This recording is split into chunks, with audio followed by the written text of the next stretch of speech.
Well, good morning, good afternoon, good evening, wherever you are watching from in the world. Happy Father's Day. Welcome back to Glan Y Gors for event 4 of the 2025 Wera Motorsport UK British Kart Championships. It's the 4th round of the season for the IAME classes and the continuation of the 3rd round of the season for KZ2 here today. Good conditions. We had a lot of mixed conditions yesterday, but it's sunny conditions at the track at the moment. My name is Andrew Mather. Alongside me in the commentary box once again is Nicole Sutherland. Nicole, we are ready once again for a big day of action, even more racing with KZ2 in race trim today. We're looking forward to it, aren't we? Absolutely are. We're in for a treat. Of course, it's a double header setup for our IAME classes, so those fathers out there are blessed with a bit of a Father's Day present. More racing action here at GYG, which of course is a 1.1 kilometre circuit with 13 turns. Very undulating track then. Some drivers refer to it as being a bit like a roller coaster with a 39.4 foot elevation. Track was established in 2002, but I think it was an ongoing project from about 1999. Lots of history here at the circuit that you can tune into on our social media channels. Some fast facts up on our channels about the history of the circuit and how it got to how it is today. Here's your weather forecast. Far more stable than it was yesterday. A little bit warmer. Overcast. There are still some clouds in the sky, but they're nowhere near as threatening as they were yesterday. So fingers crossed, no rain for us today. But again, we are in North Wales after all. Bit of a light breeze over the circuit as well. All looking good for a stable day's racing. Timed qualifyings have already been carried out for all of our IAME classes, and KZ2 of course had their timed qualifying at the end of yesterday. Plenty of action to come up. We've got 2 heats for everybody today and those finals. And if you missed it last night as well, a replaying of the Paddock show from last night. Here is your timetable. Do take a screenshot of it. Send it to your family and friends if they can't be with us throughout the whole day.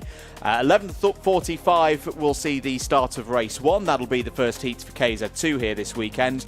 Then we're into the same rotation as we had yesterday. Juniors, then seniors, Water Swift restricted, Water Swift. That order for the IAME categories. That'll take us through all of those heat 1s through to just after 1 o'clock. When we do the whole thing again, KZ2 Heat 2 setting off first, then that same rotation again. I'll repeat it for those at the back. Juniors, seniors, restricted, and then non-restricted Water Swift. Those second heats will take us through to the lunch break. We can enjoy the Paddock show from last night and a bumper edition of the Wera Wheel Change Challenge. And then the big ones, the finals from 3 o'clock. KZ2 will be the first final to go off. And guess what? It's that same rotation order again. Juniors at 3:30, seniors at 3:55, Water Swift restricted at 4:20, and then Water Swift will be our final race of the weekend at 4:45. Well, the first race we'll be heading into then is our KZ2s. Those drivers on the grid getting themselves primed and ready. But let's see some onboard footage from Oliver Stewart's round the GYG Glan Y Gors circuit. So it is down the Dragon Straight as the first sector. You can see the drivers just tightening up that line as they head up the hill. This is a blind section of the track. The drivers really can't see what's going to arrive for them until they get to Spoon Corner. They then head back down into the double apex left-hander. This is a tricky one for those drivers, and they've really got to be fast on their feet and fast on their hands. Controlling the slide as they head into sector 2, and this is the stage of the lap where you really do start to flow downhill. This part, these curbs, really do need to be perfected, and it's important that the drivers don't over lean on the tyre. They don't want to fold the sidewall too hard because there is a section where a lot of load really is put on that rubber. Yeah, and additional tyres for the KZ2s today. There were some challenges the last time KZ2 raced here for one of these British Kart Championships races, so we'll be seeing those in use today. Let's introduce the third member of our broadcast team. You can see him down there on the grid, and you can tell the weather's changed because he's got his shorts on. Piers Pryor, over to you. Welcome back to the grid here at GYG for round 4 for the IAME classes, round 2 for the KZs, which we'll get onto in just a moment's time. It's a new day, same circuit as yesterday, slightly different conditions. We'll get onto that in a moment. But those drivers that had a poor day yesterday, redemption opportunity today. Those drivers had a good day. Well, chance to prove that it wasn't a fluke. And my hope today is that we were going to have to chat about the weather a little less. And so far, so good. Sunny, warm. I've got my legs out, which means that it's not freezing. And I'm looking forward to a great day's racing. It's going to be dry. Those slick tyres are going to get a bit more of a battering on the abrasive GYG tarmac here in North Wales. Round 4 today, which means that we're approaching the halfway point in the championship for the IAME classes. We'll have a good idea of where the championship lies, and I'll let Andrew and Nicole on the commentary box keep you up to date with that throughout the day today. I mentioned a moment ago, KZ is back. Their second round, they're on the grid. They're going to be the first race up for their first heat of the weekend. We all know how much I love KZ. Very much the fastest short circuit karting class in the UK. Nearly 90 miles an hour up the hill towards Spoon. 6 gears on those karts. I've been doing over 30 gear changes a lap around this circuit. Very much looking forward to having them back racing once again. I'm here, same as yesterday. I'll be doing grid walks for the finals. I'll be getting the reaction from the drivers who have done well in the heats, and also just keeping you up to date with anything that I hear and see down in the Paddock and Parc Ferme area, while Andrew and Nicole keep you up to speed with all the on-track action. And without further ado, back to them to build up for the first race of the day.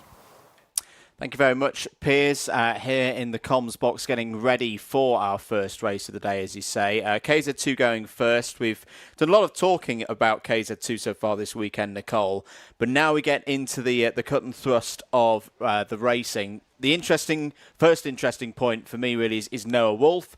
Yes, the eagle-eyed amongst you will have noticed he's not wearing his helmet. That is Teddy Porter's. Long story. Basically, Noah's lid didn't pass scrutineering, so he's borrowed that one, and it seems to be serving him pretty well because he's on pole position for this race. Well, it's equally as fast as his bright yellow one that we normally see Noah sport. There you can see the VAR branded Birrell Art Kart that normally is out in Europe being used by Noah, but he's come over to the UK, his home country, of course, with the O plate. He's been here and Noah Wolf is doing Noah Wolf things so far this weekend on pole. He is, but I wanted to just note, I had a chat with Noah's dad earlier in the weekend, and it's wonderful to have Noah back, but I must admit I was a little bit surprised to see him on the entry list, because he's had a very, very busy campaign out in Europe, and Noah's dad's answer was quite simple. He wants Noah to have more race trim. Practice and testing and going to South Garda karting, that's lovely in far better conditions than here. But you can't replicate race trim. You can't replicate race starts, the pressure, especially with a very strong field here, with the likes of Ollie Stewart, Ella Stevens, Jake Weston, Miles Murphy. Miles has been really quick this weekend so far. I like that approach from the Wolf family, that they've got him here to race. Yeah, of course. And next weekend, we can expect to see Noah out in Italy, in Sarno, for the KZ2 European Championships. So like you just said, it is replicating that race situation of those starts, of getting off the line, and of those tough and harsh battles, which I'm sure we can expect to see this weekend.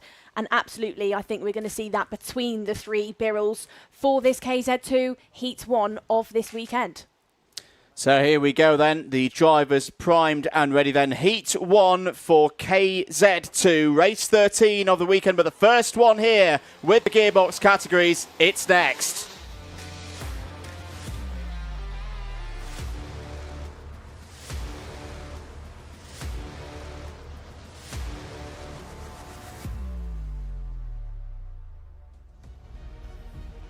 Let's take you through the grid then, determined by timed qualifying yesterday afternoon. British O-Plate holder Noah Wolf is on pole for his first run out in the British Kart Championships for 2025. Scotland's Oliver Stewart joins him on the front row of the grid. Championship leader Ella Stevens, winner last time out at Dunkers, starts third. Look out for Jake Weston there, starting also on row 2. Miles Murphy, very quick in warm-up this morning, starts on row 3 alongside a rejuvenated Jessica Edgar. It's already been a very successful weekend for the Edgar family. Nat Thomas and Charlie Turner form up an all-rush performance row 4. Row number 5 will look like Ashley Lewis versus Ralph Youngling. From 6 we have Derek Morgan versus Daniel Sapula for Rush. And then on 7 we have Lee Ward with Nino Curley. Rounding out your grid then on the final row, row number 8, we have Bryn Kinch and Ryan Green. So, Same format in terms of 2 heats leading into a final that we were talking about with the X30 competitions yesterday. The slight difference, though, is this will be 10 minutes plus 1 lap for the KZ2s, and, of course, a standing start here at GYG. There's our first proper look at the circuit on your Alpha Live broadcast here this morning, and you can see, yep, light breeze over the circuit, but very good track conditions. Nicely rubbered in, not as much rain overnight as we had 24 hours previous. And as I say, it's dry here at the circuit at the moment. There's Jake Weston. That's a driver that I'm going to be keeping a close eye on in this race, Nicole, because that Sodi Vitesse machine has looked very, very quick indeed. Maybe looking for a bit more consistency here in this first heat. Very short run to turn 1 as well. It's not the wide expanse of space like you would have at, say, Dunkeswell or a Shennington or other places like that. How's that going to play into this first race of the day? There's your back row of the grid. Bryn Kinch and Ryan Green. Ryan Green's had a really tough week so far, but that can all change when we get into race conditions. Looking like we're pretty set for the first race in KZ2 here this weekend. There's Ralph Younging in the 25. Green flag in the air at the back.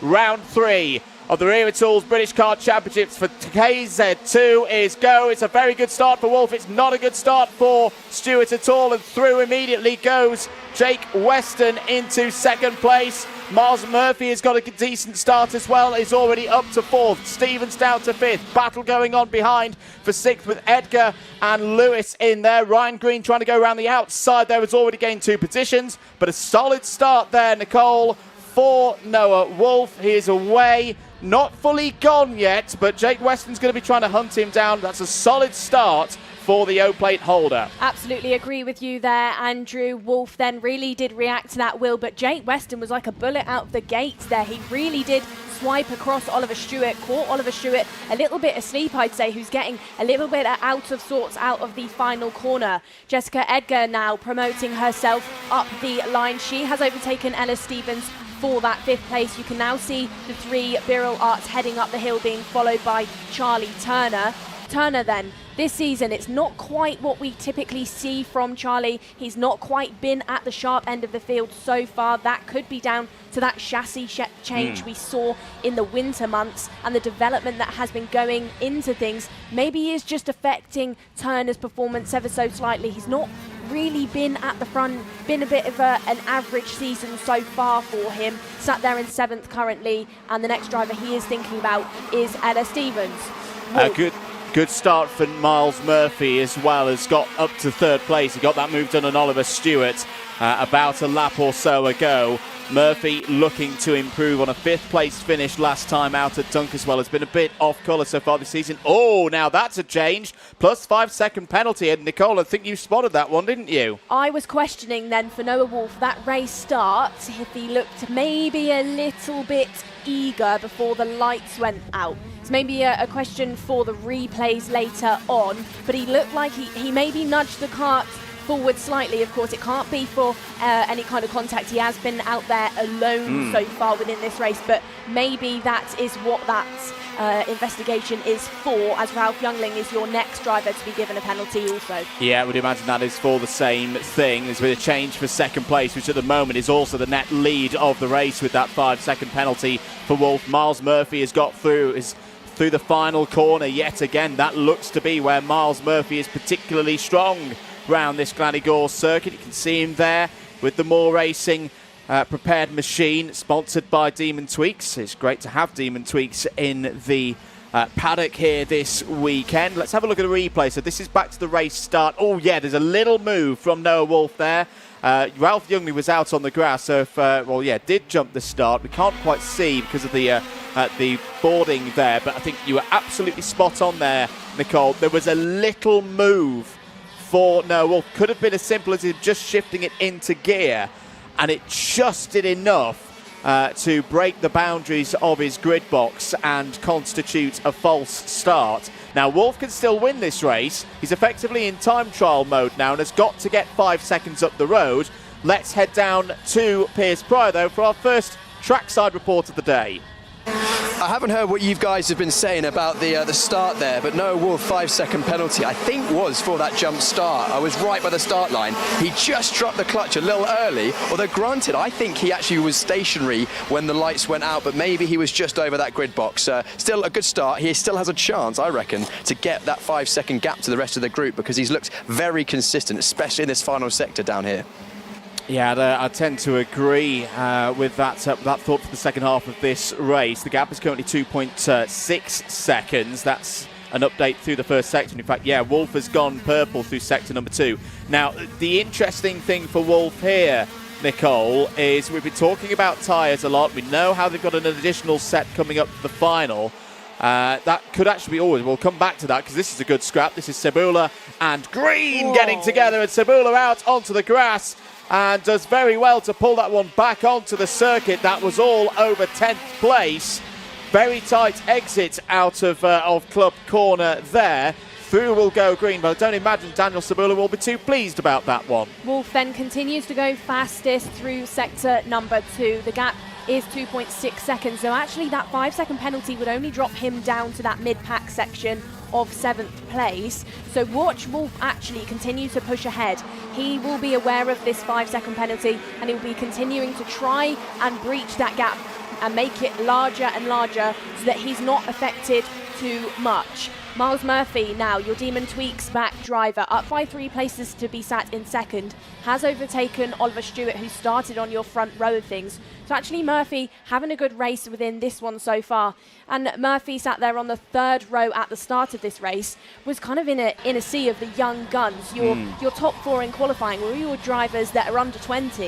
You're seeing a bit of that throughout the KZ2 racing this year, where you've got the more experienced drivers who have got years of KZ2 racing under their belt, the likes of Murphy and Turner, up against the likes of Noah Wolf, Oliver Stewart and Ella Stevens, who are younger and really are growing into KZ2. Absolutely. Miles Murphy, I always like to pop this little fact out, has been seeded at the end of every year in the modern era of the British Karts Championships. Obviously, he's seeded number 5 from 2024, and it's just a little bit lower than that in the championship standings heading into this weekend, but these kind of performances from Miles Murphy could very much elevate him up the standings. It is a key point of the season, of course. Round 3 for them, not many races to go, of course. I think we're heading off to Kim Bolton next to the KZ2s later on in the season, Nicole. Andrew, then, so the gap to Noah Wolf and Miles Murphy is now 4 seconds. Yeah. We've got over 3.5 minutes left to go, so I actually wouldn't be surprised if he can actually grab himself a 5-second gap and not be affected too much by this penalty. Well, this is where we go back to the tyres and them all having another set for the final. We'll just watch Wolf coming down the hill here, because it's this part of the circuit which really punishes particularly the rear tyres. All of this undulation, all of these changes, the rears do have a tendency to slide. What Noah Wolf, I was seeing earlier in the weekend, had very good control through that part of the course, but he's definitely pushing on his Lacan tyres at the moment. Let's once again, though, head down to Pierce Pryor.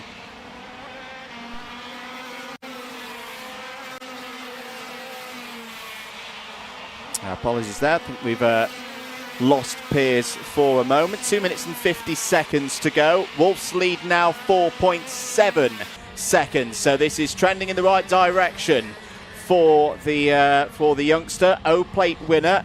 Did that back in late March. That was the same weekend as the IAME classes had their O-Plate meeting at Wilton Mill. The KZ2 one was up at Shennington that particular weekend. But now Wolf, who's doing a dual campaign as well in Europe of both OK Senior Racing and KZ2. As you mentioned, Nicole, he'll be heading back out to those European Championships for KZ2 after this race meeting. He now has the 5 seconds. So Noah Wolf has cleared the 5-second deficit from that penalty. His lead is effectively 0.12 seconds. This battle on your screens, just heading towards the compression and Devil's Elbow complex now. This is now definitely fighting over second place. Absolutely is. It is Miles Murphy that is having to defend from Oliver Stewart and Jake Weston. Weston then in the Sodi for 2024. Wasn't at a couple of our previous rounds, but has come to GYG and had some good pace so far. But watch how he responds to the two drivers in front of him as the clock is now ticking and we are just over a minute and a half left to go. But it looks like Weston is applying more pressure to Stewart than Stewart is to Miles Murphy as they head down the hill.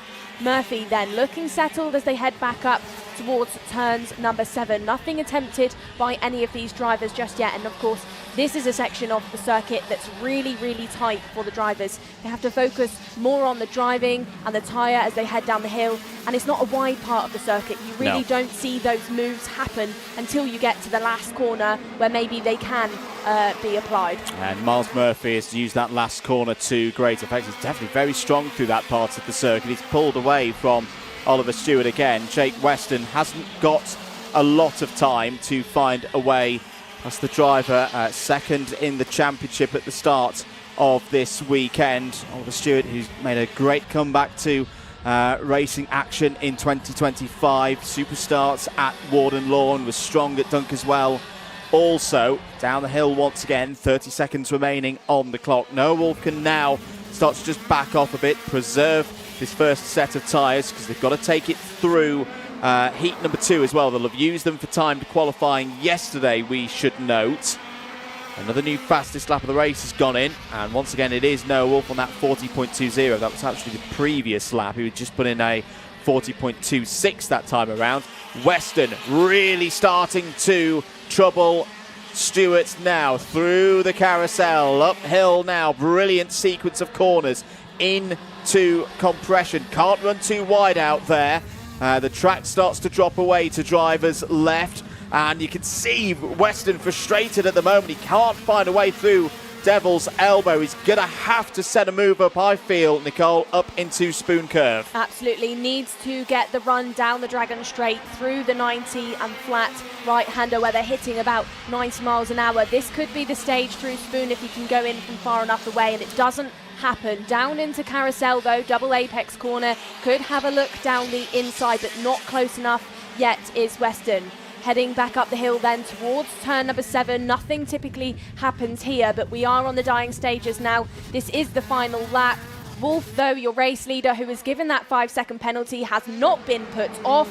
Crosses the line with a 7.4 second lead from Miles Murphy, your Demon Tweaks branded driver, who finishes in second. And that penalty then, the 5 seconds given to Wolf for that jump start, really hasn't affected him. He is your race leader. Very good stuff from Noah Wolf. Overcomes the early trouble of that penalty to win that race, even with 5 seconds added to his race time. The history books will show he won that one in the end by 2.5 seconds, on the road by 7.5. Wolf from Murphy, that's a big step forward for Miles Murphy, and hopefully he'll have a smile on his face after that one. Ollie Stewart third, Jake Weston and Jess Edgar all in the top 5. Decent points for Ellis Stevens. Nat Thomas P7, the first of the Rush Performance drivers, home there in the number 73. Turner, Lewis and Morgan all in the top 10. Ryan Green was 11th at the end of that one, ahead of Lee Ward. Daniel Sabula recovered to 13th place. Ralph Youngling 14th. And Nino Piccoli in 15th. I'm just going to note here, because Nino's story is all about progression across the course of the season. 41.45, the best lap for Nino in that one.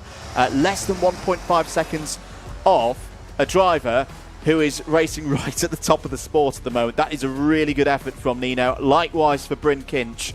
Yes, 16th out of 16, but 41.51 a best lap. Those guys definitely improving. Here are your race highlights. This was the race start. Very good one for Weston. Good one for Murphy as well. Wolf, that little move there constituting a false start would get him the 5-second penalty. I was really impressed here, Nicole, with the moves of Miles Murphy through that final corner. Not once, but twice, making his way up to second place. Absolutely, and did really catch out Oliver Stewart at one stage, who then Ella Stevens bumped into the back of. We saw early drama for Daniel Sabula, who got pushed onto the grass, did recover back onto the circuit, but finished in 13th place, a 1 position loss from where he started. Wolf, though, met the checkered flag later on with that 5-second penalty, so on paper would have finished 2.5 seconds ahead of Miles Murphy in second, but it was on the road, a 7.5 second race win. Continuing throughout the race, though, was the battle between Oliver Stewart and Jake Weston. They were your drivers who finished in 3rd and 4th. Weston was applying the pressure later on in the stage, really did try and challenge in that final sector heading down the hill, but it wasn't quite enough. No, not this time. The KZ2 drivers will have another race, of course, for their heats. That will go off from 1:10. For now, though, let's head down to Piers Pryor. Our winner. First winner of the weekend, Noah Wolf, from pole position. Made it look easy on circuit, but as we were discussing in the commentary, 5-second penalty for the start, but didn't make a difference in the end. No, I'm just learning. I've never had the feeling of that before. I just wasn't fully on the brake, I think, a mix of a couple of things, but it's an easy fix for next time. Learning, I guess, you got to make the mistake to know how to fix it. It was fucking amazing pace, and it was really good. Very good indeed. I mean, a 7.5-second gap at the end of the race, helped by a little bit of scrapping, but surely that gives you a lot of confidence going into the remainder of the day. 100%. It's a big gap that they've got to close up, and the pace for me, I'm the one to beat now. Absolutely the one to beat. I was watching to the final sector here, and it looked like the rear of the kart was particularly glued to the circuit compared to a lot of your competition. Clearly working well underneath you. Yeah, 100%. Jade had given me the best package this weekend, and with me dancing around the track, I'm just really enjoying it. Absolutely, and forgive me for saying, I think you've probably been quicker in that session than you've been at any other point for the rest of the weekend, comparatively so. Is there anything you've done overnight that's put you a step forward? I think it's just the mix of the wet conditions through the testing and yesterday, and now today is dry and it's not rain, so I think the track's getting better and the kart's getting more grippy, so the lap times are coming down. Clearly it's suiting you well. Noah, congratulations, first win of the day. It's only a heat, but we'll see how it goes, but that pace is looking pretty ominous. We've got our first heat for first heat of the X30 classes. Junior X30 is up first. But before then, a word from our partners.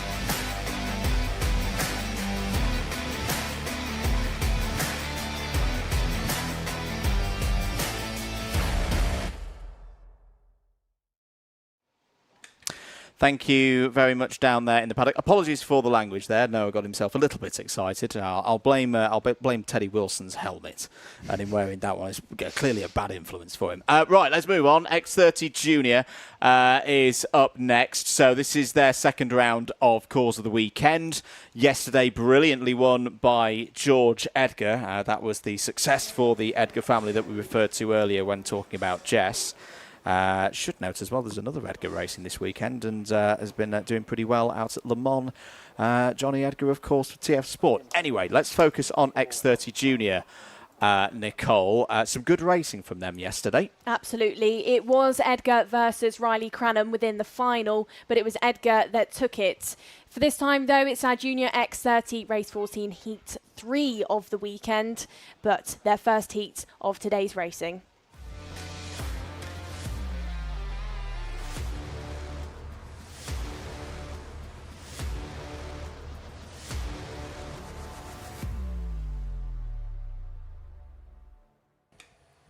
Let's take you through the grid then for the first heat in X30 Junior. It's an all Mick Barrett racing front row. George Edgar and Ty Buckley on it. Aaron Richardson and Finlay Lines go from the second row of the grid. It's an all Fusion row 3 as well. Sukmani Kira and Riley Cranham on that one. Wales's Archie Owen on home soil starts on row 4 and is joined by Nat Johnston. Row number 5 looks like Mayim Patel versus Isaac Sayer. And then from 6 we have Max Yule alongside Harley Musk.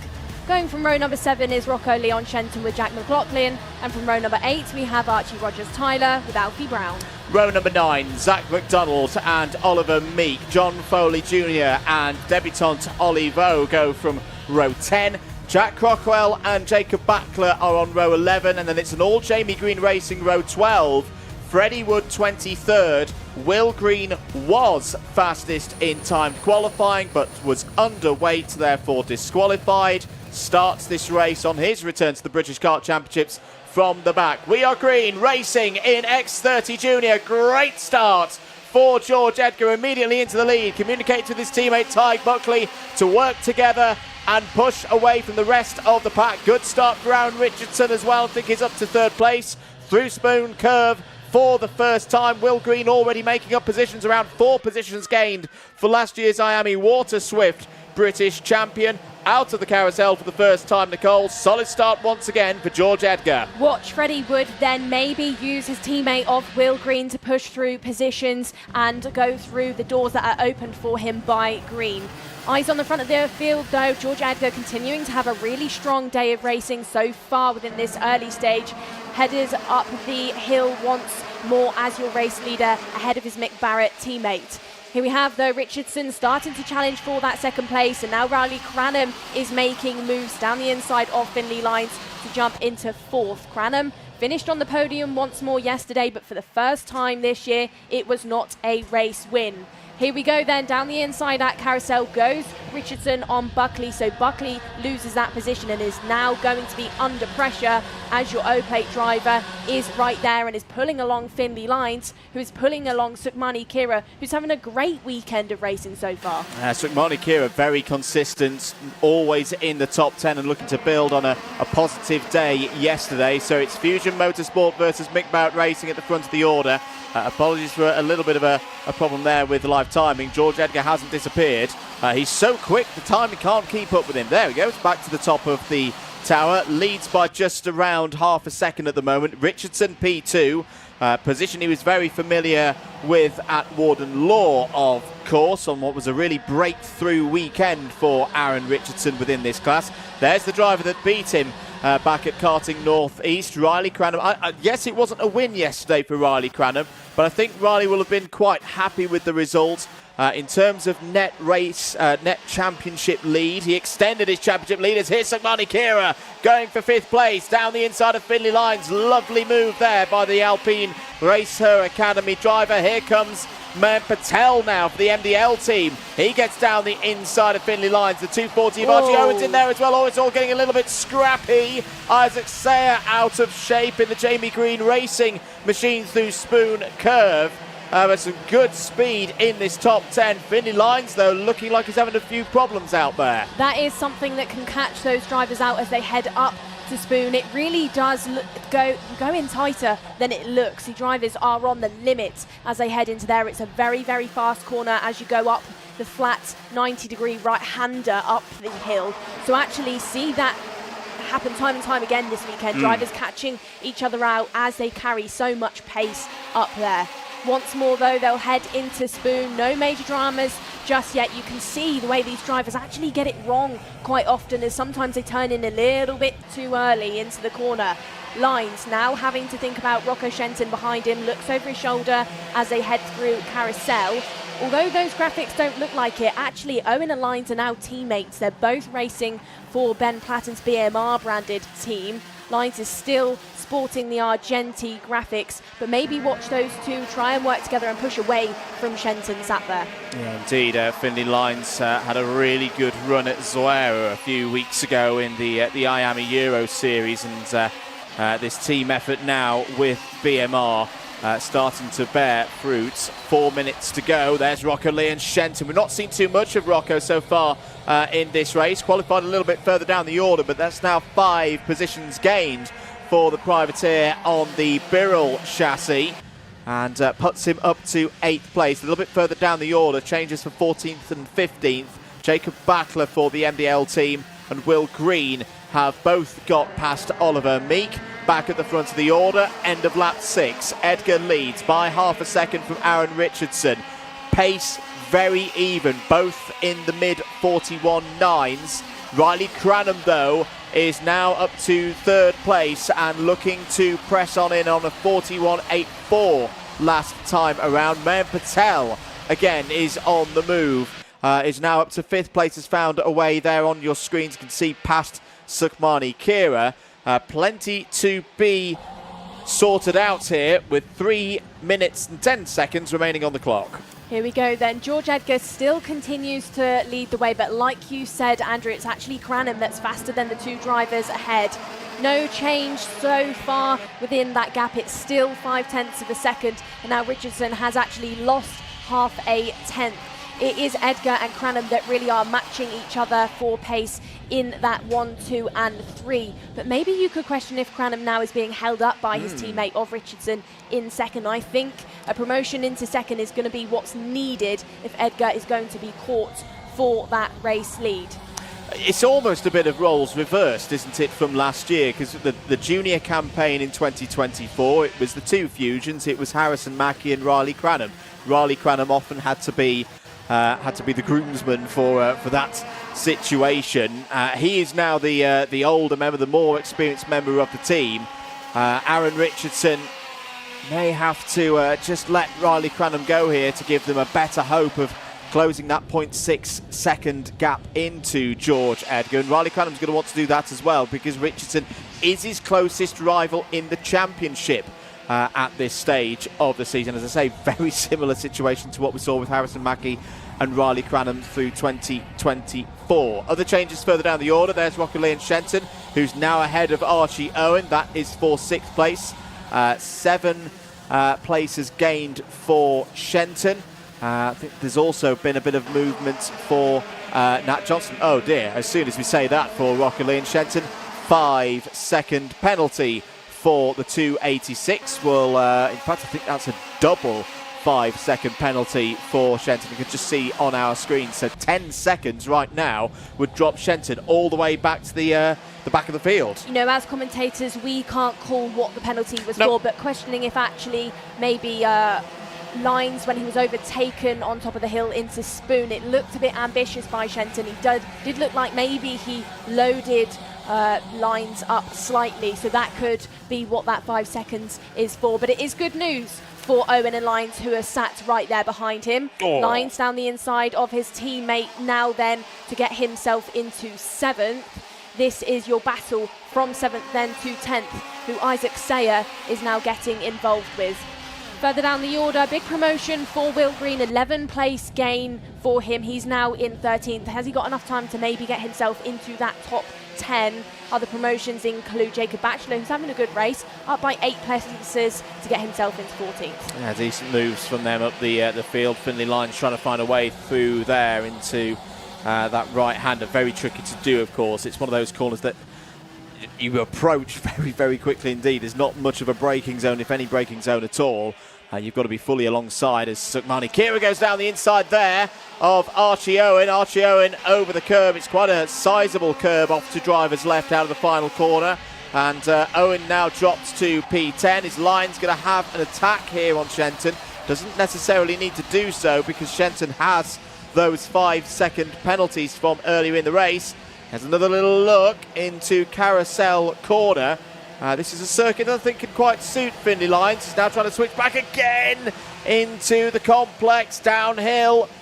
This is good stuff from both Shenton and Finley Lines. Very forceful racing. We're on the final lap. Well, we're going on to the final lap now. George Edgar is up the road and clear by a second. Has weathered the storm of Riley Cranham. By the way, the fusions have switched.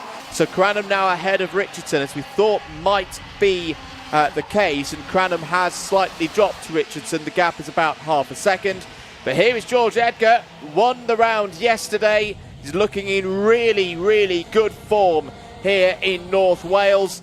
Down the hill once again, navigating his way through the downhill part of the circuit. Brilliantly positioned there through Devil's Elbow, and it's going to be another win for George Edgar like it was 24 hours ago.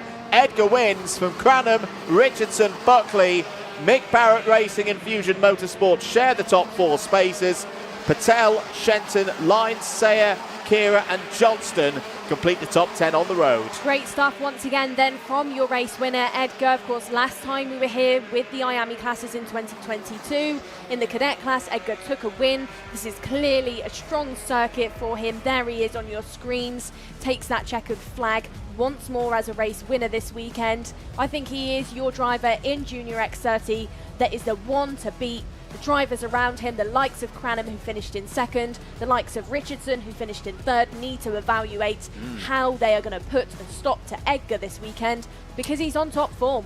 Absolutely is. There's the second page of your finishers. Archie Owen from Harley Musk, Will Green, Max Ewell and Archie Rogers-Tyler all in the top 15. Jacob Backler, Zach McDonald, Freddie Wood, Ollie Meek and Jack McLaughlin in the top 20. Alfie Brown, Oliver Vaux, John Foley Jr. and Jack Crockwell make it 24 finishers from the 24 drivers who started. They will wait, of course, to go through scrutineering over the weighbridge here at Glan Y Gors, and we will hopefully soon hear from our race winner down in Parc Ferme. Let's have a look at some of the highlights from that one. Very good start for George Edgar, that was key. Starting on the inside line on driver's right here today, a little bit easier, Nicole, it would seem. Yeah, it does look like that. Sukmani Kira made the most of the track at turn number 1 to overtake Finley Lyons, who in the early stages actually got hustled quite hard. He did lose position originally to his teammate of Archie Owen, and this is where it really got busy in our midfield section. That involved the likes of Sayer. Kira was lucky to miss that one, but Johnstone and Musk were all involved as well. This was the move by Rocco Shenton, which we think has awarded him that penalty for. We could be incorrect, but I would maybe say this was the moment. Archie Owen got bullied halfway through, then pushed out wide at the final corner, did get back onto the road and finished in 11th, but a bit of pushing and shoving going on for our Junior X30s. Yeah, I think Shenton may also have been in a bit of bother with the moment with Isaac Sayer earlier on in the race. Let's once again, though, head down to Parc Ferme. Piers Pryor, over to you. Winner once again, George Edgar. George, you're making a habit of this. Yeah, after yesterday qualifying pole, winning the first heat, had an unfortunate second heat, but then won the final, so managed to pole again this morning, win the first heat. Hopefully we can win the next one. It's not going to be easy again. I just saw that race. Luckily, there was a little battle at the start and I got a gap, and then just managed to just keep the pace going and manage the gap and win the race, so it was good. Was that a little bit less stressful today with the non-changing conditions? Yeah, a little bit. Also, I assume you're probably going to be looking for some Welsh citizenship after this weekend? Yeah, I've had a really good weekend here in Wales. Obviously, round 1 at Warden Law, or round 1 and 2, it didn't go amazing. We ended up third in the second final, but unfortunately just had some mistakes and some penalties which were unfortunate, and it didn't let us maximise our performance. But here we've managed to get starting 5th for the final yesterday, win the final, and then now won the first heat today, so hopefully we can just keep going. Do you reckon that's the difference? It's just keeping it a bit cleaner, everything going a bit to plan, no mistakes? Yeah, I think it's more down to qualifying. I think if you can qualify at the front, it just halves your work, because obviously you don't have to do as much racing, which then makes it harder to get a penalty when you're out front the whole race, so everything's just a little bit more calm. Well, we'll see you go from pole again in Heat 2. Congratulations, another win this weekend. We'll see how you get on, George. That is Junior X30 Heat 1. Next up, Senior X30 after this.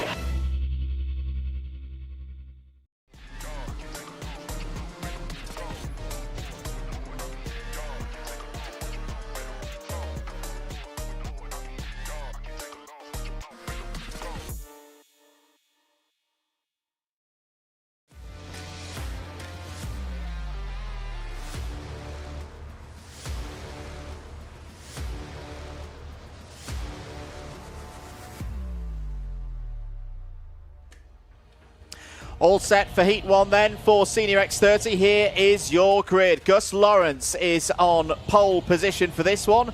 Harrison Whitcomb back on the front row starts second. Freddie Lloyd is third, and it's a commentator's nightmare. Another Harrison there. Harrison Mackie this time starting P4. Gabriel Stilp and Lewis Bird, they go from row 3. Zach Green and Tristan Powell solid there on row 4. Japan meets Ireland with Morgan Moore and Sarah Matsoy on row number 5, and then on 6 is Jack Buckley with Aaron Brown.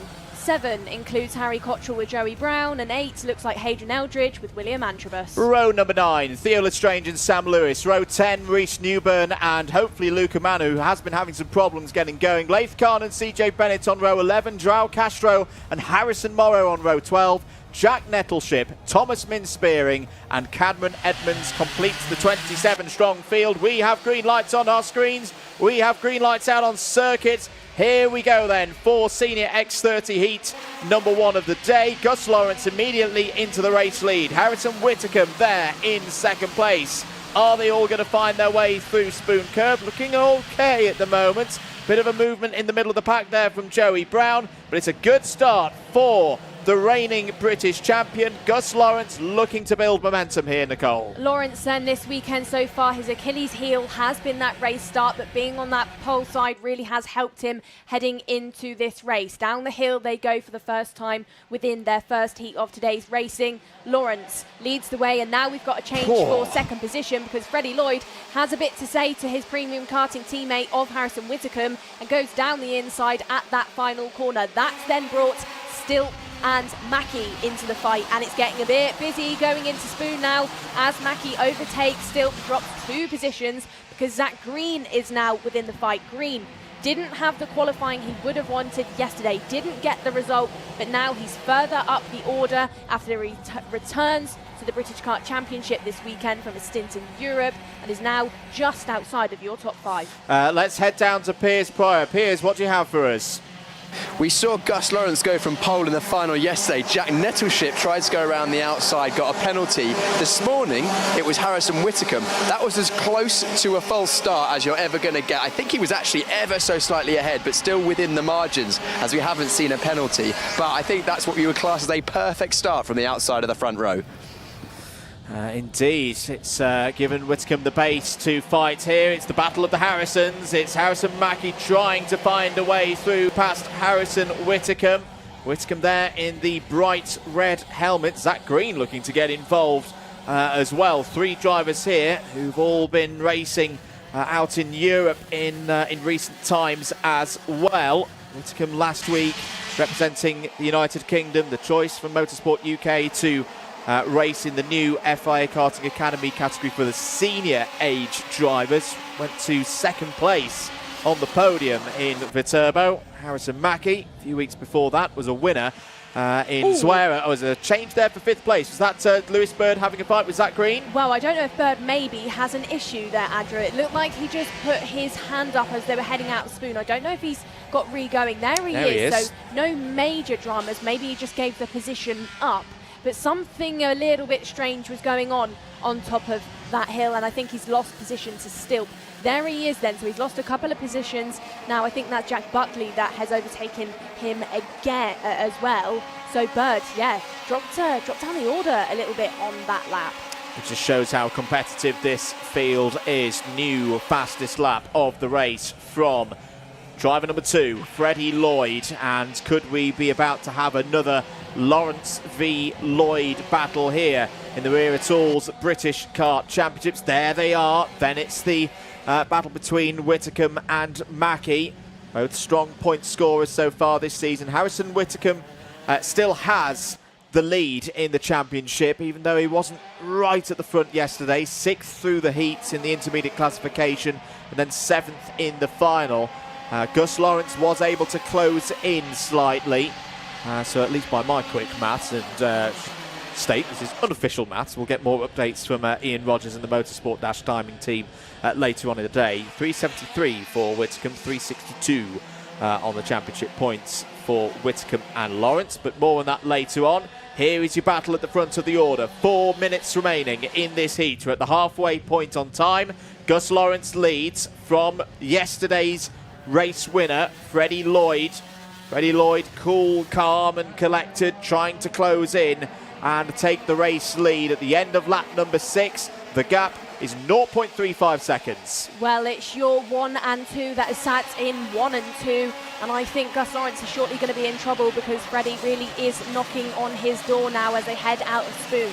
Back down the hill they go then, and this is the opportunity for Lloyd to really get it right on the brakes and start to close that gap up ever more. It's a battle between the two Harrisons there in third and fourth. No attempt just yet by Mackie. Is being a bit patient within that one, but I actually think Zach Green maybe is now sat there in third. No, he's not. So he's still sat there in fifth. I thought on the screen that maybe there had been a big change there, but Green is still really trying to chase. And as well, somebody who's having a really good weekend, I'd say, Andrew, is Tristan Powell.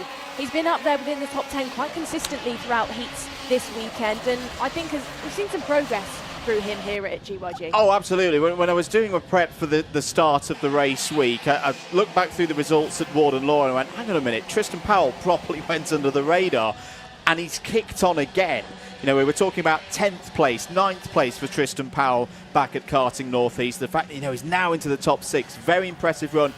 The only rookie, for those wondering why is his 388 number a different colour to everybody else, that's to denote that he's a rookie. It's the first time we've seen him have a full campaign in the Wera Tools British Kart Championships. Lawrence, Lloyd, Whittaker, Mackie, we've seen these drivers in previous seasons as Lloyd goes down the inside, takes the race lead. Brilliant stuff from Freddie Lloyd. A magnificent move into Spoon Curve. Nothing that Gus Lawrence could do about that. And Freddie Lloyd back to the front of the order once again, Nicole. Masterclass of overtaking there by Lloyd. Trusted the grip in the tyre. He knew that he could get the kart stopped, even though he was going in from a bit further away, and absolutely got that move done on Lawrence. Is your new race leader then, and has bridged a gap of 0.3 of a second. So quite settled now for this lap, I would say. And I'd say maybe Lawrence would be a little bit put off by that now, Andrew. It was a good, ambitious move from Lloyd to watch Gus maybe not respond to that one. Still, no change between our two Harrisons in third and fourth. Zach Green sat there in fifth, chasing both of those drivers as your new fastest driver on the circuit. It is indeed. Closing in on Mackie there. Mackie with the purple and white helmet. Whittaker with the bright red, the unmistakable red helmet. Some might confuse them out there in the world, but not here in the Wera Tools British Kart Championships. 60 seconds to go. Lloyd leads from Lawrence, Whittaker, Mackie and Green completing the top 5. Jack Buckley's got through past Tristan Powell. That's for 7th place. Thomas Min Spearing up 11 places further down the order, is now back into the top 15. Who else has made good progress in this race? Cameron Edmonds up 7, is now into the top 20. And again a 5 as well for Sam Lewis for the ever-growing Evolve Motorsport team. Sam Lewis now into 13th place. Back with our battle here. It's the two Harrisons and the Zach. Whittaker still ahead of Mackie and Green. And not able to hold with the pace forwards. Green goes down the inside of Mackie. That's a lovely move from Zach Green. Puts him up to 4th place. Harrison Whittaker, not able to hold the pace of Lloyd and Lawrence, but this is a much better result on the potential cards here for the championship leader than 24 hours ago. A bit of an average day yesterday for Whittaker. Didn't really do anything spectacular. Maybe it can connote that he was just kind of, developing as the day went on. Of course, last week he was in the OK category out in Italy. Very different from X30 racing and a very different circuit. So maybe today he's finally on top form once again, as we're going to go down and hear from Piers Pryor. Not relevant for the front of the field, but I think keeping half an eye on Thomas Min Spearing. He's the only one that's able to live with the pace of Freddie Lloyd at the front. Currently sitting in 15th place. A good recovery drive from him so far. Very good drive indeed. Whittaker having to be defensive there ahead of Zach Green. We are on the final lap. Whittaker checking one way then the other. This could be a big result in the context of the day, but he could still lose out here to Green, Mackie and Still. Leaders heading down the hill once again. This has been a very good run for Freddie Lloyd. Heading round the final corner. Now there is the checkered flag, and there is another big result for the driver, the number 2 on the line there for 3rd place. Whittaker does hold on ahead of Green. In between those mentioned, Gus Lawrence records a 2nd place in this first heat. So it's Lloyd from Lawrence, Whittaker, Zach Green, Harrison Mackie, your 1, 2, 3, 4, 5. Gabe Stilp in 6th. Jack Buckley, solid result there for Mick Barrett Racing 7th. Tristan Powell, again, solidly in the top 10 in 8th. 9th for Lewis Bird. and 10th for Morgan Moore, the mystery man, Freddie Lloyd. He does have a physical presence, believe me. Yeah, he's at the top of the order once again. Aaron Brown, a quiet race there for Vismo International, but both of their drivers coming home 11th and 12th. Brown ahead of Eldridge. There they are on page 2. Solid run for Sam Lewis, up 5 places to 13th. William Antrobus having a quiet weekend as well. Has got a brand new lid though that hopefully we'll be able to see later on in the day. It was P14 in that one. Thomas Bin Spearing, your biggest mover, up 11 to 15th. Joey Brown, Theo Lestrange, Jack Nettleship, Harry Cottrell and Sarah Matsui all in the top 20. Cameron Edmonds 21st, up 6, and then drops down the order for Reece Newburn, CJ Bennett, Joao Castro, Harrison Morrow and Laith Khan. One driver did not start, the 391 of Luca Mann. There he is though, your driver number 10 on your screen. That is Hayden Eldridge having his nose cone taken a picture of. That shows 5-second penalty will be given to the driver sat there in that Kart Republic. Dropped front fairing is an instant penalty for our drivers, and something that they drive into Parc Fermé always a little bit nervous of. This is your race start though, and this was the stage that Gus Lawrence really did get it better than he did in yesterday's racing. Up onto the hill, Harrison Mackie wasted no time overtaking Gabe Stilp, who really did get it wrong out of that final corner and lost 3 or 4 places in the end of things. Joey Brown trying to hustle the likes of Morgan Moore going through turn number 1 and almost actually clipped the rear of Morgan Moore. Didn't suffer too much from that one though. This was the stage where we were talking about that Lewis Bird was signalling up on top of the hill. I question if maybe he had some sort of mechanical issue, but it looked like maybe he was gifting the position back. Green, though, who finished in 4th place, overtook textbook moves through that last corner. You really can dive down the inside and make it stick, and we saw multiple decisions by Green to demonstrate that to us. Yeah, very good run for the seniors. We will see them again, of course. They've got another heat to come before the afternoon break. That will be at 1:45. Let's head down once again to Parc Fermé and to Piers Pryor.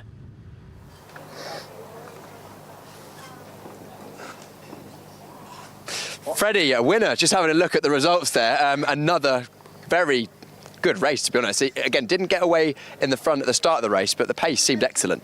Yeah, I mean, I got a good start. Gus went away a bit at the start and then managed to creep at him every lap, and then got him in the last couple of laps and managed to pull a gap. If anything, I think your pace today seems stronger than it was yesterday. Have you made any changes? No, not really. Just managing the tyre a bit better than yesterday, but it's all right. I mean, well, clearly it was all right. You won the race. Of course, the starts, your qualifying wasn't quite there, but clearly the pace is in the car. What happened in qualifying that didn't allow you to show the pace you had in the first heat? just didn't really get the full lap. I mean, ideal was a 7, which would have put me pole, I think, but just didn't manage to hit the lap. Just made a little mistake, but still consistent. I suppose if you can do what you did in the first heat, it doesn't really matter, does it? No. Right, good start to the day. Freddie, congratulations, the first heat winner of Senior X30. Next up, Waterswift Restricted after this.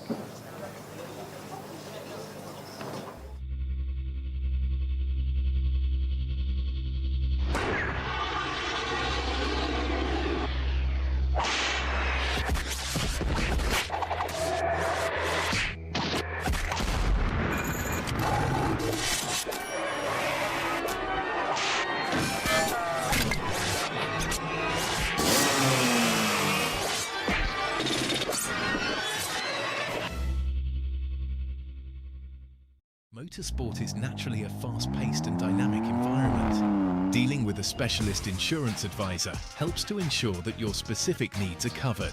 We have access to a complete portfolio of products including personal accident, on-track damage, property and event liabilities and cancellation. We can help drivers, teams and manufacturers, event organisers and circuit owners and venues. Visit marshsport.co.uk/motorsport to find out more.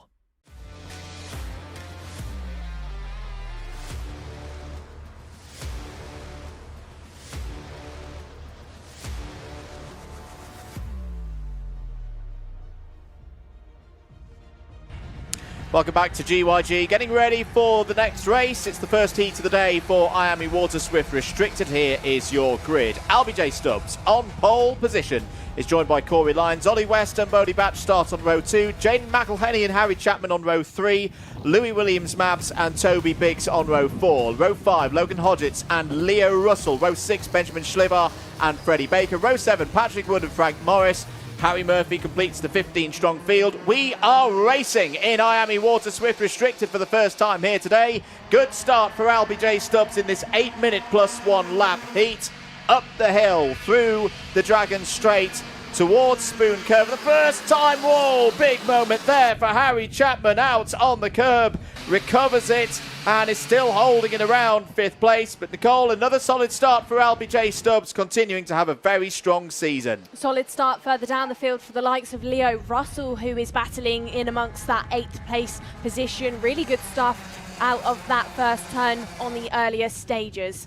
Down the hill for the first time then, and Stubbs, your driver who finished 2nd yesterday and took 2 race wins in finals at Warden Law, leads the way and has given himself some breathing room in this first part. Ollie West, your driver of the day for Warden Law, sits half a second behind Stubbs. West is your highest up rookie driver so far within this race, but it's Batch that he has got to think about, sat there in 3rd. Down the inside, drivers go at that Spoon Curve, trusting the grip on the inside as things tighten up.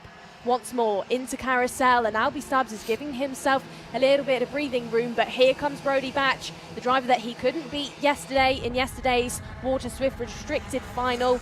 Batch now into 2nd. That's a good move there from Bodie Batch to once again make it an Excel Motorsport 1-2 round the final corner to complete the 2nd lap of the race. There's your winner yesterday in the IAME Water Swift category, Alfie Davidson. We'll be seeing him later on. Keep your messages of support coming in. Let us know who you're cheering on here today. Moves further down the order. Harry Chapman's through past Toby Biggs for 6th place. And you saw Louis Williams Mabs is on the move as well, just going wheel to wheel there with Logan Hodgetts. That's all for around 10th, 11th and 12th positions. So it's Stubbs and Batch once again, this Excel Motorsport 1-2. But the difference here, Nicole, they've got company. Corey Lyons there in 3rd place. Very quick yesterday, but didn't have a lot of good luck, particularly in the races. Deserved a lot more than the results that he got. He was classified 15th in the final yesterday. He could really be a threat in the second half of this race. Yeah, we're not really seeing that 2-car breakaway from our restricteds that we've seen so far this weekend. It's normally been Stubbs and Batch that have sort of pulled away from the rest of the field. But within this one, it really is a battle between your top 5 as moves down the inside. That now is Harry Chapman overtaking Ollie West to get himself into 4th. Chapman, along with Corey Lyons, one of those drivers that had some good pace yesterday, but like you said, for Lyons, no luck was really on his side. No luck at all. There is Harry Chapman in 4th place. Harry Chapman looking to build some momentum, I feel, with the results. The finals have really not gone his way at all over the past 2 rounds, the one yesterday and the Sunday round at Warden Law. But we know he can win races. We know he can score highly, and he's got to keep doing so and believe that he can pull his way back into the title picture. Just looking a little bit further down the order, we'll come back to that because that's a nice move. That's much better from Harry Chapman. Takes 3rd place away from Corey Lyons. So it's the usual 3, Stubbs, Batch and Chapman, with a new friend, Corey Lyons, there in 4th place. Those are going to be your drivers who will fight over the win here with just over 4 minutes to go. We're not having the same weather conditions we had yesterday, as I'll stop myself and just focus on Corey Lyons overtaking Harry Chapman, now taking that position back, going down the hill. So Lyons gets himself back into 3rd place. But I think as the weekend and the track develops, as drama there between our drivers in 3rd and 4th, Lyons and Chapman almost get it really wrong going down Dragon Straight. And that has now given your front 2 of Stubbs and Batch a little bit of breathing room. I think, Andrew, because we've not got the adverse weather conditions we had yesterday and the track is going to develop, we're going to have more slick rubber being put down. You're going to see the overtakes in each corner get a little bit more ambitious as these drivers can trust the grip out there. And I think that's why you're seeing on top of the hill into Spoon, these drivers starting to get quite confident for those overtakes, like what we just saw from Harry Chapman. It's one of the things I really enjoy about this circuit. It's why, from a driving perspective, this is one of my favourite courses in the entire country, because that track surface, as it evolves, it really builds your confidence. You can attack GYG and get a lot out of it. Is there going to be a move here from Chapman down the inside? Yes, there is, for third place on Corey Lyons. Goes through past the Daily Motorsport number 14 and the other DMS machine, the number 77 of Jaden McElhenney, having a good run here once again. Had a bit of misfortune yesterday in TQ, missed the closing of the gate, had to work from the back of the field in every single race. Started this one from 5th on the grid and shows that his pace is very much there. Has held that position in the top 5. A little bit further down the order, who else is making progress? Leo Russell, we mentioned earlier, is still on for a net gain of 2 positions. There he is in the red, white and blue Energy Course machine, kart number 63. He's actually just lost one of those positions to Patrick Wood, who is your biggest mover in this race. Patrick Wood in the number 36 is up 5 places. A bit unfortunate yesterday was Patrick. Looking to get back into that top 5. Oh dear, so we've got a problem. Leo Russell and Louis Williams-Mabs have come together at Spoon Curve, and the number 63 kart up on top of the DAP number 22. Both drivers are okay. That is the most important thing, but that is going to be them both out of the race, Nicole. No challenge just yet from Bodie Batch on his teammate of Stubbs. They're not what we saw from him in yesterday's final, where he did make that overtake, but it was very late. So it does just show that maybe Batch has got that confidence to leave it a little bit later. Up the hill they go then into Spoon. Nothing attempted in this lap for Batch through that overtaking hotspot, but he really is now a shadow on his XL teammate, who is more than aware that he is pushing him round through Carousel. Under 1 minute 10 to go then, the clock is ticking. I'd actually question, team tactics between these two, Andrew. I think they're great friends off the track, they trust each other, and they're going to want to start on that front row for the final. So Batch maybe might leave this one a little bit later. He might even decide against making that overtake. He may do, but again, you've got first and second in the championship here, Nicole. They're going to, at some point this season, start fighting. I'd imagine they both want to be IAME Water Swift restricted champion and succeed the likes of Alfie Davidson and Austin Gibson, who've done very well in this category in previous years. 20 seconds remaining on the clock for this one. It's the Excel Motorsports drivers 1 and 2 once again. No other further changes in this one.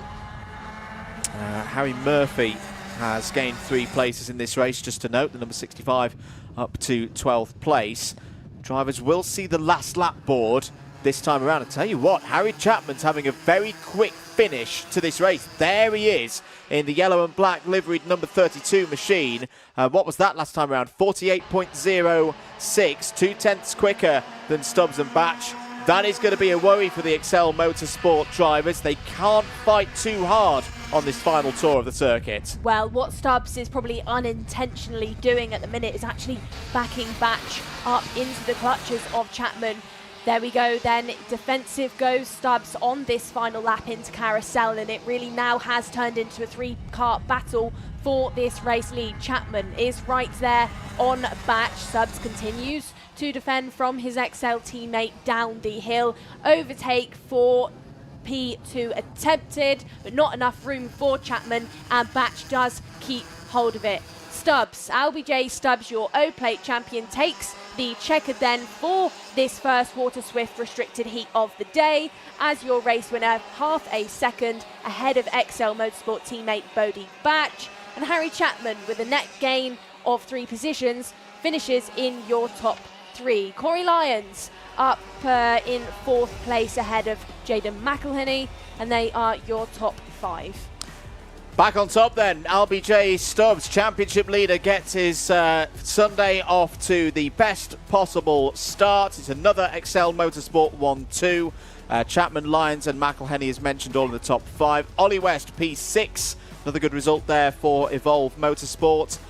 Toby Biggs was second of the privateers in that race, P7, ahead of biggest gainer Patrick Wood in 8th. Benjamin Schlivar and Logan Hodgetts all in the top 10. Freddie Baker, Harry Murphy and Frank Morris all coming home. If you didn't see the Paddock show last night, give it a watch at lunchtime.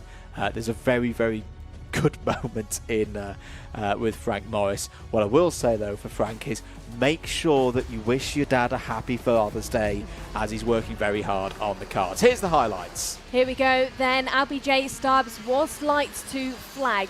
Early stages was Chapman that got caught out down the Dragon Straight, but as we saw him finish in third, he did recover very nicely. It was a good start for the likes of Leo Russell, jumped into 8th position round Spoon Curve. But later on we did see a retirement from him after an incident with Louis Stubbs. Here we go then, moves down the inside on top of the hill. Like we said during the race, that is going to develop into an overtaking hotspot as more grip gets put down. Chapman and Corey Lyons were battling it out at one stage and both almost caught each other out. They were heading down Dragon Straight, and this was the stage where they lost that time to your top two of Stubbs and Batch. Stubbs though, doing LBJ Stubbs things, which is winning so far this weekend, and it's another win that he can add to his belt. Yeah, it's looking like he could have a good haul of points in the championship come the end of this round, but there's still more racing to go, of course. Second heat for IAME Water Swift Restricted will be at 2 o'clock local time here in the UK. We'll be with you for that. Let's head down once again though to Parc Ferme and to Piers Pryor. Down with our winner, LBJ Stubbs. Albie, another XL driver taking the win, but today it was you in the heats. That must feel pretty good. Good start to the day. Yeah, it feels good.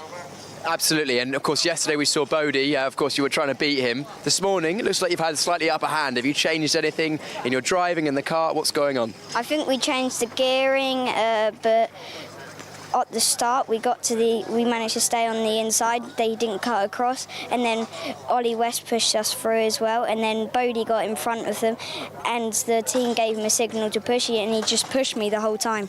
It's even though you two are fighting for the championship, you're happy to work together, it seems. Oh yeah, definitely. Well, maybe not until the last lap. Not quite the last lap, but he usually pushes till the last lap, and then there's the battle. Absolutely, we look forward to that battle in the final. Congratulations, first win of the day. Thank you. LBJ Stubbs, winner. Water Swift Restricted. Water Swift next, the 10 to 13-year-olds. That's after this.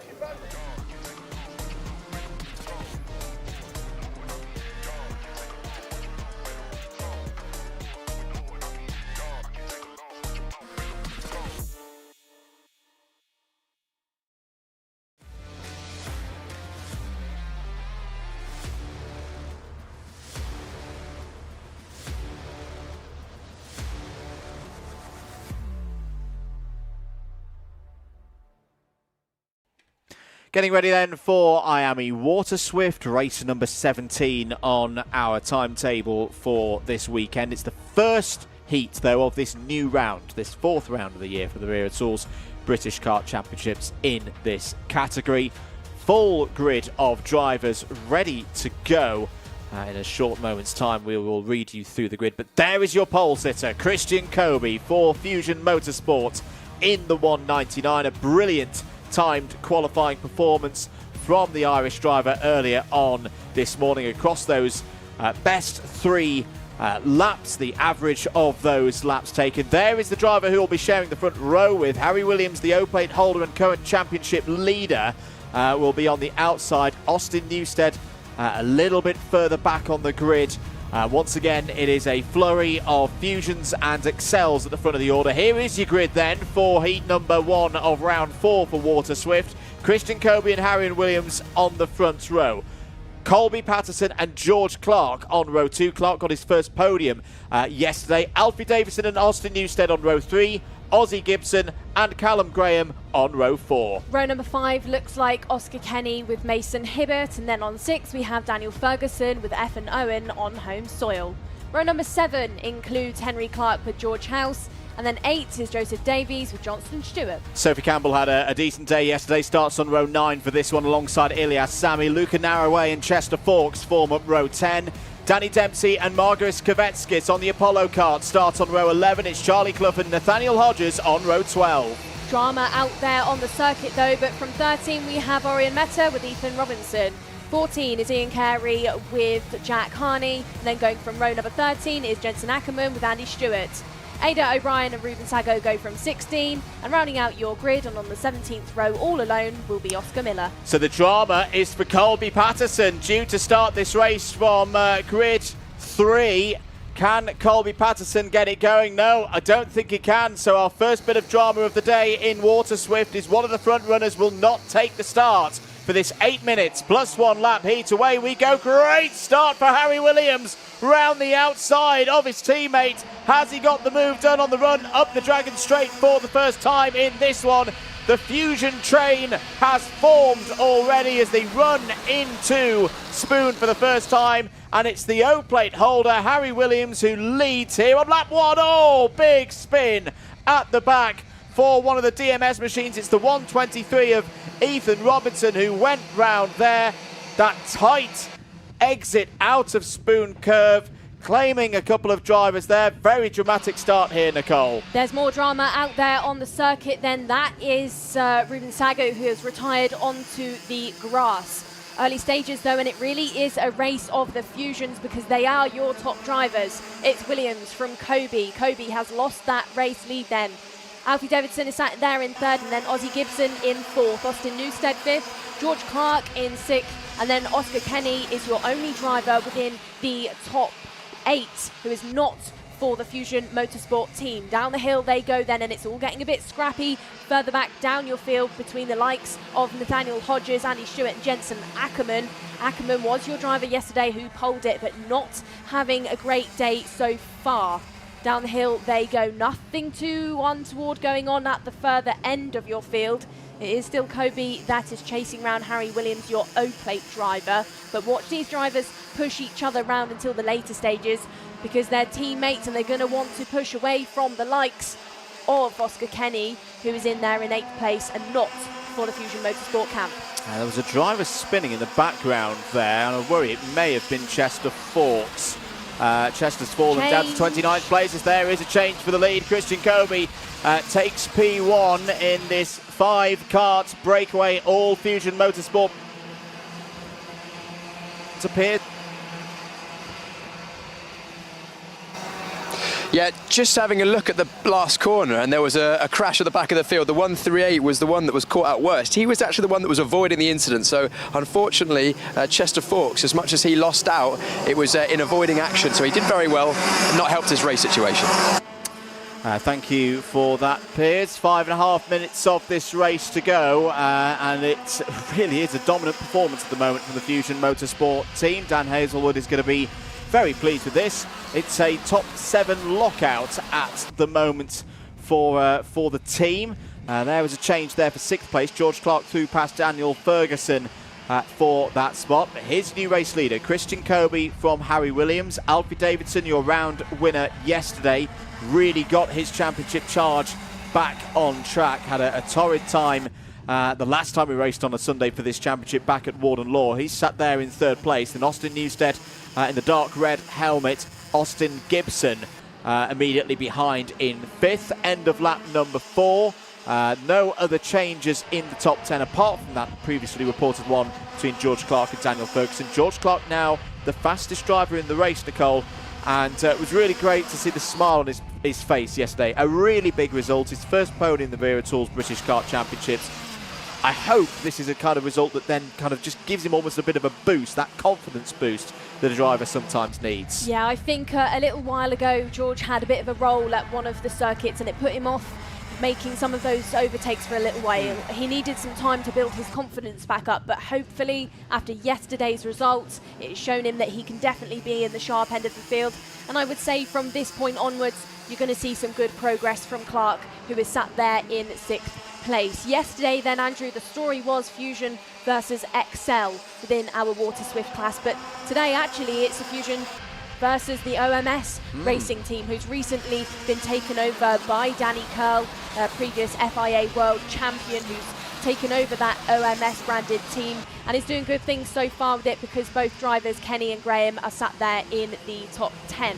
I questioned at what stage the Fusions would start battling it out, and I think as we head through 3.5 minutes left to go, it is now, because in this front train of karts, Davidson, Newstead, Gibson, Clark and Ferguson starting to get all involved with each other, and it's given Christian Kobe a little bit of breathing room to get himself sorted as they head out of the final corner. It is indeed. There's your view from Marshall Post 1 here at GYG. A couple of drivers coming through the field that we should note. Luca Naure, just at the back of this train for the Evolve Motorsport team, has gained 9 places so far in this race. He's up to P10. Up 9 as well, Danny Dempsey. That's taking him into 12th place. Charlie Clough is up 8 into the top 15. Ian Carey, Jack Harney, Andy Stewart and Ada O'Brien, they have all gained a big number of positions in this race. Not such good news. Colby Patterson and Ruben Sagu, we know, out of this race. Ethan Owen also out of this race. Joseph Davis and Mason Hibbert have also had problems, but it's hotting up here in the front of the field as Williams goes for the race lead. Can he make it work? No, here comes Davidson. Brilliant stuff from Alfie Davidson. Read that one on the approach to the final turn and got 2 for the price of 1. Austin Newstead followed through as well into 2nd place. Ozzie Gibson holding 3rd. Here goes Newstead down the inside on his teammate, takes the race lead.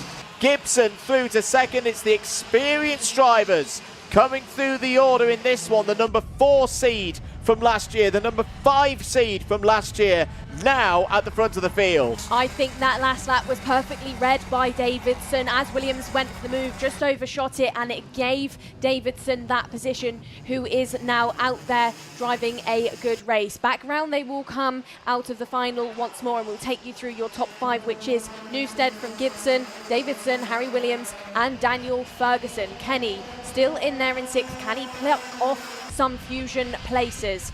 Up the hill they go, and Newstead decides to go defensive from his teammate of Ozzie Gibson, who is just tightening things up from Davidson, sat there in 3rd. Back down the hill they go.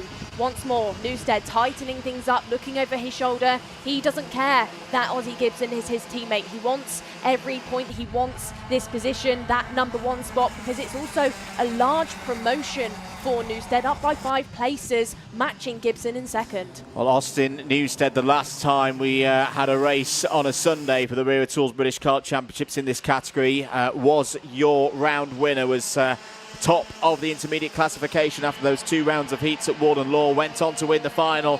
Is this the start of a Sunday repeat? There was a driver who did that a lot in 2024 as well. His name was Will Green and went on to be the champion. Right now, though, Austin Newstead has got to hold off a big train of drivers that goes all the way down to Callum Graham in 10th place. We're not even on the final lap of this one yet. Still 30 seconds remaining on the clock here. Newstead leads from Gibson, then Davidson, Williams, Ferguson. Oscar Kenny starting to work his way through the order. He is starting to pick off some of those Fusion drivers, as you noted, Nicole. Oscar Kenny up to P6. Out of the final corner, 2 laps to go.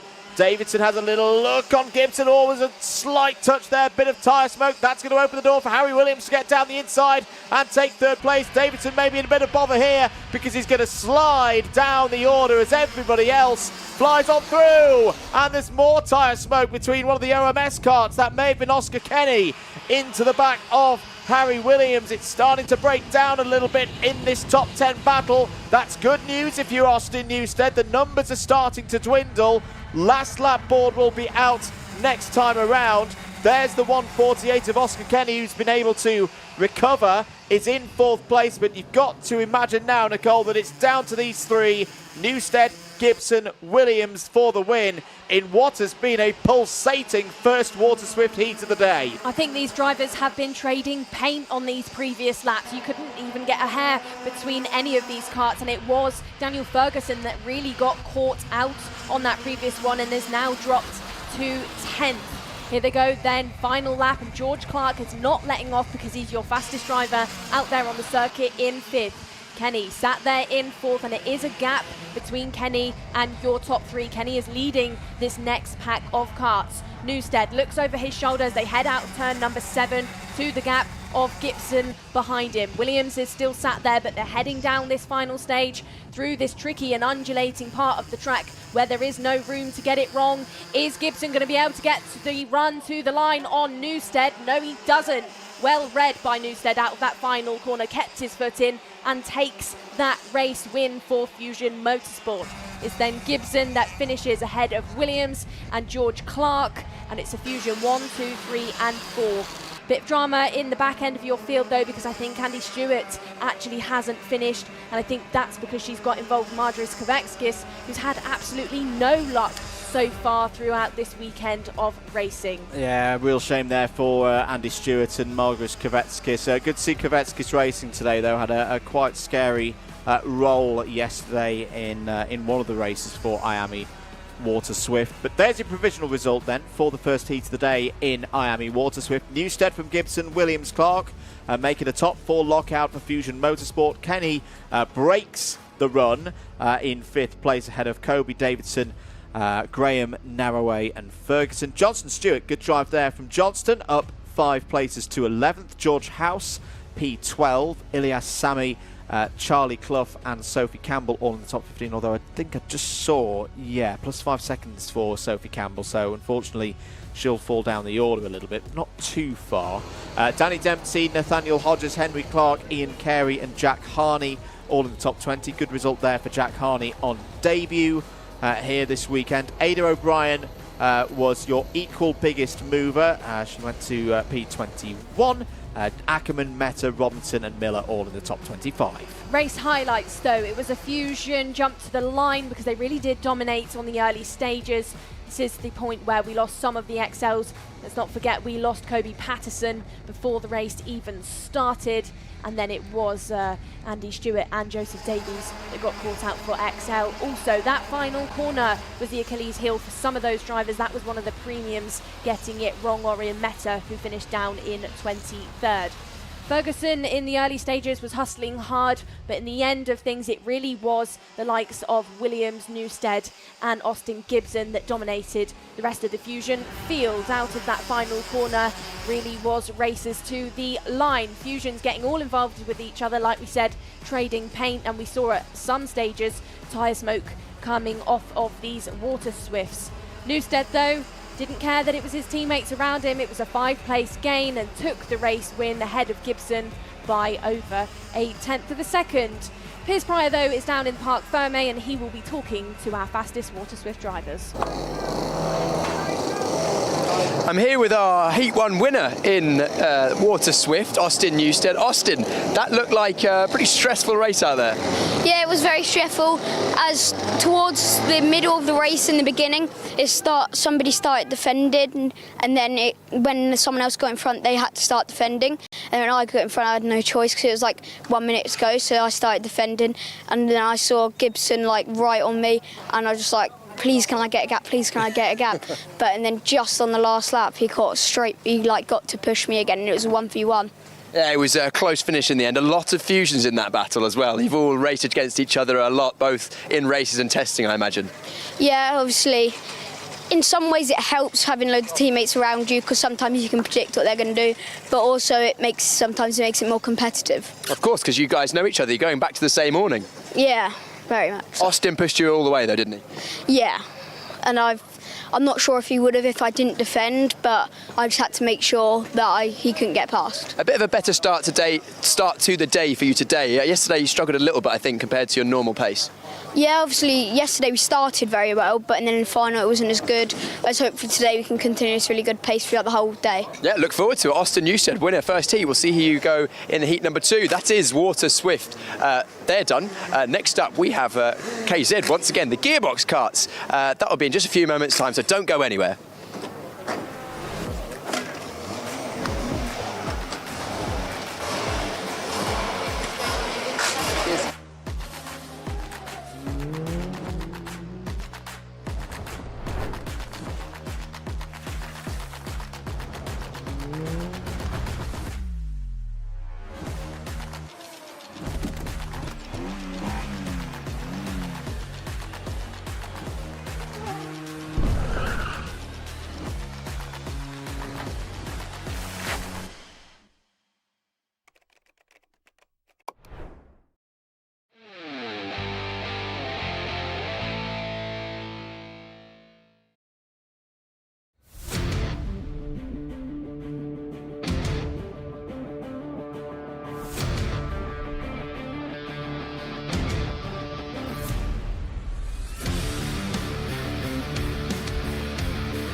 Welcome back to the commentary box here at Glan Y Gors. Getting ready for the second round of heats now, Nicole.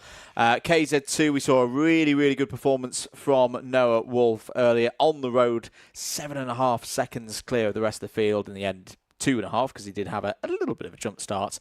But this race, obviously the results from it combined with the results from the first one to set the grid for the final. What are you expecting? Well, I'm expecting pretty similar stuff from Noah Wolf with the pace that he had in that first heat. So impressive. And I'm expecting a similar thing from him this heat. But just maybe questioning, you know, with that 5-second penalty, he would have been aware when he was driving round. Did he push too hard on the tyre? Good point. Because, you know, to get an over a 7-second race win on that tyre, you know, you've got to maybe think he would have taken a big chunk of rubber out of it, and how is that going to play out within this heat? And particularly, I point back to like that run from turn 7 down to turn 12. You know, lots of changes of direction, but those undulations as well. How tough is that to manage as a driver, particularly keeping those rear tyres in check? Yeah, it is really hard not to slide out of that section of the track. You really want to be strong on the wheel. If you start, you know, nudging the wheel around and you don't control the slide, you really are going to start to chew through that rubber. It's a really tough part of the track, as is the hill. As you head up there, you know, the load and the pressure put on the tyre, especially as you get the kart rotated into spoon. Some of these drivers will experience a bit of tyre will fold. So that's something to consider. Piers Pryor is down there, though, on our grid, and maybe he can tell us a bit more about some of our KZ2s. We've got a couple of minutes, so I thought, why don't we jump down here and have a word with some of our KZ drivers. Pole sister in the first race, Noah Wolf. 5-second penalty at the start. I assume you're going to try and avoid that on this one. Yeah, of course. We'll have a go, and it's an easy fix, so just don't do it again. Absolutely. Pace was good, though. Yeah, very, very good. Absolutely. That's our pole sitter, Noah Wolf. On the outside of the front row, Jade teammate, Oliver Stewart. Oliver, pace, your teammate there of Noah, was pretty impressive in the first one. Do you think if you can get a clean start, you can stay with him in this one? Yeah, we'll just have to wait and see. We'll have to wait and see. That looks like a confident look. No comment. No comment. I can see the dad laughing in the background. They know something that I don't. They're clearly not letting on. Third place is Ella Stevens. She's going from the inside of row 2. So that's a 1, 2, 3 for Jade. And then on the outside of the second row, we've got Jake Weston. I was hearing that you had good wafts the other day. Have you fixed the kart now? It's getting there. It's getting there. We'll see in this one. We'll see. I better let you get and sit down and get ready because we're just a few moments away. KZ's, of course, gearbox kart, 6-speed, 4-wheel brakes, LeConte sticky tyres, the fastest short circuit karts in the UK here at the Wera Tools British Kart Championships, and that's just in a few moments' time. Thank you very much, Piers. Yeah, really looking forward to this one again. As I say, we've just had a little bit of a chat there with the Jade racing team, but I think there's some performances from that first heat as well, Nicole, that we need to note that teams are fighting back, aren't they, as we get into this middle part of the season. Miles Murphy was very impressive for me in that first race.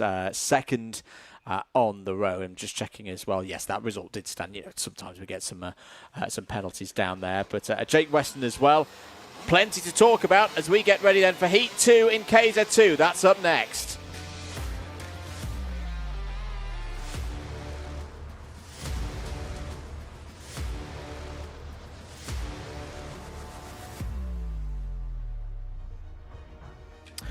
Let's take you through the grid then for KZ2. Noah Wolf on pole position once again from TQ. Oliver Stewart alongside on the front row. Ella Stevens could really do with a good result in this one. Was classified 9th in the first race. On row 2 is also Jake Weston. Miles Murphy and Jess Edgar go from row number 3. It's Nat Thomas, Charlie Turner on row 4. Row number 5 looks like Ashley Lewis versus Ralph Youngling. And then from 6 we have Derek Morgan with Daniel Sabula for Rush. Row number 7 is Lee Ward, the privateer, with Nino Piccoli. And row number 8 is Bryn Kinch with Ryan Green. If you missed the race earlier, if you don't want the spoilers, turn away and close your ears now. But Noah Wolf won. We know even with the 5-second penalty, it was a 2.52 advantage in the end over Miles Murphy. Oliver Stewart 3rd, Jake Weston 4th, Jess Edgar 5th. Nat Thomas and Charlie Turner next up 6th and 7th. Derek Morgan promoted to 8th place because of penalties for both Ella Stevens, who in the end was 9th, Ashley Lewis 10th, Ryan Green 11th. All three of those had penalties of some description. Lee Ward 12th, Daniel Sabula 13th, Nino Piccoli, Ralph Youngling and Bryn Kinch was the final order. I'm just going to check as well what the penalties were for. Ella Stevens was for an incorrectly positioned front fairing, which may have been in that little bump with Oliver Stewart. Not a deliberate one, of course. There's really nowhere for Ella to go.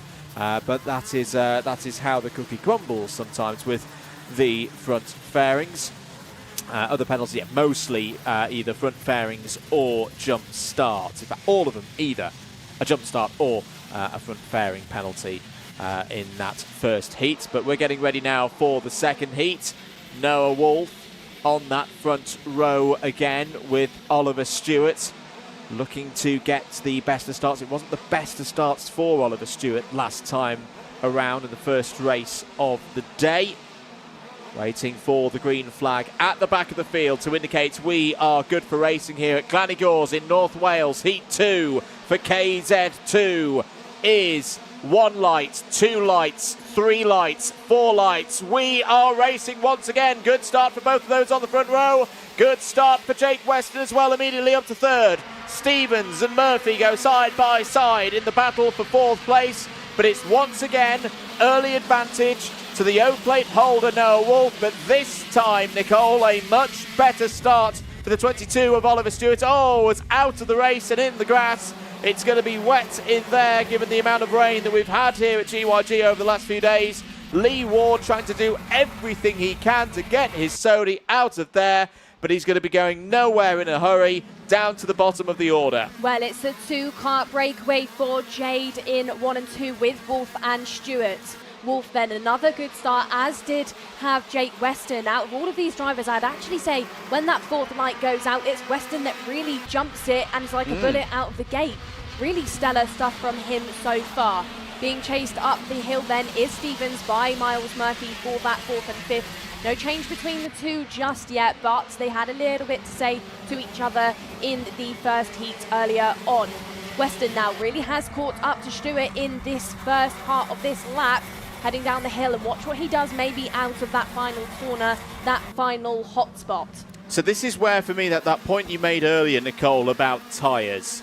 Again, they all get another set for the final, just to cover any scenarios and giving the best chance for a good performance in the final.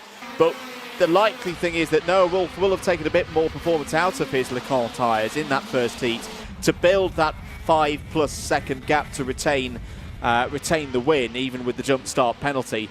If he's going to feel that, he's going to feel it now as we get into the middle part of this race. Oliver Stewart, Jake Weston, pretty close to the race leader at the moment.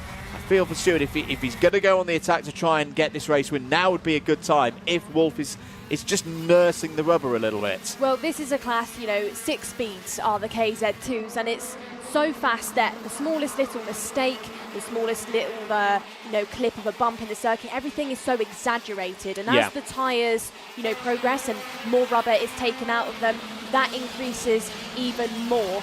Ella Stevens there was your driver just on the screen, still continuing to chase Miles Murphy for that 4th place.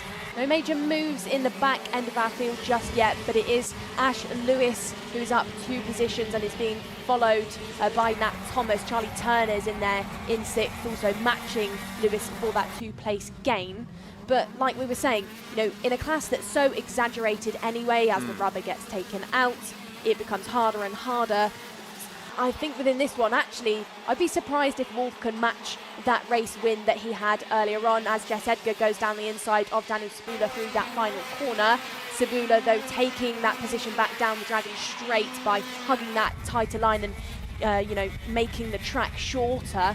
You see that from these drivers as they head down the Dragon straight. They don't run on the outside of the track. They shorten things off, and there is a bump halfway down the straight, actually, Andrew, that the drivers clip intentionally to give them a bit of a spike in the rev of the engine. Indeed. 6.5 minutes of this race to go. It's gone into a nice rhythm. Here's a little recap of how we're looking in terms of the final intermediate classification, because we should remember that at the end of this heat, the order will give us some championship points. Before we get to that, though, let's once again, head to Piers Pryor, who I believe has got an interested party for an interview with him. Weston's mechanic. Clearly what you've been doing on the spanners is helping out, getting closer and closer to the front.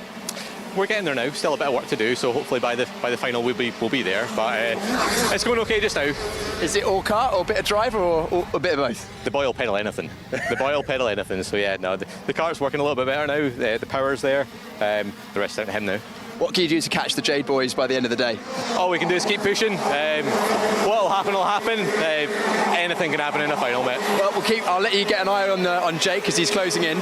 Things are going all right so far. Yeah, we're getting there. We're getting there. Cheers. Back to you. Thank you, Piers. In terms of final intermediate classification, Noah Wolf, 0 points at the moment. If you need that reminder, a heat win, 0 intermediate points. 2 intermediate points for second place, 3 for third, etc., down through the field. So Wolf on 0, Stewart on 5, that would be your front row at the moment. Murphy on 6, Weston on 7 would be row 2. Turner and Stevens, 13 and 14 points respectively, would be row 3. So we'll see how that situation develops, particularly with that kind of move from Miles Murphy. Nice stuff from Miles Murphy up into third place. On board the Demon Tweaks backed machine, prepared by more racing. Downhill once again. You can actually get a double dip down into the carousel. The initial downward run from the spoon curve, and then just before you get to either the braking zone or the turning point, Nicole, there's another little dip, isn't it? It really gives you that roller coaster feel of this circuit. Absolutely. That is a phrase that these drivers refer to this circuit as a roller coaster. You know, it really is up and down, and it's so physical as well, especially as you head up the hill into Spoon. These drivers really have to tighten things up, and the pressure that gets put, especially on the neck, is really hard to deal with. And when you're pulling around 90 miles an hour in the KZ2s as you head to that point of the circuit, you know, physical stuff for these drivers. Murphy then, that overtake done on Weston has allowed Ella Stevens to catch up slightly. Stevens lapping round there in 5th place and is slightly faster than Weston, sat there in front of her in 4th. Back down the hill they go then, and Murphy still on the charge to Oliver Stewart, sat there in 2nd. Noah Wolf is your fastest driver on the circuit once more, but Murphy is only a 100th of a second slower than Oliver Stewart, so is matching but isn't catching just yet. Yeah, at the moment they would be tied on intermediate points, but there we would then go back to timed qualifying. That would act as the tiebreaker from last night, and Stewart, virtue of having a better performance in TQ, would take 2nd place on the grid for the final over Miles Murphy. Downhill once again, just over 3 minutes of this race to go. Ella Stevens starting to grow in this race. This is often what we saw in 2024 for Ella, that she'd be very, very strong in the latter third of races. At the moment, she's looking at 6th on the grid for the final later on today. That 6th place in the FIC would, of course, translate into championship points as well. She would lose a bit of her lead over Oliver Stewart at this stage of the weekend, so it's pretty important for her to find a way past Jake Weston here. 1 position would be enough to get ahead, I reckon, of Charlie Turner in the FIC, who's currently holding that 5th place in the standings. 2.5 minutes to go. Wolf's lead is now 2 seconds, Nicole. And, well, we wondered whether he would struggle a little bit on tyres in this race. He's allayed those fears. A new fastest lap of the race from the O-plate holder, a 40.58. He's not struggling on them then, Andrew, but like we said, he's not as fast as he was in the first heat. Probably has maximised what he would have got out of that Lacon rubber. Pretty much done from how fast he can go compared to the first heat, but is still pushing forward with those purple laps within this one. Stevens, though, still on the charge to Jake Weston, has dropped off the back bumper slightly as she heads out of that final turn. What is the gap between those two drivers? It is not a lot, but Weston has picked things back up again because he has gone faster than Ella now and has bridged open that gap once more. Further back down the field, no major movers within this race. Turner up by 2, Lewis up by 2. Ryan Green sat there in 12th place, is your biggest hitter, but it's a 4-place gain. for green. Yeah, a bit of a difficult race though for Jess Edgar. Unfortunately, he's lost 7 places in this race. He's running in 13th. Other things to note: Nino Piccoli continuing to grow with pace. 40.48 for Nino is a best lap so far this time around. Not quicker than what we saw Nino do in the first heat, but again, if you factor the tyre wear into things, that's another really good effort from Nino to keep that pace up.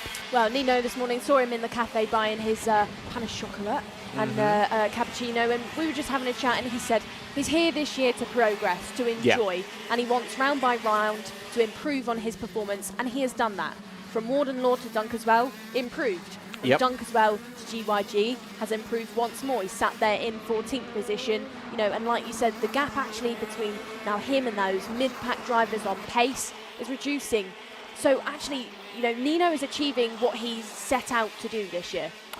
Yeah, definitely so. We shouldn't forget as well, that's a dad and lad effort as well, with his father involved in the Rush Performance number 53. Here is another two of the Rush Performance drivers.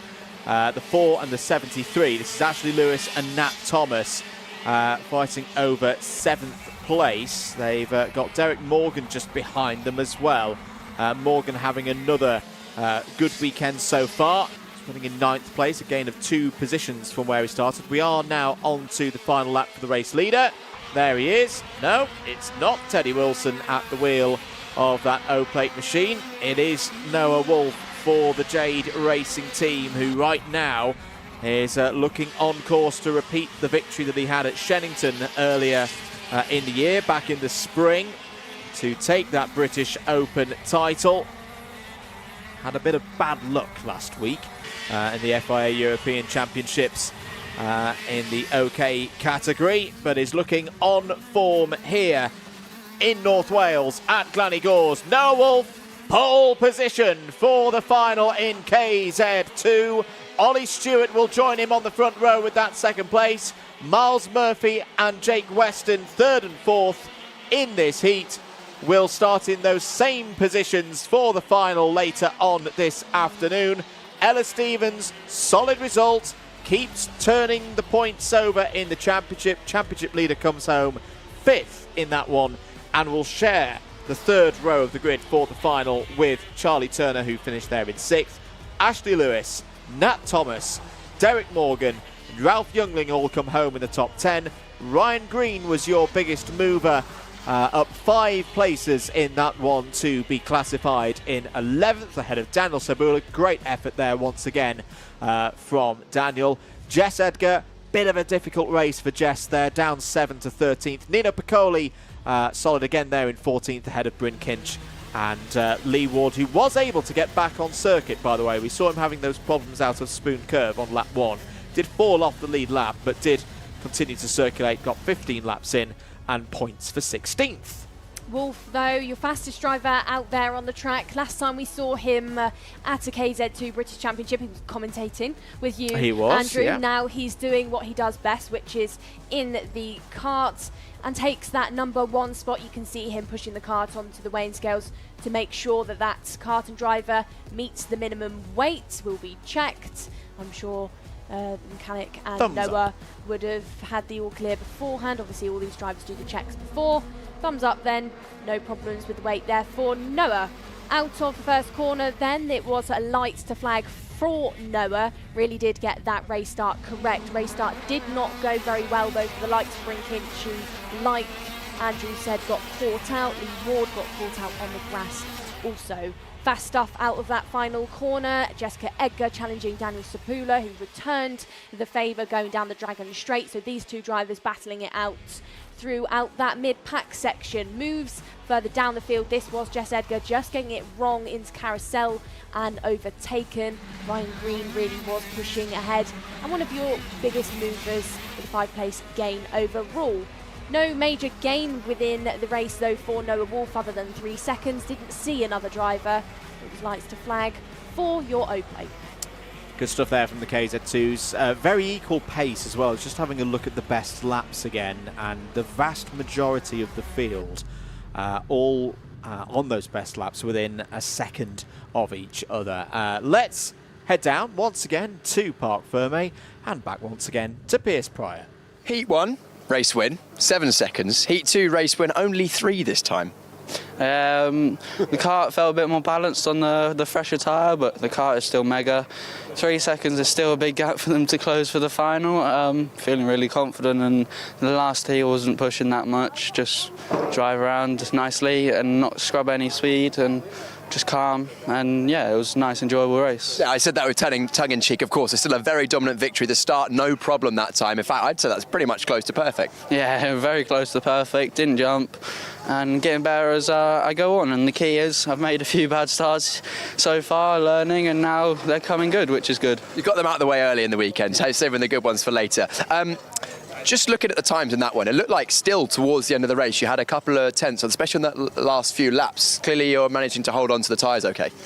For me, I overpushed. I got a bit worried that are they going to be better this time, but I just calmed down in the race. I was a bit flustered at the start. I changed that for the next time, but yeah, I calmed down. The kart felt mega, and yeah, it was good. Same again for the final? Exactly. There we go. Noah Wolf, a winner. Dominant so far. 7-second victory in the first heat, 3 seconds in the second. Can he do the same in the final? Only time will 10. Stick around for that. That's later on today. But next up, Junior X30. Stick around for that. Don't go anywhere.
Welcome back to North Wales, Glan Y Gors for event 4 of the Wera Tools British Karts Championships.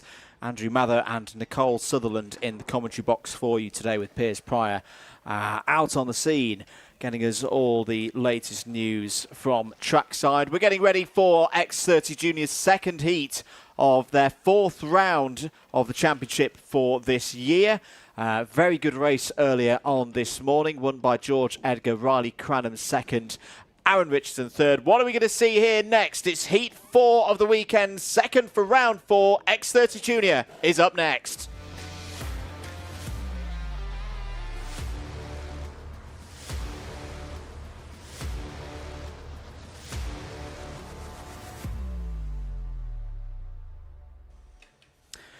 Second and deciding heat for X30 Junior. Let's take you through the grid for this one. Once again, from that brilliant performance in TQ, it's a Mick Barrett Racing lockout of the front row. George Edgar and Tyke Buckley.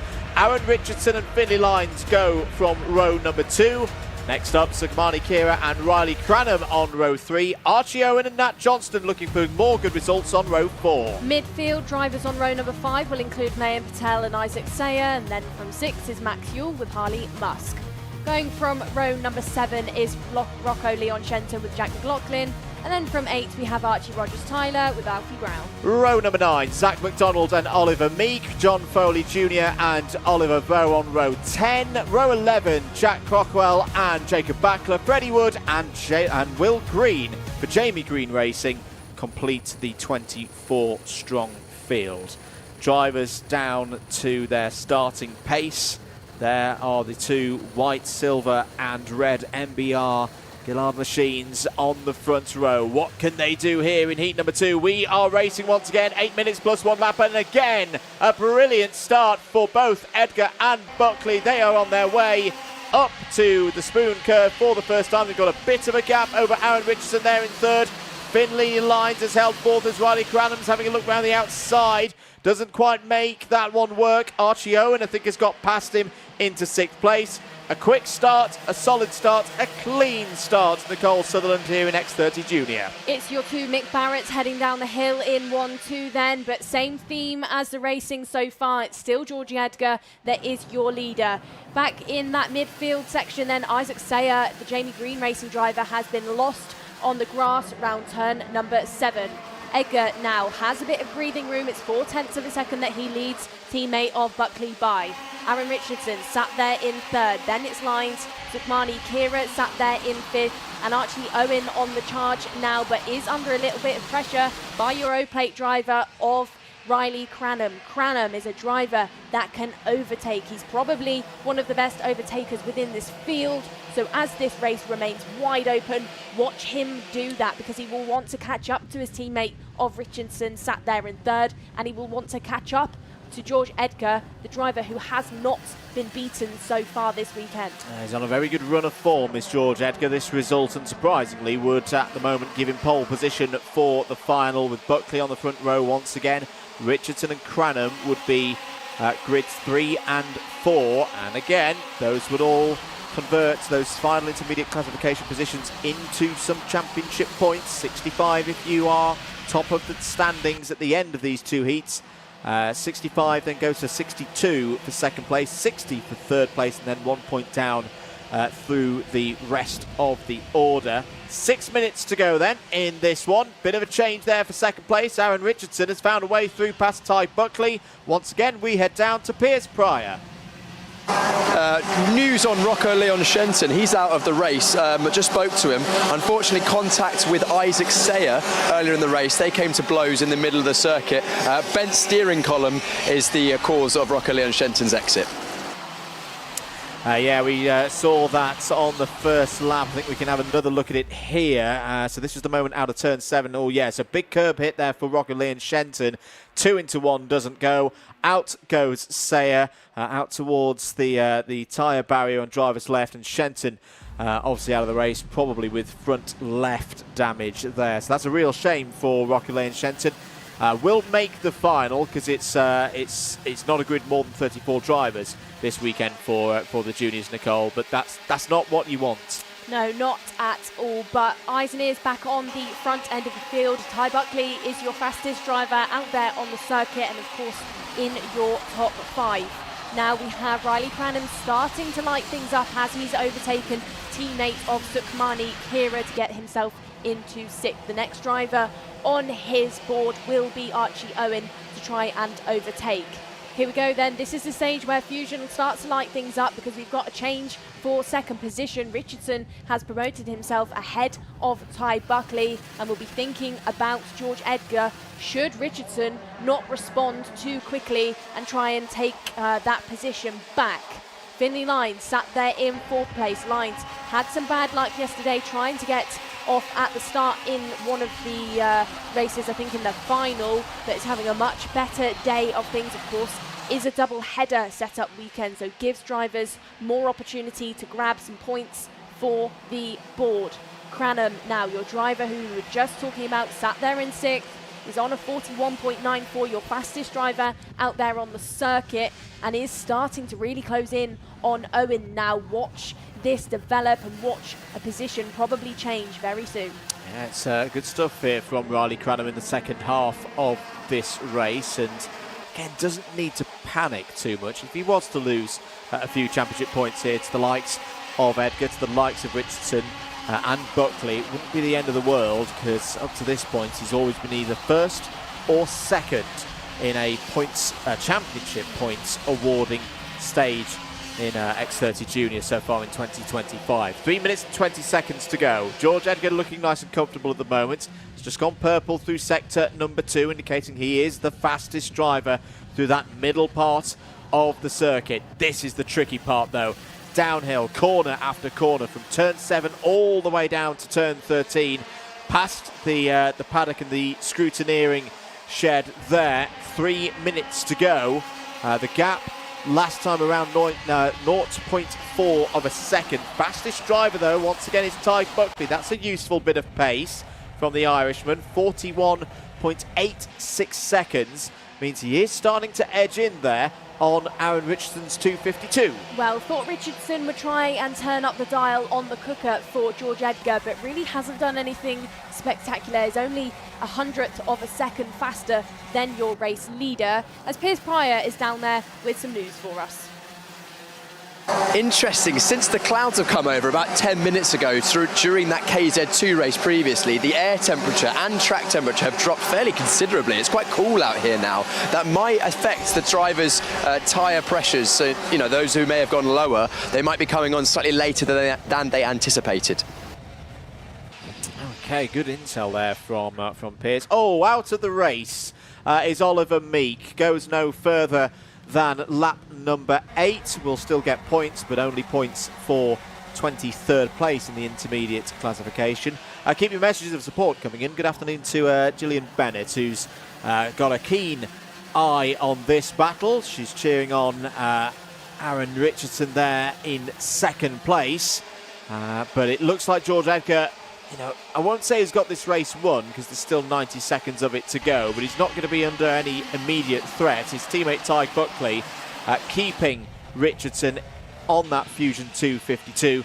Pretty occupied at the moment. Little change further down the order to note, Nicole. Jack McLaughlin, one of the rookies, privateer as well, is up to 13th place. Has got past Max Ewell. Alfie Brown, another rookie privateer, has followed through. So both of those guys up to 13th and 14th places respectively. Just staring at the sector times now between Edgar and Richardson, and they really are jostling in between who is fastest between the two in 1, 2 and 3. There's a bit of a fluctuation, and Richardson really isn't catching up to your race leader as the clock ticks to 45 seconds left. Buckley applying the pressure now on Richardson for that third place. Richardson's going to have to think about it as Buckley looks over his shoulder, which maybe indicates that a move for second place is probably going to be on soon. Buckley's going to calculate it, make sure nobody is too close to him, make sure lines isn't right there before he bites the bullet. How much of this, Nicole, do you think is a bit of a psychological game? Because there is a team, well, we'll come back to that because Buckley's going to go down the inside and take Richardson's second place, and everything that I was just about to say is now a completely moot point.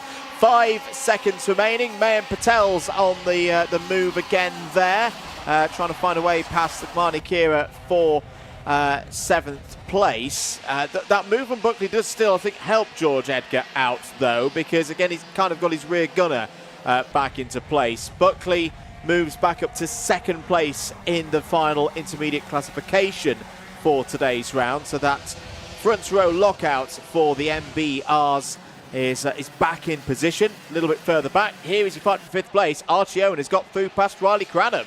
Here we go then, Cranham. I thought we were going to see some stronger stuff from here. It's now dropped outside of that top 5. Archie Owen, the driver on home soil, who has done lap after lap round here on the circuit, has grabbed that position back off of him, goes defensive into Spoon then from your O-plate driver, doesn't want to open that door back up to him once again, looks over his shoulder into Carousel, but does not help himself, drops pace, drops position to Cranham, who capitalised off of Owen getting a bit distracted there and snatches that place back once more. But drivers who look like they're going to snatch that 1 and 2 for Mick Barrett are George Edgar and Ty Buckley. Going 2 for 2 today here at GYG is George Edgar, who is on top of your Junior X30s.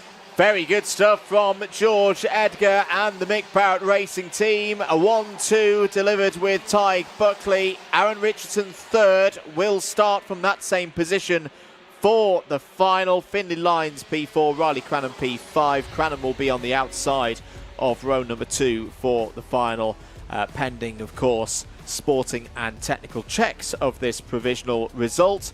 Archie Owen 6th, Sukhmani Kira 7th, Mayan Patel, Nat Johnston and Harley Musk complete the top 10. Good drive from both Archie Rogers Tyler and Zach McDonald, up 4 and 5 places respectively to 11th and 12th in the final standings of that heat. 13th for Jack McLaughlin, held off a charging Will Green, who was your biggest mover in that race, up 10 to 14th. Max Ewell completes the top 15. Alfie Brown, Freddie Wood, Jacob Backler, John Foley Jr. and Oliver Vaux, all in the top 20. 2 more finishers in that race. Isaac Sayre did get back onto the track after that lap 1 problem with Rocco Lee and Shenton, but only 21st for the driver from Singapore. 22nd, Jack Cockrell was your final finisher. 2 retirements from that race, Oliver Meek and Rocco Leon Shenton. Pole position then for George Edgar, looking to do the double here this weekend, looking to repeat his round victory from yesterday.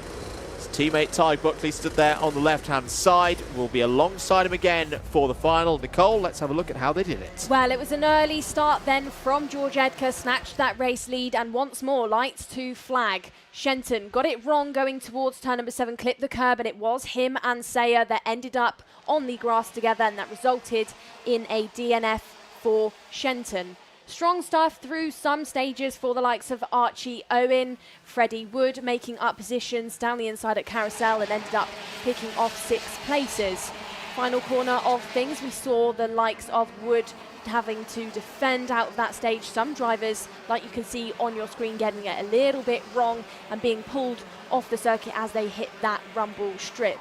Edgar, though, no real dramas, not too much to think about. It was a 3/10 race win for him, and I'm sure shortly his pilot will be down there probably catching up. Good stuff there from the X30 juniors. That's their heat done. Their final will be, of course, later on today at 3:30. Let's head down to Piers Pryor, who is stood with our second place driver, Ty Buckley. Getting an interview. We've had enough of George Edgar for this weekend, I think. So we're going to grab a word with Ty Buckley. Ty, second place. Good result. What can you do to beat your teammate? You know, he's really quick and consistent, so I think I just need to focus for the final and just keep putting in good laps. I think arguably in that race you were probably slightly faster by the end. Do you agree with that? Yeah, I mean, the gap was slowly coming down, but, you know, the gap at the start just was too much to catch, so I think I did the best I could. Yeah, what's the tactic for the final then to try and take the win? Get a good start, stay consistent and just go to the front. And what are Mick Barrett doing so well this weekend to allow you to be consistently at the front with your teammate of George? You know, the setup is just perfect. The engines, the data, just everything is really good. And they're clearly, the drivers are right as well? Yeah, good drivers. No, but yourself, you think you're driving well? Oh yeah, I think this weekend I'm driving pretty well. Amazing, and you've got, of course, chased hard there, Aaron Richardson. He was pushing you on closely. You know, you've got a lot of competition. It's been so close this weekend in Junior X30. What is the difference between, you know, middle of the top 10 and the front? I would say good qualifying and staying consistent during the races is how you get there for the final and then hopefully take the win. Ty, congratulations. Not quite there, but maybe, who knows, maybe the final will be your opportunity to take the win. I'll let you go and cool off after what was a very intense heat, as we always have in Junior X30. Next up, Senior X30, another hotly contested category. That's in a few moments' time. Don't go anywhere.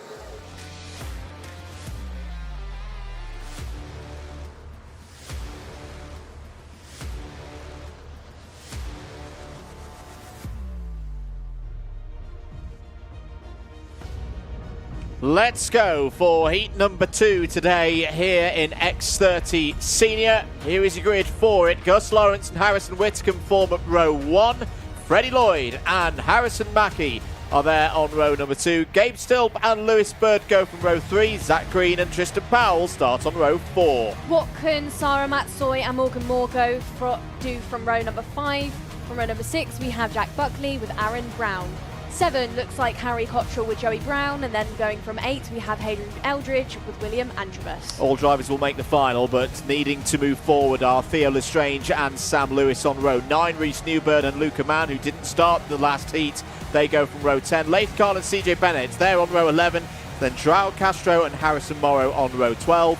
Rounding out the grid of 27, it's Jack Nettleship and Thomas Min-Spearing on row 13. Cameron Edmonds, last of the runners here in the senior category, 27th on the grid. Quick recap from earlier on. It was Lloyd from Lawrence. We're going to go around again for another formation lap here because the grid is not formed up to the standards Nigel Edwards, race director, is looking for. There he is. Lloyd from Lawrence, Whitcomb, Green, Mackey. That was your top 5 in Heat 1. Still Buckley, Powell, Bird and Moore completing the top 10. A few penalties, all for front fairings to Hayden Eldridge, Theo Lestrange, Jack Nettleship, Harry Cottrell and Joao Castro. So all to play for in this second heat for the seniors. And again, the results from this one, combined with the results just read out there from heat number 1, those will form the final intermediate classification, setting the grid for the final and, of course, the next order of 65, 62, 60, 59, 58 championship points. The drivers are ready. Race director Nigel Edwards is ready. Heat number 2 of round 4 for the Wera Tools British Kart Championships in X30 Senior is go. Very even start across the front row. Lawrence shuts the door on Whitcomb. Makes sure he holds the lead in these early stages. Steady start for Freddie Lloyd as there's a big moment there for Gabe Stilp and for Harrison Mackey. Gabe Stilp does very well to get back onto the circuit, but has lost probably around 15, maybe 20 positions. Mackey has fallen down the order again, a repeat of the problems that we saw for the 2024 X30 Junior champion yesterday. Where is Mackey? He's down in around 12th place with that flash of purple and white through the middle of your screen. But a very, very fierce start, I feel there, Nicole, from Gus Lawrence. Harrison Whitcomb tried to go around the outside there.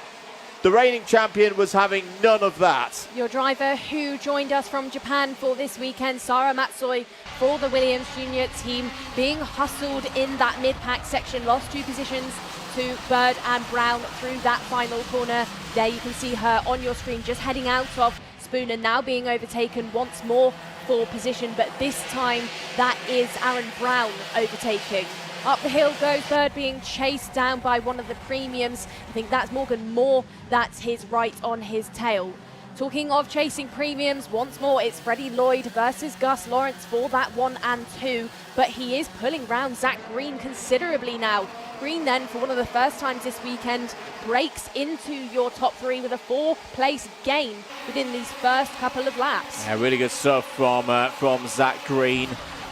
Building the pace. Jamie Green Racing had a bit of a slow start to the weekend. Weren't quite at their shiny best through the free practice sessions, but they've worked hard on the setups across all of the categories here this weekend. And don't count them out getting wins on a Sunday. We saw a lot of that in the 2024 season for that team. 6 minutes to go then. Gus Lawrence is your race leader here in Heat 2 for the seniors. But once again, it's the familiar threat of Freddie Lloyd. Behind there's the unmistakable red helmet of Harrison Whitcomb in 6th place now, has lost 5th place to Lewis Bird. So Lloyd has a go at Lawrence into Spoon Curve, but once again, Gus Lawrence, you can feel it now. He is digging deep. This is, again, we said it yesterday, similar to what we saw from Gus Lawrence in 2024 when he successfully defended his number 1 plate. At this stage of the season, he really, really had to fight hard for it. That's what gave him the big advantage going into the latter half of the season. That's what he's trying to do again here today. Having already lost out in that first heat to Freddie Lloyd earlier on this morning, he knows he has to win this race. Lloyd attempted that move into Spoon like we saw from that previous heat, but had to back out. Is he going to try it again here? No, he isn't. Zach Green right there in 3rd place. Watch Green maybe have a go and try and break into the top 2. Yes, he does. No, he doesn't. Looked like he was going to try and put that nose cone down the inside of the premium of Lloyd, but decides against it. Still, Lawrence from Lloyd and Green as they head down the hill, as Pierce Pryor is out there with some information for us. I'm loving watching this battle as we see Lloyd have a look up the last corner. Sorry, I jumped in right at the wrong time there. I was about to say I'm looking forward to this battle because Gus knows that Lloyd is faster than him this weekend, so he's going to have to use all of his guile. But right as I came on cue, Lloyd made the move. So hopefully we'll see another move as I'll go back to you guys because it looks like it's all kicking off. It is rather. So that move puts Lloyd not only into the lead of this race, but puts him back to the top of the order in the final intermediate classification. That would be a haul of 65 championship points for Freddie Lloyd if things stay this way. Immediately behind, Lawrence and Green, second and third. Zach Green, who's no stranger to winning races in X30 Senior, started his 2025 season very, very well with a win at the IAME Winter Cup in Valencia. And that was against some very strong opposition on that day. Can he overhaul here, the reigning British champion? Gus Lawrence getting back into a rhythm, but not able to get right on the rear bumper of Freddie Lloyd with 3.5 minutes to go. Not many changes in this middle part of the race, but there is one to talk about. Up to 16th place, Thomasman Spearing past Jack Nettleship. Spearing is also your biggest move of the race, having gained 10 places. Zach Green not deciding to bite the bullets on Lawrence just yet. It is still these three in that same order throughout this lap. What a shot there from our first corner camera. You can see the pace that these drivers really do carry through onto the entry to the Dragon Straight. There we go then, Gus Lawrence really catching up to Lloyd now as we head to the 2 minutes 50 mark of this race. Down into Carousel, Lawrence having a look to the gap to Green, maybe indicates he's going to try and go for a move as he's really edging closer to Lloyd now. Green though, your driver that Lawrence is thinking about is your purple driver out there on the circuit. So if he's going to go for a move, he's got to consider what's that going to do for Green. If he gets it wrong, that's going to lose him a position as Green almost looked like he was going to attempt something at that final corner. Actually loses out a little bit there and did wisely to just pull out of that move. It wasn't fully on, especially when you're trying to overtake Gus Lawrence. Once again, let's head down to Piers Pryor. Green had a really big look up the inside of the last corner. I don't know if you guys caught that, but I think he actually went for it and then backed out at the last second, which has dropped him off the back of Lawrence. That might have been his one and only opportunity, but that remains to be seen.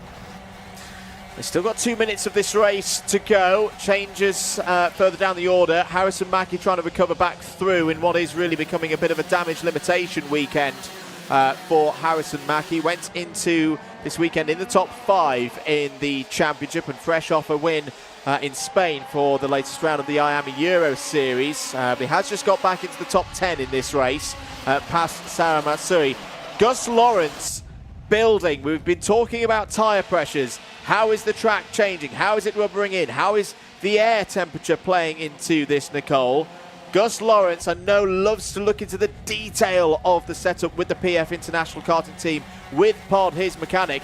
They've got something right in this race because with just over 60 seconds to go, Gus Lawrence now looks to be the driver going on the attack in the latter stages. Freddie Lloyd's got a bit of a problem here. Absolutely does, and Gus is one of those drivers out on the circuit with the experience and with the way he drives. He really babies the kart, and he's going to be one of those drivers that can come in who preserves those tyres. You watch him on the steering wheel, he's not having multiple stabs at each corner. He's smooth into everything, which really benefits him when it comes to tyre preservation.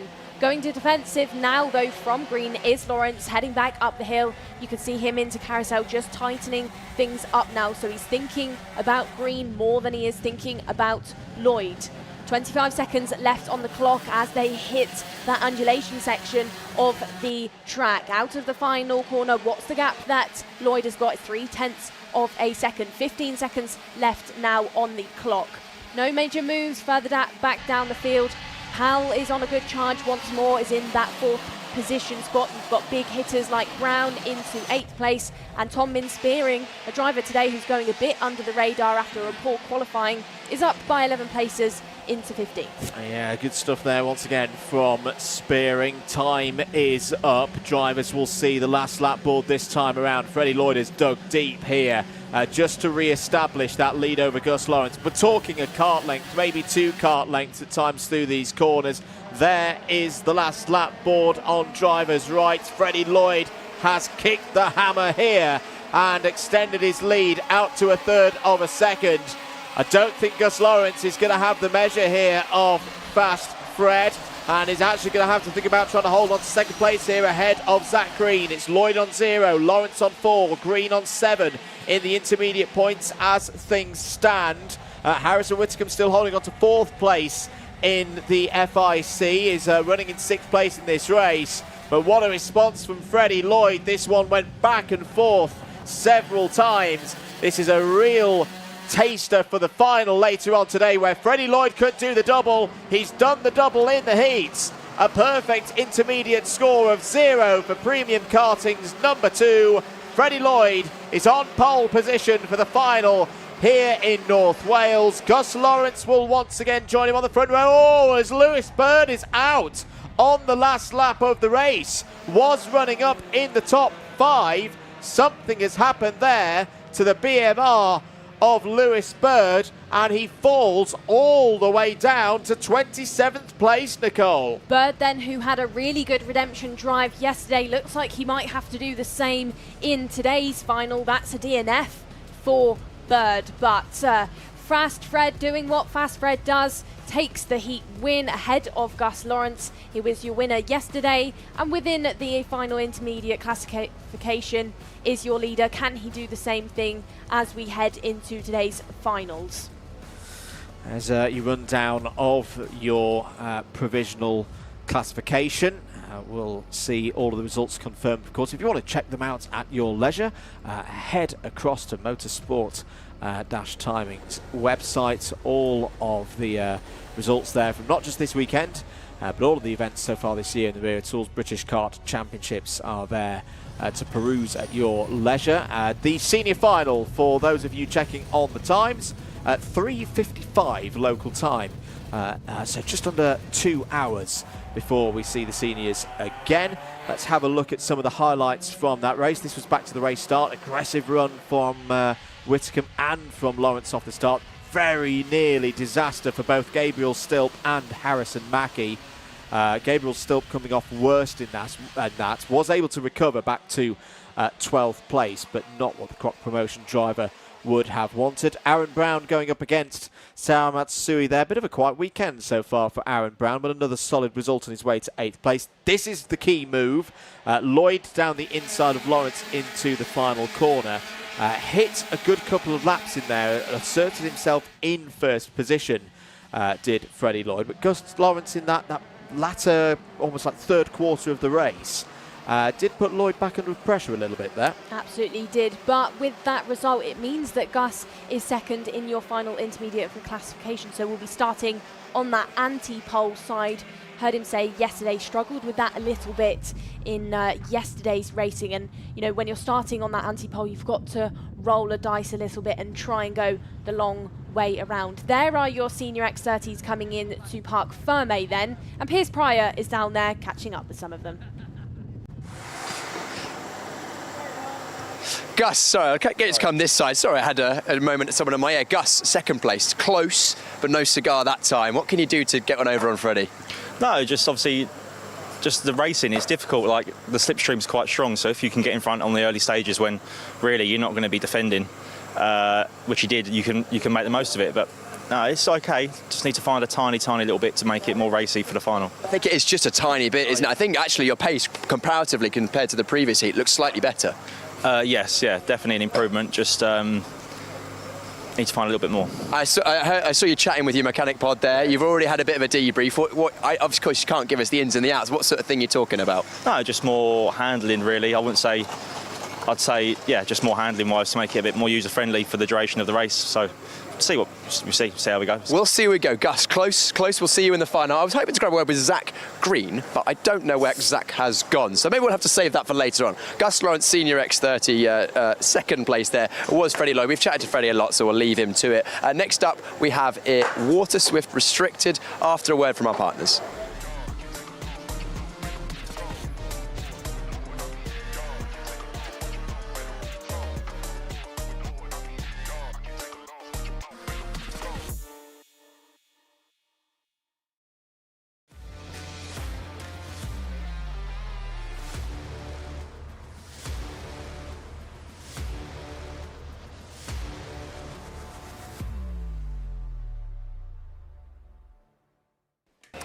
Second and final heat of the round then for IAME Water Swift Restricted. Here is your grid for it. Albert J. Stubbs and Corey Lyons on the front row. Ollie West And Bodie Batch are on row number 2. It's Chaden McElhenney and Harry Chapman from row 3, Louis Williams-Mabs and Toby Biggs on row 4. Row number 5 looks like Logan Hodgetts with Leo Russell, and then from 6 we have Benjamin Slivar with Freddie Baker. Row number 7 will be Patrick Wood and on home soil Frank Morris. Rounding out your grid of 15 karts, we have Harry Murphy. Result from earlier, Stubbs from Batch, Chapman, Lyons and McElhenney your top 5. West, Biggs, Wood, Schlivar, Hodgetts down to P10, Murphy, Morris, Baker, Williams-Mabs and Leo Russell. After penalties were applied, we're going to go around again for another formation lap. That was a little bit quick round the final corner from my view of things. What we definitely know is that it wasn't what our race director was looking for, so we'll go for another lap. Bit of further news from that first heat of the day and the round for Water Swift Restricted, third heat of the whole weekend. The penalties were handed out to Baker and Williams-Mabs for incorrectly positioned front fairings. Likewise for Leo Russell, the clash between Leo Russell and Louis Williams-Mabs was looked at, and another 5 seconds was applied to the driver in the number 63. But to be honest, it wasn't really much, it didn't change the results too much. As I say, those two drivers were already at the back of the field. Are we ready for race start? Yes, we are. Green lights on our screens. Away we go then for 8 minutes plus 1 lap, and it's another very close start between Stubbs and Lyons. Lyons holding round the outside 2 by 2 on the run up the Dragon Straight, but it's going to be Stubbs who has the advantage, helped by his teammate Bodie Batch, who's up to second place, and a great start as well for Toby Biggs, the privateer in kart 46 with the white and orange livery there. That's a fantastic start from Biggs, up to third place. Good start from Biggs, but also a good start for Harry Chapman there, sat behind Biggs in 4th place.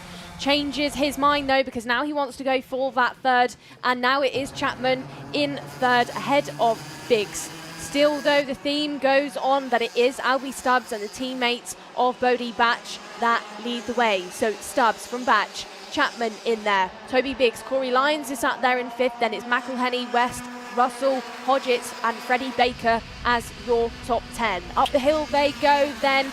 Stubbs leads from Batch, Harry Chapman taking a bit of a different line into Spoon Curve. Back down they'll go into this roller coaster section of the track.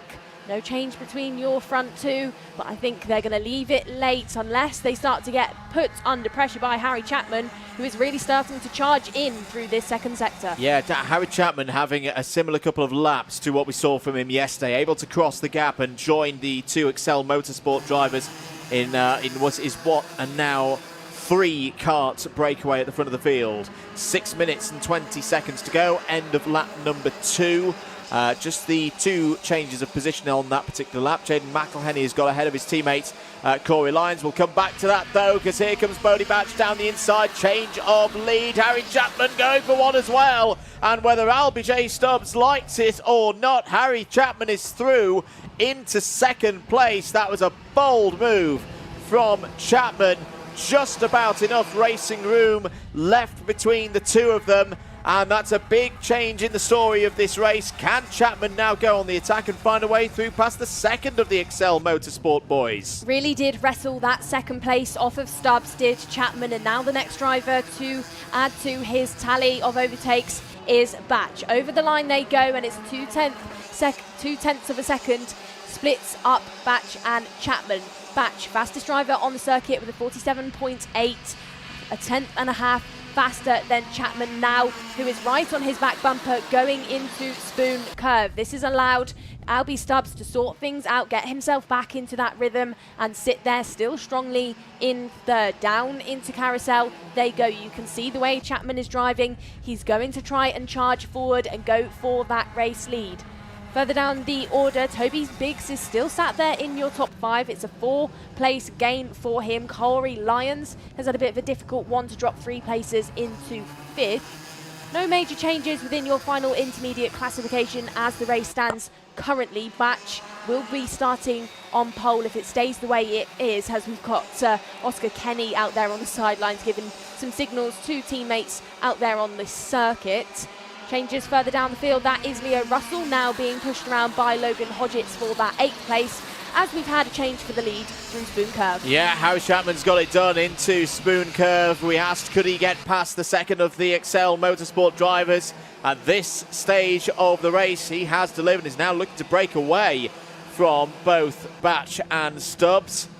As down the hill once again they come. This is the really tricky part of the course. We've been talking about the senior karts and how they like to slide through this part of the course. It's a bit more of a drop for the shorter wheelbase chassis for our younger drivers. Chapman really starting to break away now. It's just in the fastest lap of the race as well, a 47.77. Quite a few changes in the second half of the order. That advice from Oscar Kenny on the sidelines has given some good performance for Ollie West in the Evolve Motorsport number 24. He's got past Biggs for 6th place. Benjamin Schlivar is through past Leo Russell, so that's Schlivar up 3 places. Who thought he had a podium yesterday, but actually on review of looking at the times, and it was a photo finish as well, just got pipped to the line in that one, but still a very good result there in 3rd place. Leo Russell, as we say, there he is in the orange helmet, buoyed on by Uncle George's performance last night in Montreal. Big race for the Russell family later on this evening, the other side of the Atlantic. He's currently fighting with Patrick Wood here. This is for 9th place. Patrick Wood had a decent day yesterday. There's the number 22 as well of Louis Williams maps. Chapman then on the timing screen looks like he's lost that race lead, has dropped to 2nd place, and it is Stubbs that has overtaken, as Piers Pryor is down there with some news for us. I just went to go and speak to Mike Chapman, not on camera today. I thought I'd spare him the extra nerves, as his son is now in the heat of battle for the lead. I asked him if there's any changes he's made, because it looks like his son's going very, very well out there, potentially even better than he did this morning. They made a couple of little tweaks to do with the carburation, which he thinks has helped, but he said he thinks the main thing is that Zach just really wants it. Very good there. Very good info from the Chapman camp. A few changes in that battle for 9th place. Woods, Williams, Mabs and Baker through past Russell and Hodgetts. That's a little bit of a close moment there between Leo Russell. Was that Harry Murphy, the number 65? I just took my eyes away from the screen for one moment. But a lot of these drivers in the second half of the field, you know, it's their first season. You see those black number boards on your timing tower on the left-hand side, indicating that they are drivers new to the Wera Tools British Kart Championships. They may well have raced in other championships, you know, within the Motorsport UK licence banner, but this is their first full season in the Wera Tools British Kart Championships at the top of the order in the owner categories. Back at the top of the order in this race as well, Chapman under attack, and there's not much he can do there because the 2 Excel Motorsport drivers have done a really good bit of flying formation there, like the military jets that fly through this part of the world from time to time. Through goes Batch and Stubbs, now into 1st and 2nd place. Well, teamwork makes the dream work with that one. Then the 2 XL drivers really did push each other through on Chapman. Chapman then still taking that slightly different line as they head downhill into the final sector. All drivers clipping that inside curb as they head towards the final corner. Stubbs then still chases down Bodie Batch. Bodie Batch is the only driver really to apply pressure to Stubbs so far this year. Took that race win yesterday, broke Stubbs' winning streak that he created at Warden Law. But will Albie Stubbs maybe be able to pick things back up? Did look like he was going to attempt something into Spoon then, but backed out of it into Carousel then. Did have a look just again, but tucked back into the back bumper of his teammate. 14 seconds left on the clock, so time is starting to run out. Chapman, though, don't count him out, still chasing down the hill as they head down into this final sector once more. It definitely is out of this top 3 as your top 3. Absolutely. On to the final lap then. Bodie Batch is your race leader, has been in this position before this weekend. Stubbs has got a really good run out of turn 1, is drawing alongside as they run up the Dragon Straight. Surely Stubbs is going to have the race lead here. Yes, he does, even before they get to Spoon Curve. Here comes Chapman down the inside. Nice move on the brakes there by Harry Chapman. up to second place. How does Chapman respond now? Can Bodie Batch find a way back through? They're out of carousel for the final time here in this heat. This is with pole position in that final later on this afternoon on the line. Looks like LBJ Stubbs has got this one won. Chapman focusing on defence ahead of Batch. Out of the final corner, LBJ Stubbs extends his championship lead, takes the race victory. Chapman holds on the line for second place ahead of Batch. Fourth for Lyons, West, McElhenney, Biggs and Schlivar all in the top 8. Patrick Wood, Louis Williams-Mabs, they both get top 10s. Baker, Hodgetts, Russell, Murphy and Morris will complete the 15 runners. But that is once again pole position for LBJ Stubbs. It is his 4th full championship score so far this season. That is a tremendous run for LBJ Stubbs. Harry Chapman, second in that one, means he's locked in a spot on the inside of row number 2. So between Stubbs and Chapman, it will be Bodie Batch starting second on the grid. There is the rest of your provisional order. Just to go through the rest of the top 8 for the FIC. So Stubbs, Batch, Chapman, we've covered 1, 2, 3. Lyons, 4th on the grid with a good score, 8 points, some more useful championship points to go with that for the Irish driver. Ollie West, P5. I think that equals the, in fact, no, it doesn't equal, it beats the best performance from this weekend for Ollie West in terms of points paying positions. 6th will be McElhenney on the grid. Biggs and Schlivar complete the first 4 rows of this one. If you're particularly interested in that IAME Water Swift restricted final, 20 past 4 is the time for that final. Before we move on though, let's have a look at some of the highlights from that second heat of the day. Relatively clean start for the first half of things. We did have a few drivers getting it wrong going into Spoon, but no real dramas for most of outfield. Bodie Batch was your first driver to bite the bullet and grab that race lead going into the 90 right, and Harry Chapman capitalised off of that one and overtook LBJ Stubbs as well. Further back down the field, Leo Russell was getting elbows out going down the Dragon Straight, did lose out in the end and finished in 13th, but did have a good go at the racing part of things in your first half. Chapman, though, the driver who took the race lead at one stage, lost it once more to Bodie Batch going up the hill.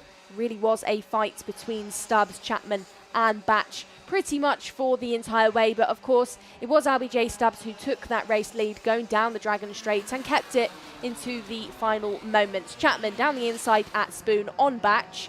It was a drag race to the line between those two. Stubbs took the race win, and Harry Chapman did manage to catch on and keep that second place. Pierce Pryor will be down there in Parc Ferme then catching up with our Water Swift Restricted. Stubbs took victory in that Water Swift Restricted race. We chatted to LBJ Stubbs a fair amount this weekend, so I'm glad Bodie Batch again. We saw a lot of you yesterday, Bodie. Today he's a little bit more tricky. Yeah. I mean, we got unlucky in that heat, led nearly every lap maybe, and then last lap we just got done. Got done. What was, did you see it coming, or was it just a good move? Just a good move, yeah. Good move. And it was very, very close over the line between you and Harry Chapman as well. You thought you got second, but not quite. Yeah, definitely. Right, what can you do in the final to get the win again? Well, see, I think we're on the inside row after that. Push our teammate, try to get away, and then do it from there. Amazing. Well, good result. We'll grab a quick word with Harry Chapman. Actually, sorry, Harry, we haven't quite got time. We'll grab a word with you later on, maybe, if you win the final, because the Water Swift race has already gone out, but after a quick word from our sponsors.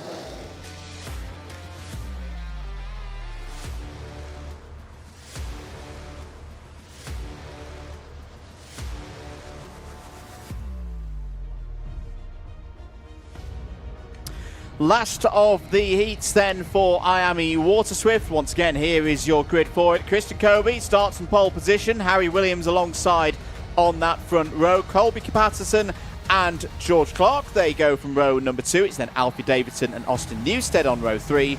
Austin Gibson Callum Graham on row 4. Row number 5 will be Oscar Kenny and Mason Hibbert, and then from 6 is Daniel Ferguson alongside Ethan Owen. 7 is Henry Clark with George House. Going from row number 8, we have Joseph Davies and Johnson Stewart for XL Motorsport. Row number 9, Sophie Campbell and Ilias Sami. Luca Narroway and Chester Fawkes go from row number 10. It's Danny Dempsey and Margaret Skvetskis on 11. Charlie Clough and Nathaniel Hodges on 12. Ryan Meta, Ethan Robinson next up on 13. Ian Carey and Jack Harney on row 14, as there's been an incident on the formation lap here, which we'll come to in a moment. Ackerman and Stewart, row 15. O'Brien and Sagu, row 16. Oscar Miller completes the 33 runners. Who was involved in that one? Well, Orion Meta was one of them, just moving away there. So I think this, red flag. Red flag is out. So we will not get going at this time of asking. And everyone coming to a stop there. I don't know what you saw of that, Nicole. It looked like there was at least 3 or 4 drivers involved. No, I just saw it in the background of the lineup of drivers. Just a bit of a pile-up going on. So I'd say some of the drivers had caught each other out. So I do think they've all got each other back into position. They can see your 2 drivers who will be starting on the front row, Kobe and Harry Williams, speaking to our race director of Nigel Edwards, probably just being told, slow it down, boys. You know, you can't win the race before we've started.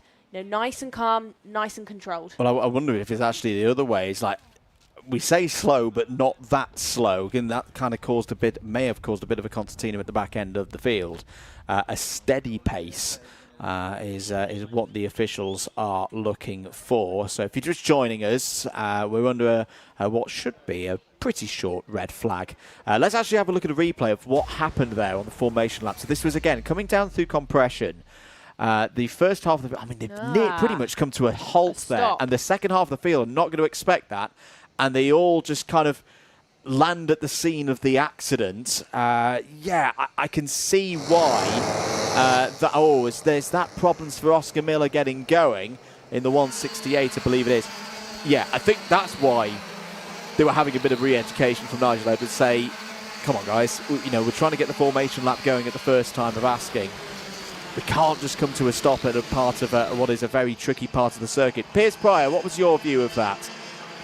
It was great work by Nigel Edwards there. I think that was the right thing to do, because not only was he chatting to our pole or front row drivers, but also I noticed coming into the last corner that our pole sitter was actually completely on the brakes. His rear tyres were stationary and he was still being pushed along. So I think it's good to have a bit of a reset there, because when the drivers are all too close together pushing each other, that's when things can get dangerous. But hopefully we'll have a much better and cleaner start this time. Well, something we can maybe consider from that then, Andrew, is are there going to be nose cone penalties further in our field, as all those drivers really did come to a halt and there would have been a concertina effect. Will we go green on this time of asking, though? Yes, we do. Christian Kobe then takes that early race lead once more. Down the Dragon Straight, Harry Williams on that outside part of the straight, as I think that's Alfie Davidson getting it slightly wrong, going down the inside, and just uses some of the track. The Fusion drivers have been the ones to bite the bullet in these early stages, as we've lost one of the XLs. That's Joseph Davies getting caught out going through Spoon and the top of the hill. Early stages, though, it looks like Colby Patterson is having a night and day difference of a race compared to his Heat 1 of today, as he sat there in second position. And I think we've actually lost maybe a few more drivers on top of the hill. Yeah, it's Harry Williams disappeared from this pack. I can't see the O plate, at least in the top 5, and we're not having the O plate register through on timing. So yeah, I think we've lost Harry Williams here. That's quite a big. Oh no, he's there in 6th. It's okay. That is all right for the championship leader. As we've now got a bit of drama for our race leader, Christian Kobe, because he's under investigation and loses the race lead completely off onto the grass. We've also lost Ozzie Gibson off there. That is drama for the Fusions and from the front end of our field. And that was not good, because that was under yellow flags. Clear to us in the commentary box. And, I was about to mention that it's already potentially controversial because there was racing into a yellow flag zone. Ozzie Gibson, you see there, is out of this race. Christian Kobe is out of it as well. sadly, the IAME Water Swifts not covering themselves in a blaze of glory on this particular occasion. 6 minutes and 15 seconds to go. Yellow flags clearly out again there on the run up to the Dragon Straight. Waved yellow flags at the top of the circuit. I hate to say it, Nicole, but I don't like to see that. From experience around here, that is a blind rise over the top into Spoon Corner. It's a very easy part of the circuit to go off. I think there may be a little few words here from the officials against the drivers, just generally to say, come on, you've got to abide by the yellow flags and slow down a bit. Well, maybe we could throw some question marks about what that means for our race leader of Kobe Patterson, because he was right in the thick of it when that happened. George Clark, your driver who finished second on the podium yesterday, is now second within this race, your fastest driver out there on the circuit. It was a first podium yesterday for him within the British Kart Championships. He really has been on the charge this weekend, is Clark. Up the hill they go then. It really is a bit of a three-kart breakaway at the front end of your field, still led by Patterson. Clark sat there, and now Austin Newstead sat there third, chasing down the hill, but it's Excel versus Fusion once more. A couple of investigation notices have come in from race control. The O-plate of Harry Williams is one of them, and the 199 of Christian Kobe. Christian Kobe out of contention, has got going again, is still on the lead lap of this race, but is some 30 seconds off the lead in this one. So it feels like this one is starting to calm down now. It is very much going to shake up the pecking order in the final intermediate classification. Patterson leads. Oh, is there more trouble this time? It's the 115 of Daniel Ferguson, who at least doesn't lose the engine, is able to keep rolling, but will drop down from around 8th place in the running order there. That is a real shame for the driver, who was a race winner in IAME Water Swift Restricted last year, on his way to, if I remember correctly, second in the championship. Piers Pryor, what's the latest? Oh, we've got a great race on here, but I don't want to say the R word, but I'm looking over the hill where the wind is coming from. Wind has picked up, air temperature's gone down, and I can see some pretty ominous clouds coming this way. You can indeed. I'm going to even it up here. Yes, there are some dark clouds, but through them I can see blue sky. So positivity, the power of positivity, is not going to rain today. 3 minutes and 40 seconds to go in this one. Here's your fight at the front of the field. Patterson, Clark, Newstead. At the moment, this is also involving drivers who could be on the front row for the final. Newstead has the lead in the final intermediate classification on 3 points. Clark would be alongside on that front row with 6. Harry Williams at the moment looking at the inside of row number 2, Nicole, there with 9 points. Well, I'd say your top 3 need to get a move on, because Davidson, Penny and Williams all set green laps in that previous one, so they are really catching up now for the front end of the field. There you can see Alfie Davidson really has broken away from Oscar Kenny and is starting to chase the likes of Austin Newstead. No attempt just yet by George Clark. I think he really needs to try and have a go. There on your screens is Gibson pulling into Parc Ferme. We saw him involved in that incident at the top end of the track. Look at this now, Andrew. This is a battle for that race lead. It's turned into a 6-kart train within this lap. Kobe Patterson still leading the way from Clark. No attempt from Clark, no attempt from Newstead. One of them, I would say, needs to bite the bullet really soon, because they're starting to back each other up too much, and it's starting to bring too many drivers into the fight. Yeah, I've got to say, Alfie Davidson is turning a really, really good bit of pace here in 4th place. Just seems like a completely rejuvenated driver, has put the difficulties of Warden Law behind him, won the final yesterday, of course, and he's bringing others with him. Kenny's there, Williams is there, Colby Patterson feels the need to defend. Got to remember that Patterson had problems in Heat 1, so he needs this victory to get himself back up the order. There's a look at your weather radar. Pretty clear at the moment over North Wales. Little bit of rain out towards Harlequin the Sea there.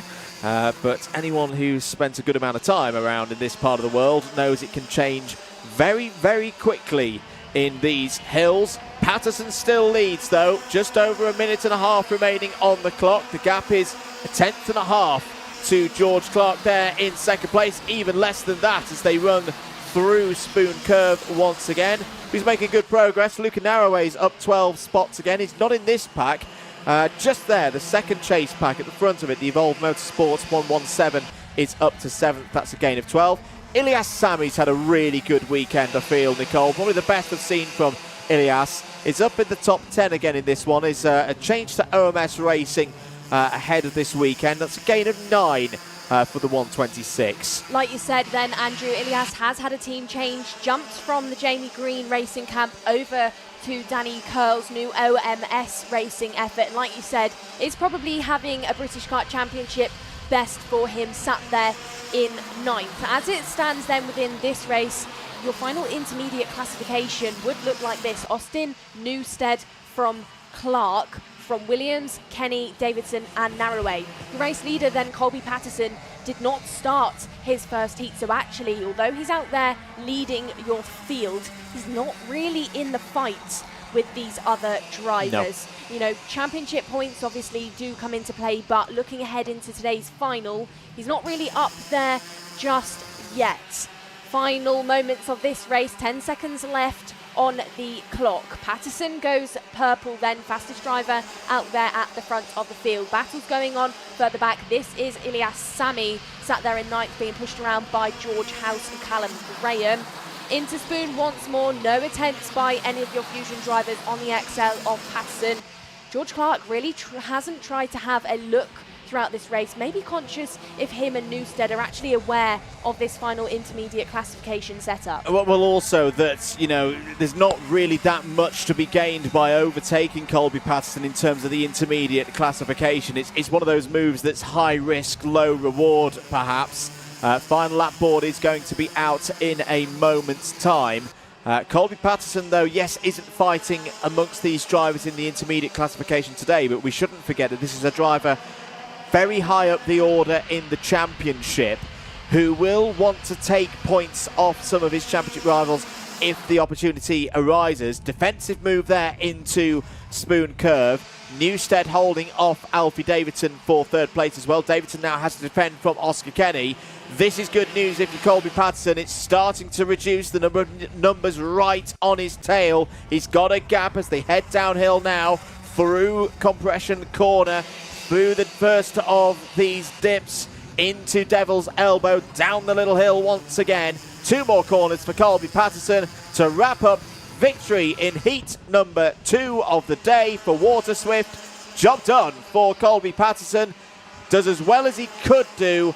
Gets himself back up the order for the final later on today. George Clark, P2, will be on the front row for the final, but on pole, it's the driver in 3rd in that heat, Nicole. Austin Newstead, another haul of 65 championship points on a Sunday. This is a long game, of course. It's a championship, and Newstead is doing exactly what he needs to currently do. Finishes there in 4th, followed by Davidson and Oscar Kenny for your top 5. The remainder of your top 10 then looks like Harry Williams. We've got also Mason Hibbert in there in 7th. Then it's Luca Narroway, George House and Callum Graham.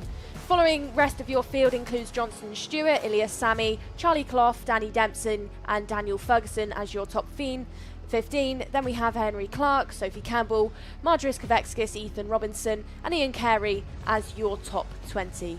Remainder of your field includes Nathaniel Hodges, Andy Stewart, Jensen Ackerman, Ethan Owen, Jack Carney, Orion Meta, Ruben Sagu, Ada O'Brien and Oscar Miller. Then we have Christian Kobe rounds out your 30 karts finishers. Austin Gibson and Joseph Davies, though, are your 2 drivers that did not finish the race. Highlights then from this one. Into Spoon Curve, we lost one of the XLs. That was Joseph Davies getting it wrong on top of the hill. Battles going on further back down the field. We had Johnston Stewart going down the inside, down the hill. Some of these drivers really getting caught out. That was Daniel Ferguson going over the back of one of the drivers through Spoon. We had the OMS drivers all getting involved with each other as well. Ilyas Sami actually gave Callum Graham a run for his money throughout the entirety of that race. Got a bit busy out of the final corner for some of our fusions, but crucially it was the XL Motorsport of Colby Patterson that took your race win. There we go then for IAME Water Swift. Their final will be the last race of the day at 4:45. Don't go anywhere. Yes, it's a pause here at the circuit until our first of the finals at 3 o'clock. We've got the Paddock show coming up that was recorded last night, including the latest runners in our Wera Tools Wheel Change Challenge. If you watch it and want to get involved, get down to the Motorsport UK Race Centre for the next of the Paddock show recordings on a Saturday evening. But keep it locked here. If you've not given the broadcast a thumbs up on your platform of choice, please do so. Give it a share as well. We'll be getting into those finals from 3 o'clock onwards. Plenty of action remaining here at Glan Y Gors, and a good little bit of sportsmanship there between Clark and Newstead. They've done a great job. They'll be on that front row for the final later on today, though. But before we go to the Paddock show, let's check in once again with Piers Pryor. Venture race winner in that one was Colby Patterson. Colby, I can see the little grin on your face. You must be pretty happy with that. Yeah, compared to the first one, yeah, definitely happy with that one. Why are you so happy? Was it driving, kart, bit of both? It was good, but also the fact that the first one was so bad, considering I didn't finish the finish lap. So yeah, that's pretty much why I'm so happy. Absolutely, and rightly so. It was a pretty chaotic race. A lot of the drivers that you were fighting within that fighting at the front of that first race finished down. The old Austin Gibson out of the race, a number of other drivers. So it's going to be a bit of a jumbled up final. Do you reckon you can take advantage of that? Probably, but it depends how it pans out at the start, really, because the start's one of the biggest things here, as you probably imagine. Absolutely. Colby, congratulations. Good result in the heat. That's the racing for the morning, but don't go anywhere because Paddock show's coming up in just a moment, and then on the other side we've got the Wera Tools British Kart Championships finals, the round 4.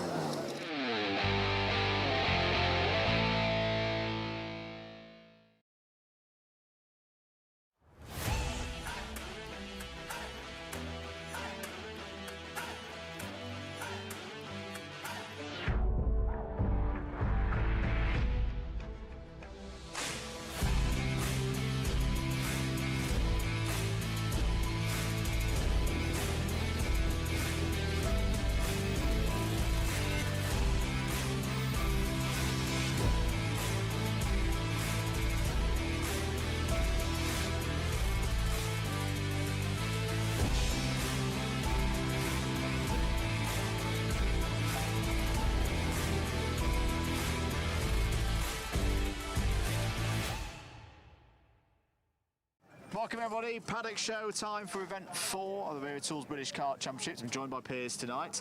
But of course, Piers, we've got to start with the Wera Tools Wheel Change Challenge. Yes. We've had a few entries in since you were last with us. My inaugural entry. Your inaugural entry is already gone. Shot, gone, Smashed. defeated by a child. It's a good job that I'm no longer behind any spanners and now just behind a microphone. Exactly. So I'll let you officiate this. The time to beat is 3 minutes 14.92. As a reminder, the 2:39 of nonsense from Dan Ashton has been disqualified because I didn't see it. Noah Wolf, you are our next challenger for the Wheel Change Challenge. Do you think you can go P1 like you did in KZ2 today? I'll definitely give it a go. Good stuff. Well, it's over to you, Noah. Hit the yellow button. Get the drives on. No, you can't have it on the wheel. So it's hit the button, change the slicks off, the wets on. You should be fine with this because you've done it about 5 times already today. Have it like that and press or no? No. No, not allowing that. Right. So 3, 2, 1, go. Right. Piers is off. We have got another challenger ready as well. Player 2 in waiting is Oliver Stewart, second place. Of course, so we've actually got a battle of the KZ qualifying. We have today. We've got them battling from the front row in KZ, going from the front row in that class, and we've also got the battling in the Wera Tools Wheel Change Challenge thing, which I'm going to have another go by the end of the year. I can't I can't look at myself strongly as a man who used to occasionally put wheels on and off go-karts when I used to drive and see a child beat me, a genuine child. I'd rather win this. Do you not think? I think I'd rather win this than be Paul tomorrow. Well, you won't pole tomorrow anyway, so there you go. Than to win tomorrow, I'd rather win this. Exactly, I think that's... Hit me hard there, that wasn't very nice. No, it's a 400th off pole. Yeah, exactly, okay, yeah, we'll take it, we'll take it. I was about to say, if he'd had a stiff breeze in the right direction, it would have helped things. Yeah, definitely, yeah. But hey, we'll see if you can beat me in this one. And it must be cool to have all three Jade drivers up in the top 3 positions in KZ qualifying. Clearly you guys have all been working well together to get things as close as they can be. Yeah, for sure, for sure. It's been really, really good. We're sitting first and second in the championship as well. Hopefully I can get my first win in the British Championship in KZ this weekend. We'll see. We shall see indeed. Andrew, how is Noah getting on? He's doing okay. He's about a minute and 30. It's all right, I just muted the mic. Oh. So about a minute and 30 in. He's got one wet almost on, and then obviously he's got to go over to the other one. Do you know what? My time's not looking so bad. To be honest, Ansel's 3 minutes 14. I was very impressed by, considering he's not the oldest driver in the other half of the paddock. So yeah, your 3:26 I think is pretty solid. I'm interested. Where do you reckon you would rate Oliver in terms of all of the drivers in the KZ grid, in terms of the wheel change challenge, if everyone were to do it? Would you still be on pole? Well, as you said, I'm not on pole. You're not, you're second. Would you still be on the front row, should we say? I don't know. How do you rate your spannering skills? Well, we'll just have to wait and see, won't we? We will have to wait and see. Well, how do you rate Noah? I don't want to hype it up too much because I'll probably be pretty bad. What about Noah's spannering skills? Where would you rate this out of 10 so far? Well, I mean, he looks like he's struggling quite a bit, so... He looks like he was trying harder than he was on circuit. Yeah, but he is doing quite well so far, so yeah, we'll see. There's still a slick tyre on. We are currently at 2 minutes 46 at the moment, and you've got just a few more knots to go. Noah, how's it going? Not very good. Not very good. We'll leave him to it. I don't think he's going to beat this 3:14, you know, because I say we've not even got the second wet tyre on at the minute. Should we do a countdown? We could do a countdown. We should do a countdown. That's 10, 9, 8, 7, 6, 5, 4, 3, 2, 1. No, Wolf, you have been beaten by a cadet. How do you feel? Not very good, is it? That's why I'm the driver and not the mechanic. Very well put. He's going to keep going though, because he could still get top 3 here. Well, Piers' time is gone now. Oh dear. But I think we could we get under 4 minutes here? Just about. Just about. Don't forget you have to hit the button there as well. He's got to get around the far side as well.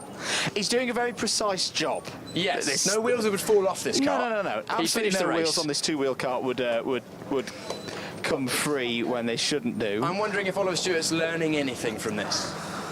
No. I'm definitely not learning anything from this. I'm learning what not to do, that's about it. Amazing. We're still a few wheel nuts away. We've hit the 4-minute barrier. 4-minute mark. Come on, Noah, you've got to beat Logan Rolfe. Logan Rolfe had about 6 goes at this at Dunk as well. I mean, I'm trying my best here. That's all you can do. That's all you can do. That's all you can do. He's still going. Nearly there. I know why. He didn't have it in the... Oh, he's not had it in the right mode. He's not... He's been loosening when he's been trying... He's threaded a nut just in time for me. No, I think he was loosening instead of tightening. Yeah. I'm interested to see that no one's used my tactic from the first round. I can't remember what your tactic was. The spin, the spinning I wild, think the whirling brake's dervish. Yeah, I think the brake is actually binding on the trolley, so maybe that's not... Maybe I shouldn't have given that away so that Ollie... told him, now he knows. Yeah, exactly. This is going to be entertaining. Oh, we better watch out. There's some vehicles. There's a Vauxhall Corsa coming through. And there we go. Right, the tyre. I'm going to give the tyres a wiggle. Yeah, that one's on pretty good. What do you think about... Yeah, okay, well, good. I think we passed muster. 4:51. I bet you better do this, Andrew. My handwriting's horrific. Noah, you've had some really good races this year that I've watched you race. That was bad. Yeah, not the best. The wheels might fall off as well. Definitely wouldn't be a mechanic in the future, evidently. No, I was going to say, stick to the driving. Right, 4:51. I'll sort out the timer on the board. Give the tool to... hand the tool over to Mr. Stewart. And... This is how to change it. Yeah, I know. Well, Ollie's a dab hand out on track. He's been a dab hand in the comms box as well. He has. He has. I'm feeling good about this. Oliver Stewart, are you ready? Right, press and hold for 3 seconds to reset. 1, 2, 3. So this is attempt 2 at the Veritools Wheel Change Challenge. Oliver Stewart, front row driver in KZ. Whenever you're ready, please wheel away. Where can I start? No contact with the tool to the wheel. Right. Here we go. Right, talk me through your initial tactics here. Well, that's a bad start. I've got it the wrong way. Oh my god. Please do not swear. Okay, well it's stuck, so hang on. If you press the red button in, it stops it falling off. There you go. It's a good. Okay, well. That's it. That's it. No, that's it. No, we continue. That's it. That's on. It's all good. Is it? Yeah. Right, okay. Well, yeah, bad start. There we go. My 4 minutes not looking too bad. Here we go. So now we've got the loosening. You have to. I'll loosen it. Yeah, it's all good. It's all good. I would recommend holding the. Yeah, that's. There we go. There we go. So one nut is now loose, and we're only 39 seconds into the event. There is a ratchet on that, and also you can change the angle of the ratchet. If you pull that little green lever down, you can go either forward or backwards, and then also you can go completely 180 degrees to allow you to use your fingers as a rotation device if you so wish.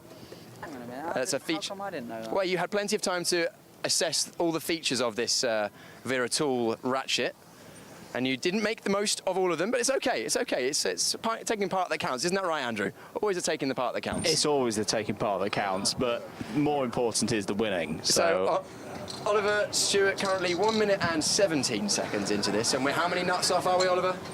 Two nuts off. 2 of 6. I'm not meaning to worry you, Ollie, but Richard Locke does want to switch the generator for the power off at some point, so and we've still got George Edgar to go. He's found his flow. We can see a good second half. Could be a late you just set your charge. pressures low on it. That's all it is. You're going to come on strong at the end of the race. Yeah, well, that's what tends to happen all day, so we'll see. He's reset it into Titan mode. Yeah. Good start. He's using the adaptability. The adaptability of the Wera tool. He's getting the nuts. He's getting them started with his fingers, and then continuing on with the tool. Good use of ratchet action there. There we go. We are now at 2 minutes and 12 seconds. And we're not. I would say Ansel Murray's 3:14. I think. Yeah. I don't know how he's done that. It's actually very impressive. He did have a little bit of help from his dad. Jaku is about to drive us over, so we'll step out of the way as Ollie continues on. Well, you know, I think what this proves, Piers, is that Ollie is human after all. He's great on the circuit, he's great in Commons, but he's clearly not great at changing tyres. I mean, the evidence so far. Can't be perfect far, at everything. Maybe he's just really good with a ratchet gun and not with the actual ratchet itself. There we go. Right, one side down, and we're 2 minutes 50. So we're on for a sub 6 minute time here. Yeah. It could You're be tightening top that, 5. No, you're definitely tightening that. Righty tighty, lefty loosey. Yeah, no, I know, but Yeah, you're still tightening it. yeah, but look, it's not. Clearly did it quite You're still tightening it. Look, it's not changing. Yeah, but you have to go the other way. That's it. There you go. There we go. Righty tighty, lefty loosey. Noah, how are you feeling about this now? I'm a bit more confident now. I'm seeing him struggle just as much. I don't know how he's done that time, but yeah, it was a lot of fun. Didn't give up, which is the most important. Do you know what? That's one thing that racing teaches you, isn't it? Is resilience and just the ability to not give up when things are going against you. Yeah. As Ollie Stewart is demonstrating excellently at this moment. He's still got a smile on his face. That's the main thing, right? No, okay. He's no smile on his comment. face. No comment. I'm hiding the depression at the moment. Yeah, don't show your dad this later. Oh, no. He'd rip into you, wouldn't he? He doesn't know where I am, so. Definitely, Mr. Stewart, definitely don't watch the Paddock show at 8 p.m. on Saturday night, that's for sure. Yeah, he won't be getting shown that, doesn't he? Yeah, and maybe you'll have to keep him busy throughout the lunch break on Sunday as well. Okay, well, the wet is off. The final wheel is on. This is the home stretch. I do think it's been a better second half, hasn't it? Better is a strong word.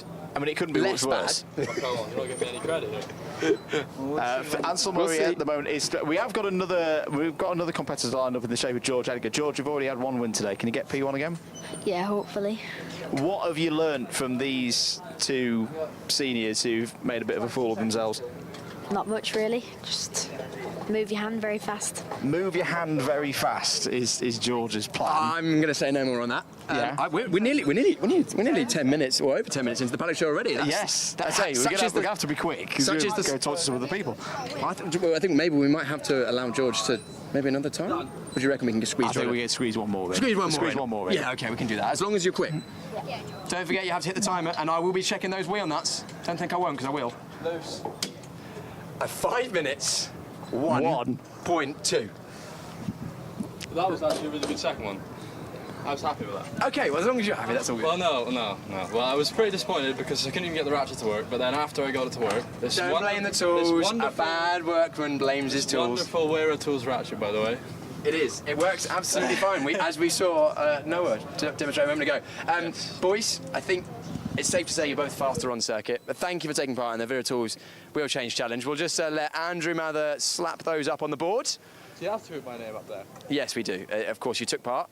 Bosh, Oliver Stewart, 5 minutes and 1 second. No, well, 4 minutes, 51. It was actually only 10 seconds between you.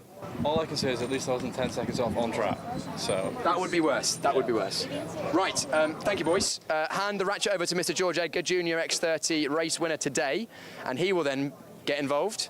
Press and hold for 3 seconds. George, having watched 2 senior competitors, what's your tactic in this one? I don't know, just do it as fast as I can. Just send it? Yeah. Right, are you ready? Yeah. You know what to do, you have to press the button, and then go. Yeah. Okay, we're off. He's off. He didn't even need a 3, 2, 1 there. He didn't. You know what? Sometimes, if you're on pole, you get to you just know what to do. get to dictate the start, don't you? Yeah. This is quick. Good action. This is quick. I'm seeing a quicker than 5 minute time from this man. The whirling dervish tactic. That's what they've been doing wrong today. Yeah. What George has clearly done, Piers, he's watched your first go at Warden Law and gone. Bad execution, but there is some thought, some reason to the logic. It was like if someone had seen the Frosby flop done by someone before Fosbury. Yes. That's a very niche high jump reference there. Not that I've ever done high jump, judging by my frame. Me neither. But it's okay. We do kart commentary anyway. George Edgar currently has 2 wheel nuts off, and we're still in the first minute. This is looking like a good one off. There we go. Just a reminder, George, that slick tire must go back on the prong at some point. What was that? He's got to move his hand quicker. He's not doing it quick enough. He's not, is he? No. He needs to hurry up. Hurry up, George. Come on, George. Pick up the pace. Kid can't do it. Keep going, George. George, does your mechanic make you with the wheel sometimes? Yeah. Do you help out with the tyres when it rains? Yeah. Anything else? Just the tyres, or do you do just the tyres for now? Yeah. Come on, George. That's true. He's in the zone here. Just the one word Kimi Räikkönen answers. Is I think is the phrase. Right, we're currently at 1 minute 35 seconds, and we're nearly done. We could be on, if you do have a good second wheel here, we could be on for a roughly 3 minute time. Oh, we've lost a wheel nut. Remember, those wheel nuts must be tight. I'm not allowing any loosey-gooseys. We're also not allowing any NASCAR taxis. Oh, we've got... George, you forgot your slick. He has forgot his slick. It's okay. I think he's got an alternative strategy of put them on at the end. Yeah, exactly. He's going for the... It's like the party Mario Kart tactics that, it's sometimes, when you've got to pull over to one side, take a breather, and then get over the line quickly. If you know you're going to get the race victory, you do that whole process a little bit quicker. Win the race at the slowest possible speed. Jackie Stewart used to say he should do that, so... I thought that was Fangio. No, definitely Jackie Stewart used to do it as well. Oh. George, how are you rating your performance so far? Not very good. Not very good. I think you're doing better than your older teammates. And we've got George's mechanic. Come on. I want to hear the opinion. Come on. I'm gonna go and have a chat with whilst George is doing that. We're gonna have a chat with Mick. George. Mick, George is having a go. Do you think? Have a smell of this first. No, not today. Once George gets to that point where maybe he doesn't race anymore, do you reckon you give him a job as a mechanic? He ain't tall enough. He's not tall enough. That's a very, very good answer.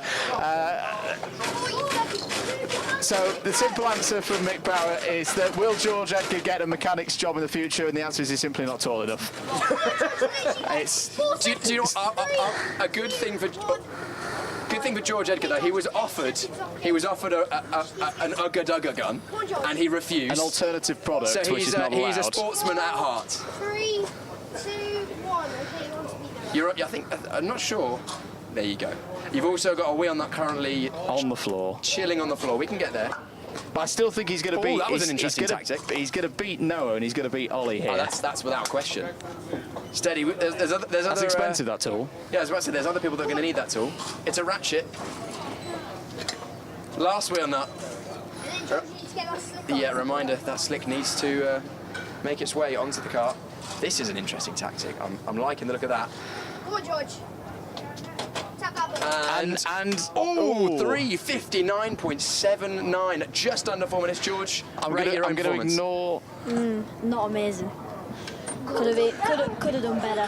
Could have done better, but out of 10. Oh, just 6. 6 out of 10. Just can't do it. Put it in the van. I think so. Put it in the van.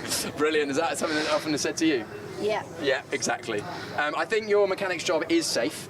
I don't think you're going to be mechanicking your own car anytime soon. However, you are much faster than 2 of our senior drivers, so congratulations. Thank you. Let's hope that you're quicker at driving tomorrow than you were at the Wheel Change Challenge. Hopefully. Hopefully. Congratulations, George Edgar. Where does that put George on the... So I'm a solid third. Third in the table. Yeah, not a bad effort from some of our drivers today. That will leave for now. Let's actually go and have a little bit of a wander around the paddock. I don't think we've got about 6 minutes. So I want to have a look into some of the privateer tents because we didn't quite have the time to do that. So we're going to go straight back through to hopefully have a chat with Frank Morris and Louis Williams-Mabs if they're around. IAME Water Swift Restricted, I think there were some really good efforts by them today. Is Frank around? Good question. Well, whilst you're figuring that out, we'll have a chat with Louis Williams-Mabs. Louis, I've been wanting to have a chat to you about your number 22 kart all year, so let's come on in. How's your day been? It's been good. In quali we got P5 and Heat 1 was good, Heat 2 was good and the final was pretty good.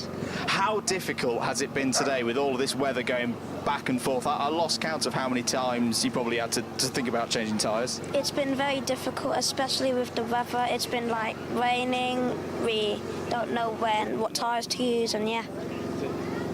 And your first full season, you had a little go last year. We had a chat to you, remember, at PF International, but you've been doing all the races so far this season. Are you enjoying it? Yeah. And what's it like working with your dad? Has your dad been doing all the right things, getting the setup right? Yeah. Good stuff. Tomorrow, what do we reckon? What kind of result can we get? I would hope for a top 3, maybe a top 5. Good stuff. Who do you want to thank? My dad, Gary Parker, and LST for Claudio, and my grandpa John. Good stuff. Louis, great to see you again. Best of luck for tomorrow. Have we got a Frank Morris? Yes, we do. We do. We also have the most colourful dog I've ever seen. Talk to us about your day, young man. It was... we didn't have the best of days at the start. It wasn't really the best. My dad was basically one of the worst. We have this Oh, really? for him. Oh, go on then. Is it safe? Is it safe for telling? No. No. Okay. Well, best not talk about that name then. So, and we it was a recovery drive, and my mission really was to just not last and come back above most other people. Great. Well, you've got the most colourful dog, so you've won that competition at the very least. What's Paddock Pooch's name? Moose. Moose.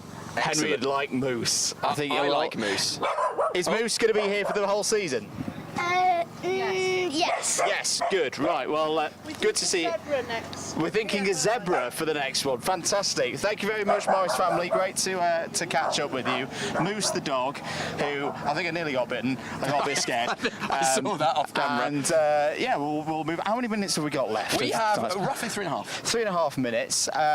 Let's see who else we can find. I want to go to the Apollo karts awning. This was another one that I wasn't quite able to get to yesterday, because this is a this is an effort that I think we're both quite familiar with some of our racing. I'm quite familiar with Margus Kvetskis from both Club 100 and from this championship. Yeah. We've been waxing lyrical about the liveries, the Panini, the Zebra, the Panini Zebra. But I had a chat with Margus's dad the other day about this new effort because we like variety in terms of chassis and stuff, and this is a new one. The Apollo Kart, how is it running? We've been relatively happy with the day, right up until the end. Margus had a bit of a bump, didn't he? Yeah, the lap one wasn't quite the best we've seen of him this weekend, but he's bounced back and he's not hurt. That's the main thing. So happy days. Is he around? Has he gone home for the day? I can get him for you. Yes, we'll get him along in a minute. But in terms of working on the chassis, it's a development project, isn't it? Sort of. It's still under its current homologation, so anything British we can't change too much. But yeah, there's development going on it. We're still learning. We've got a little bit more to find, but for a first weekend, the pace is in it, so we're pretty happy. Fantastic stuff. I think we'll move on out. We'll see. Here's Margaris. Margaris, first of all, you all okay? Yeah, I'm perfectly fine. Talk us through what happened. We were actually off air at the time, so nobody saw what happened. So give us the lowdown on that first lap. The first lap or the flip? All of it. I had an amazing start. I think I started in 20 seconds and I got to about 13th when I got to the technical bit, and then I just flipped. How are you finding driving on the Apollo? Is it a step up from what you had before? It's great. It's so nice to have people around you, and the kart itself just handles so nicely. Everything about it is really nice. Brilliant stuff. Well said. Keep pushing on.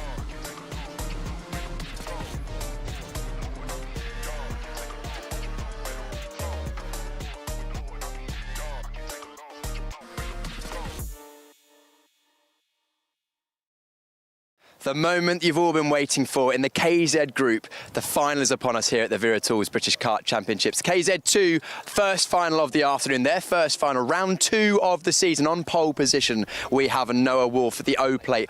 Pretty much unbeaten this morning. Only beaten by himself. A jump start in the first heat, so I'm going to get a 5-second penalty, but his pace meant that he was able to take 2 first places in those heats. 0 points in the intermediate classification, a maximum point score. Alongside him, Oliver Stewart on the outside of row number 1. He took it to Noah Wolf in that second heat. Close, but not quite close enough. Can he go one better in this one? And then Miles Murphy with a good result as well. He was equal on points with Oliver Stewart, but Stewart just pipping him in the FIC. Our pole sitter, Noah Wolf. Noah, you've done it twice this morning. Can you do it again? 100%. 100%. Of course, we saw the little issue in the first heat with the start. Second heat, much better. I assume you're going to try and replicate that one. 100% again. Well, lots of confidence, and we'll see what happens, won't we? Yeah, you seem relaxed. You seem ready to go. Clearly, the Birrell chassis working well around here this weekend. Yeah, it's a mega chassis. I've worked on it for a long time now. Been a loyal customer, and yeah, we've done a really good job. Good job indeed to be on pole position. One more race remains for him to take the victory today. I'm going to grab a word with Miles Murphy. Miles, been there or thereabouts all weekend this weekend. It looks like you've been a lot more happy in terms of how the pace has been. Not quite on the front row, but nearly there. Intermediate classification, same points as Oliver, but not quite being able to take him over in the heats. Can you do it in the final? I'll do our best. I mean, I put my finger out a bit better in qualifying, would have been the front row, but it is what it is. Just go in there, have fun, try and get a good start. I've got like a little piece of tow rope I throw into the back of Noah. Hold that for 15 minutes, it'll be all right? Absolutely. What is your best chance of taking the win in this one today? Just send it and see how it goes. Absolutely. Do you know what? I'll leave it with that. We spoke to Jake Weston earlier on. I'll grab a word with Charlie Turner, second seed, second place in the championship last year, outside of row number 3, 6th place. Charlie, row 3. I don't know, are you disappointed, happy with that? What's your feelings? I can't say I'm over excited about it, but we just haven't got the kart working the rest of this all weekend. It's just a different track, but we're here on the third row. We'll just go do what we can do and do our best. That's all we can do. Where do you reckon you can get in this one if everything goes to plan? Hopefully P1, that'd be nice, but we'll not be optimistic. But podium would be nice. We'll see what happens. Let's see what happens indeed. Charlie Turner, second seed from last year, going from the outside of row 2, 6th place. Just had the 1 minute boards, so I think it's about time we would go racing in the Wera Tools British Kart Championships. Round 2 for KZ is coming up in just a moment's time.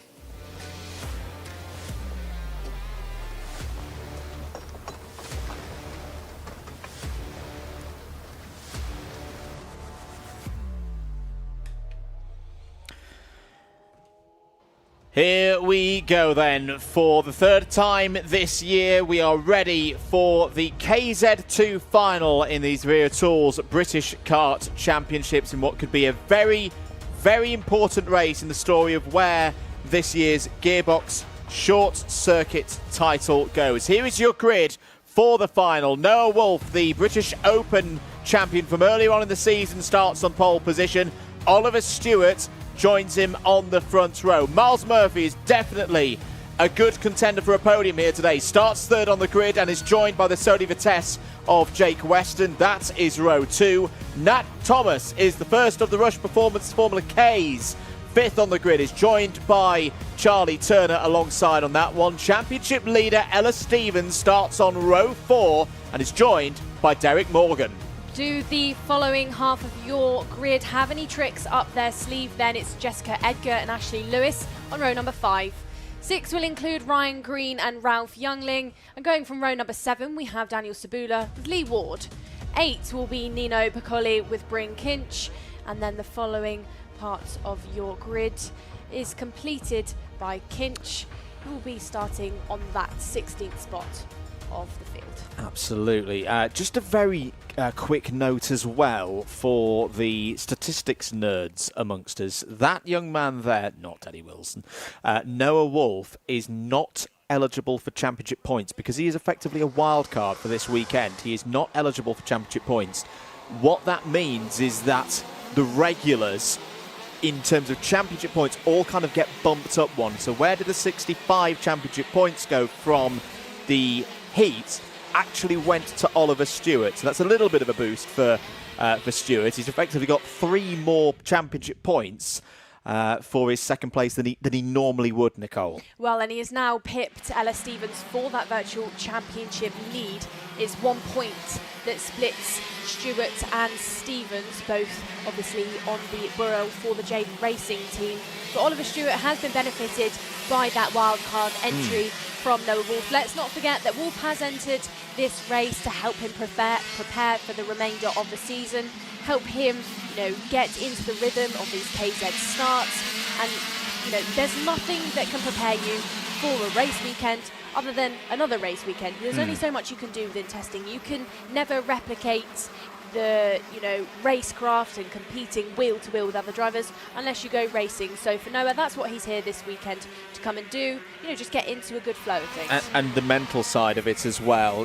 Yes, they do their practice starts at the end of a time qualifying. At the end of some of the practices, we've enjoyed watching those across the course of Friday and Saturday. But you're absolutely right, Nicole, that when the heart rate goes up by 10, 20, 30 beats per minute, your reactions are different. For Noah Wolf, though, he's made some very, very good starts so far today, and the racer that he is, he won't care about championship points, he won't care about wildcard status and all of that. He's here back in these British Kart Championships. He wants to add to his winning tally. He's won 7 times before in other classes. He was a big part of the X30 Senior Championship last year, which we'll have the final of later on today. The grid forming up then. 15, 16 drivers now on the grid here in North Wales. You're watching live coverage of the Wera Tools British Kart Championships for 2025.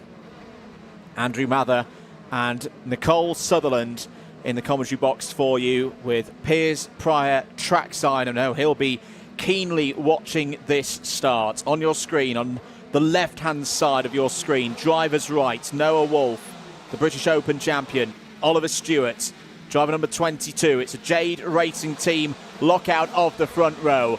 We are ready for the final at GYG for KZ2. 4 lights.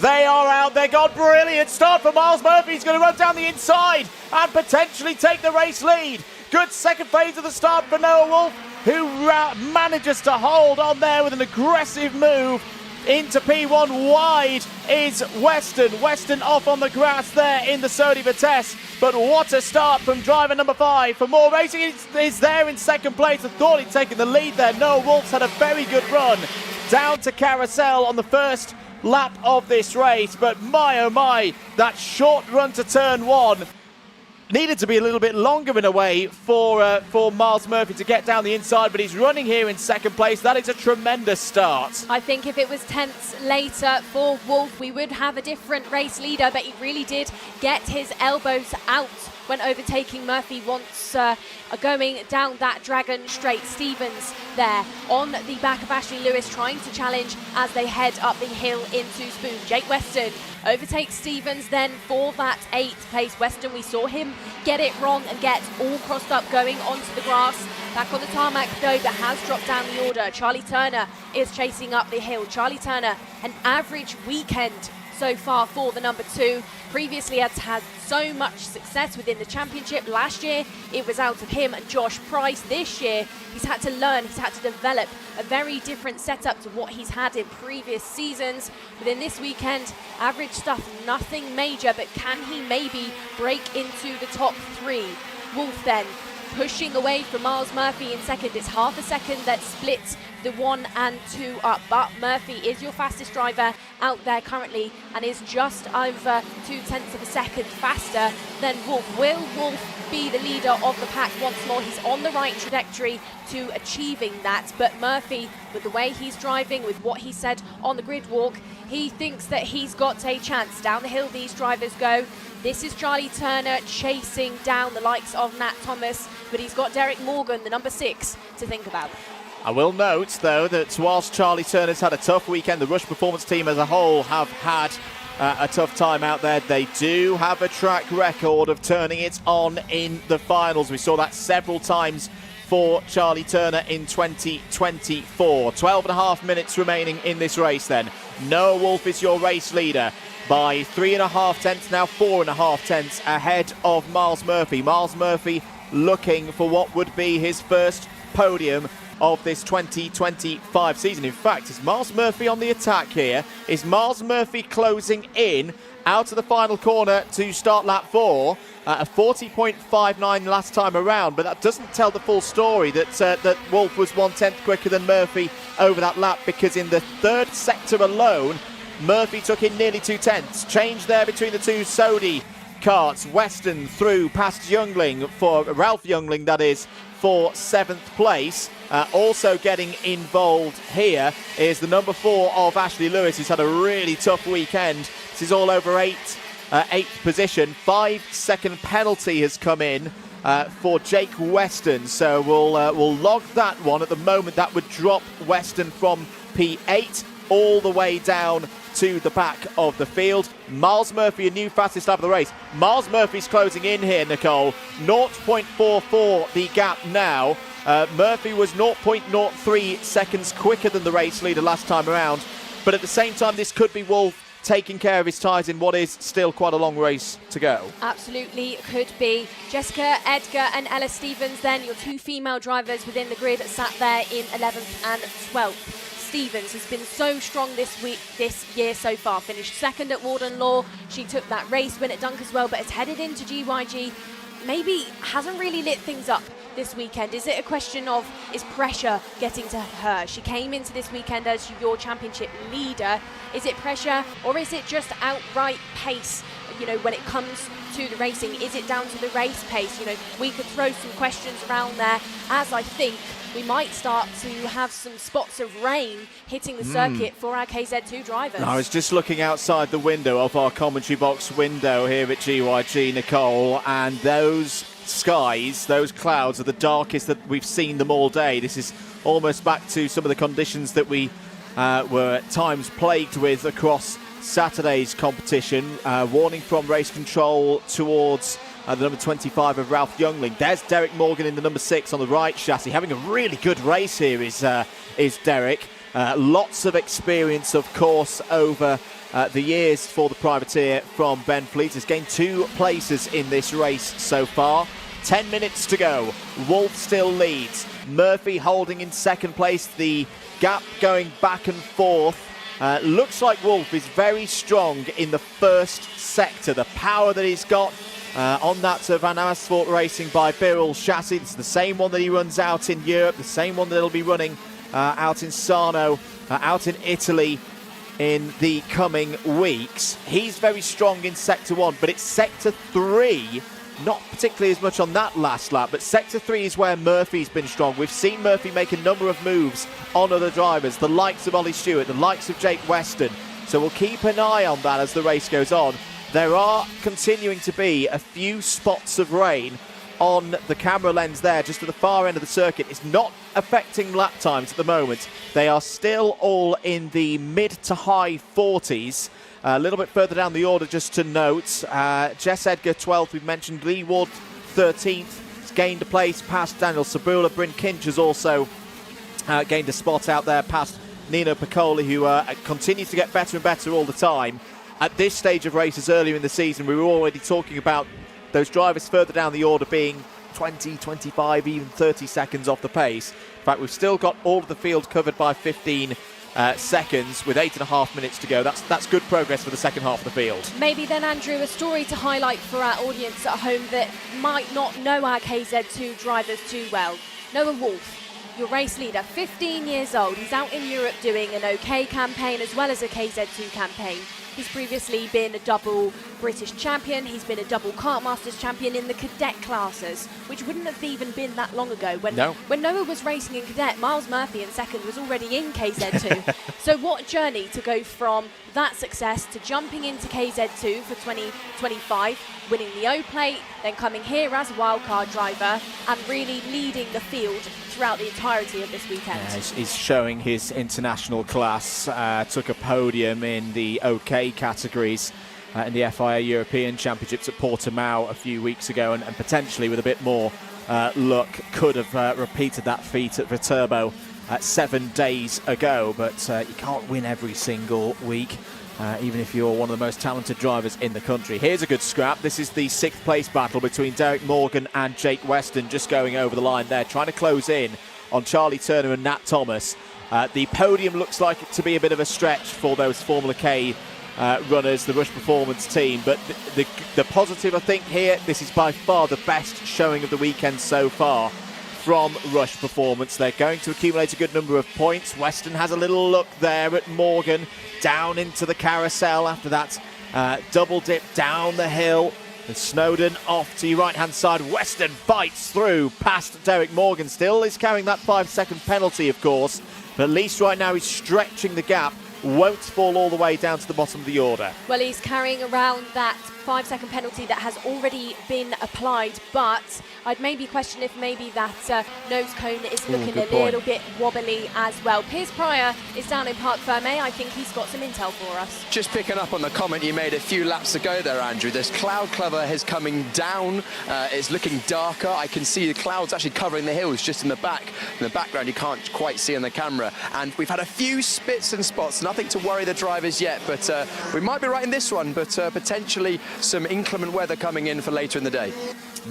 Interesting thoughts out there on circuit. 6 minutes to go then. Noah Wolf now looks to have this race in his control. 1.5 seconds is the advantage. Now, in championship points terms, this is effectively your race for the 65. Wolf, again, if you're just joining us, is not eligible for championship points. That means the points, the championship points, for what normally would be a race victory for the regular full season drivers, that falls to this battle for second place on the road. Oliver Stewart, with Ella Stevens not having the strongest of days, they're not the strongest of rounds.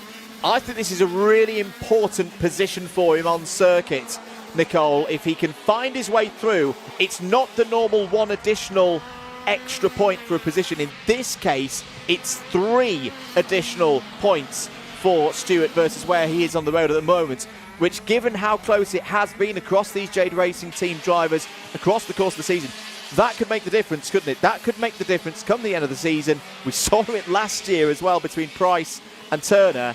3 points could be the difference between being British champion and not being British champion. Absolutely. As we've got a retirement out there, then that is the 42 of Bryn Kinch for Rush Performance pulling into Parc Fermé. Kinch then out of contention this weekend completely. Going back to the Murphy and Stewart race, you can see Stewart right there in the tyre tracks of Murphy heading up the hill. Championship is a long game. You know, it means more to these drivers to become a championship winner than a round winner. And by the way that Ollie Stewart is racing, he's not trying to rush for position. He sat there behind Murphy, of course. He's going to want to second, but do you want to risk it too early? I think leaving it maybe a little bit later as we head into that 4:10 mark looks to me like what Ollie Stewart is trying to do. I know she can't hear me over the scream of the KZ2 engines, but I wonder if Ella Stevens has got the message that for championship this is a big race for her as well, because she's just put in a 40.26, is the fastest driver out on circuit. Something has suddenly come alive for the English champion, the E-plate holder. She won that plate at Shennington at the Super Prix last summer. The gap to Ashley Lewis is 9/10 of a second, but there's still enough time here that to keep an eye on Ella Stevens in 9th place on the road at the moment. She can start gaining more positions. She'll gain one, and there's another, 5-second penalty for Jake Weston. That's a second 5-second penalty. So Stevens is within range of at least picking up what would be 8th place once that penalty for Weston is applied. We need to keep an eye on that E-plate. There could be some key championship points being earned in the next few minutes. Well, Ella Stevens then, like you said, was your purple driver out there on the circuit and has gone just under 4/10 faster than Ash Lewis. So she is on the charge to try and pick up another position. We were saying it a moment ago, it's not always about finishing on the podium at the round. It's about finishing on the podium at the awards evening at the end of the year, about getting one of those 1, 2, 3 plates. Piers Pryor is down there once more, though. More information for us. Just went to see Bryn Kinch after his retirement in this one. I went up and asked what was wrong. He said it's just too physical. He said he's not driven these karts in a little while. He's not quite physically there yet to do a whole weekend, but it just shows quite how tough it is physically out there for these drivers. He said he's going to come back stronger next time, though. Good effort, though, from Bryn Kinch. A brave drive there. As I say, this is a fast circuit. This is not for the half-hearted, and Bryn Kinch, will be back better and stronger in future races. No move yet from Oliver Stewart to try and get past Miles Murphy here. This has definitely been the strongest performance from Miles Murphy so far this season. 2 minutes to go. 3.7 seconds is the advantage for Noah Wolf, trying to add what would be his 8th British Kart Championships win across all the different categories that we have seen Noah Wolf competing down the years. This has been a brilliant performance, but we're keeping an eye on this battle for second place. Why? Because it is effectively for the full allocation of championship points. Miles Murphy at the moment holding those extra 3 that Oliver Stewart so desperately wants. Stevens then goes fastest once more. She has arrived on the doorstep of Ashley Lewis for that 8th place. If she can pip Ashley Lewis for that position, what's that going to do to your virtual championship points? You'll see her arriving out of the final corner. There she is on the back of that Formula K kart. Ella Stevens, your replay, chasing the number 4 as they go down the Dragon Straight and shift up these gears. Here she goes then, attempts it down the inside, almost has a look towards Spoon, but it wasn't quite enough. They'll head down the hill and towards Carousel. Can she go a lunge through this double apex? Lewis closes the door once more. Lewis wants this position for 8th place. Ella Stevens then goes fastest. Says on the timing board that she is in front of Lewis, but that is a mistake. It is still Lewis that is sat there in 8th.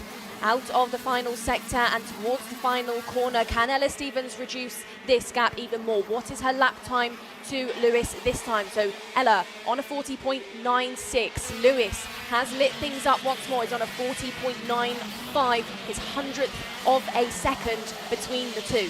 Really good defensive driving there from Ashley Lewis. Ella Stevens simply not having the opportunity to get down the inside. Now might be a better chance. No, good entry speed into the corner once again by Ashley Lewis.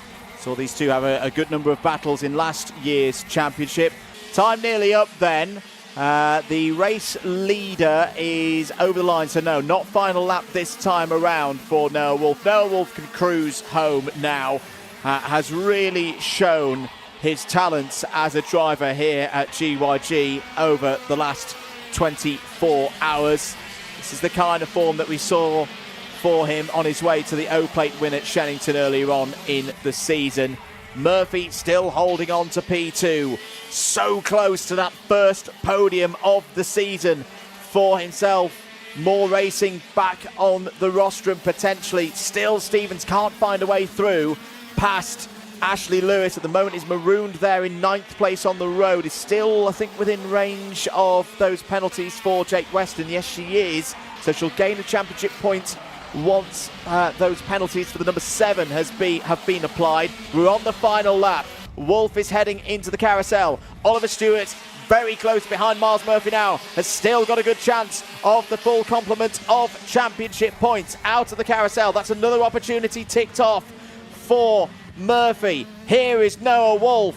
What a drive. It's going to come round the final corner, winning KZ2 at GYG to take his 8th career Wera Tools British Kart Championships race victory. Miles Murphy's on the podium again. P2 for more racing. Oliver Stewart leaves North Wales, your new championship leader for Jade Racing Team. Game on in the championship, heading into the latter parts of the season. But what a job by Noah Wolf and Jade Racing Team. It is another final victory for the team, back to back after Ella Stevens' win at Dunkerswell.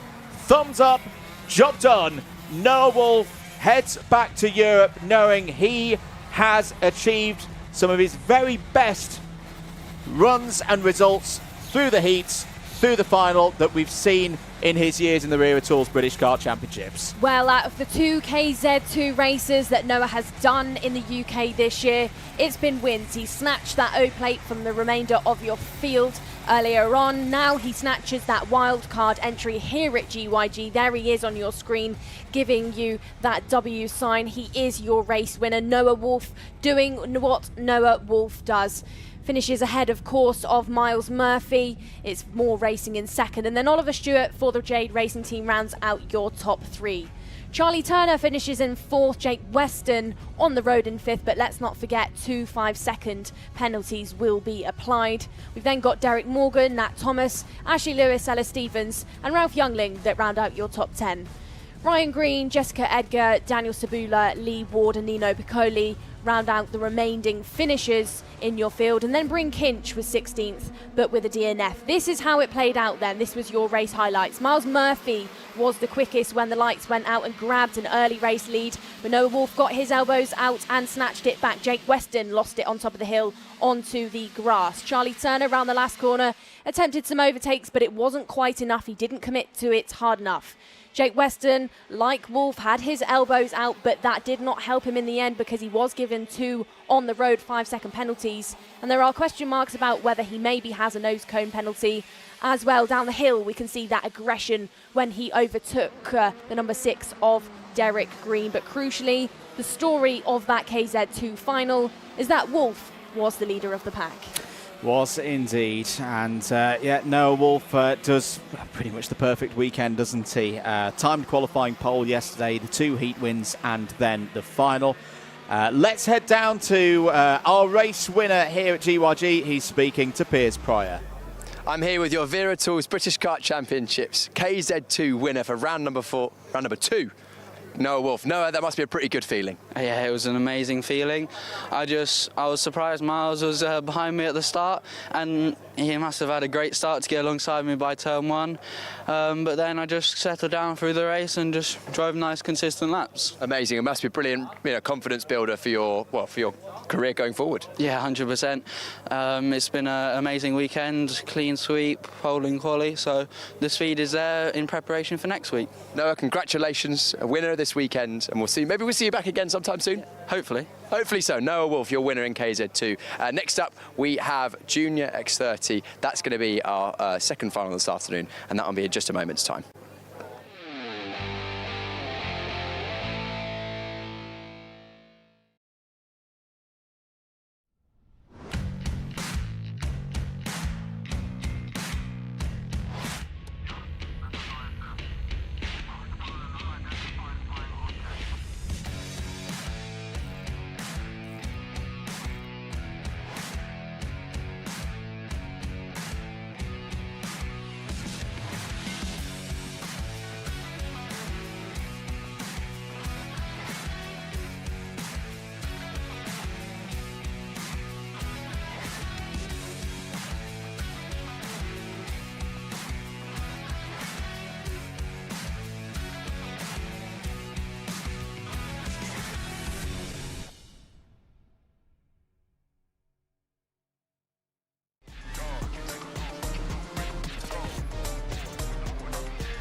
Motorsport is naturally a fast-paced and dynamic environment. Dealing with a specialist insurance advisor helps to ensure that your specific needs are covered.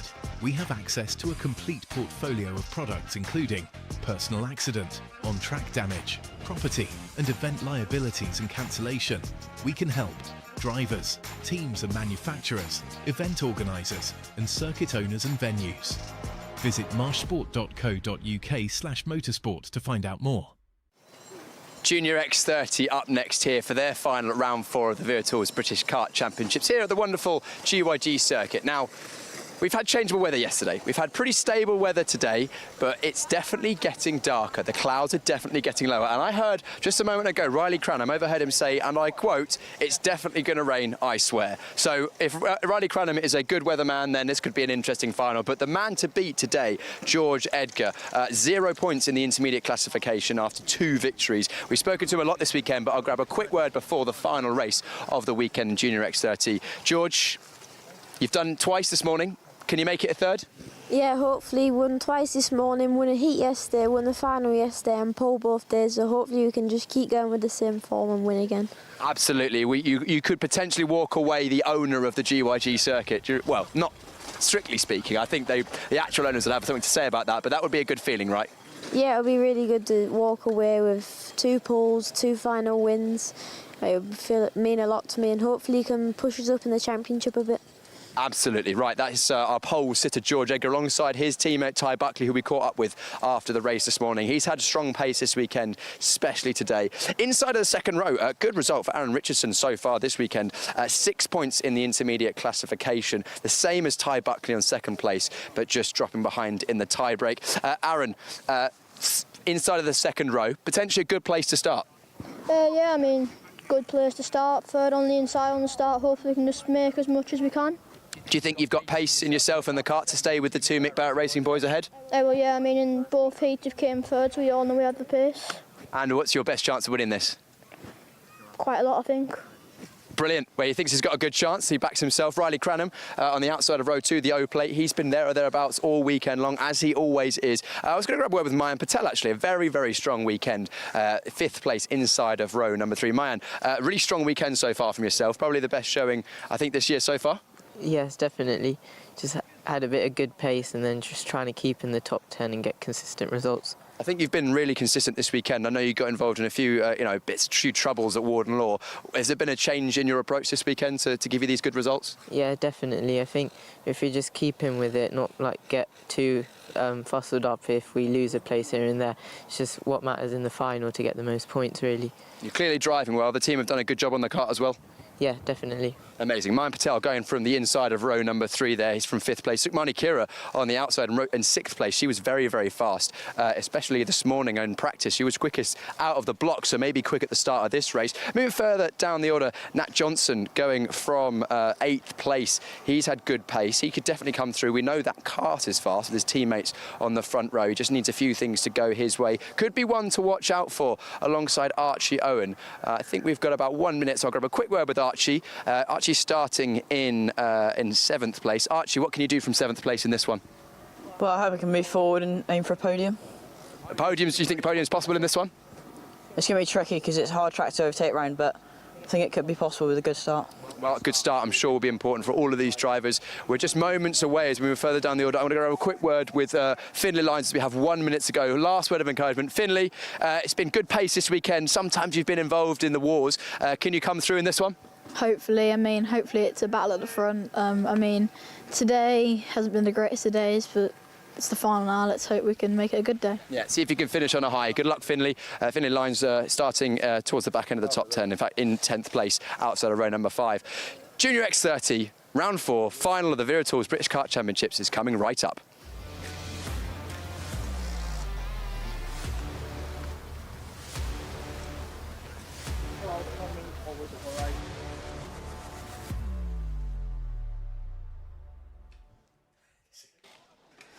Here we go then for our second final of the day. Race number 24 on the timetable for event 4, the Wera Tools British Kart Championships. It is X30 Junior. ready for their 12 minutes plus 1 lap final. Second of the weekend, can George Edgar do the double? He won 24 hours ago. He is once again part of an all Mick Barrett Racing front row lockout. Ireland's Ty Buckley alongside him there, P2. Aaron Richardson looking to be back on the podium as he was at Warden Law, is joined on the second row by championship leader Riley Cranham. Row 3, Mayan Patel and Sukhmani Kira, as there's a problem for one of the wild cards on the grid there. Archie Owen and Nat Johnston have a decent chance there, Nicole, from row number 4. Well, going from row number 5, it's Harley Musk and Finley Lines. Row number 6 is Will Green after being disqualified from qualifying alongside Isaac Sayer.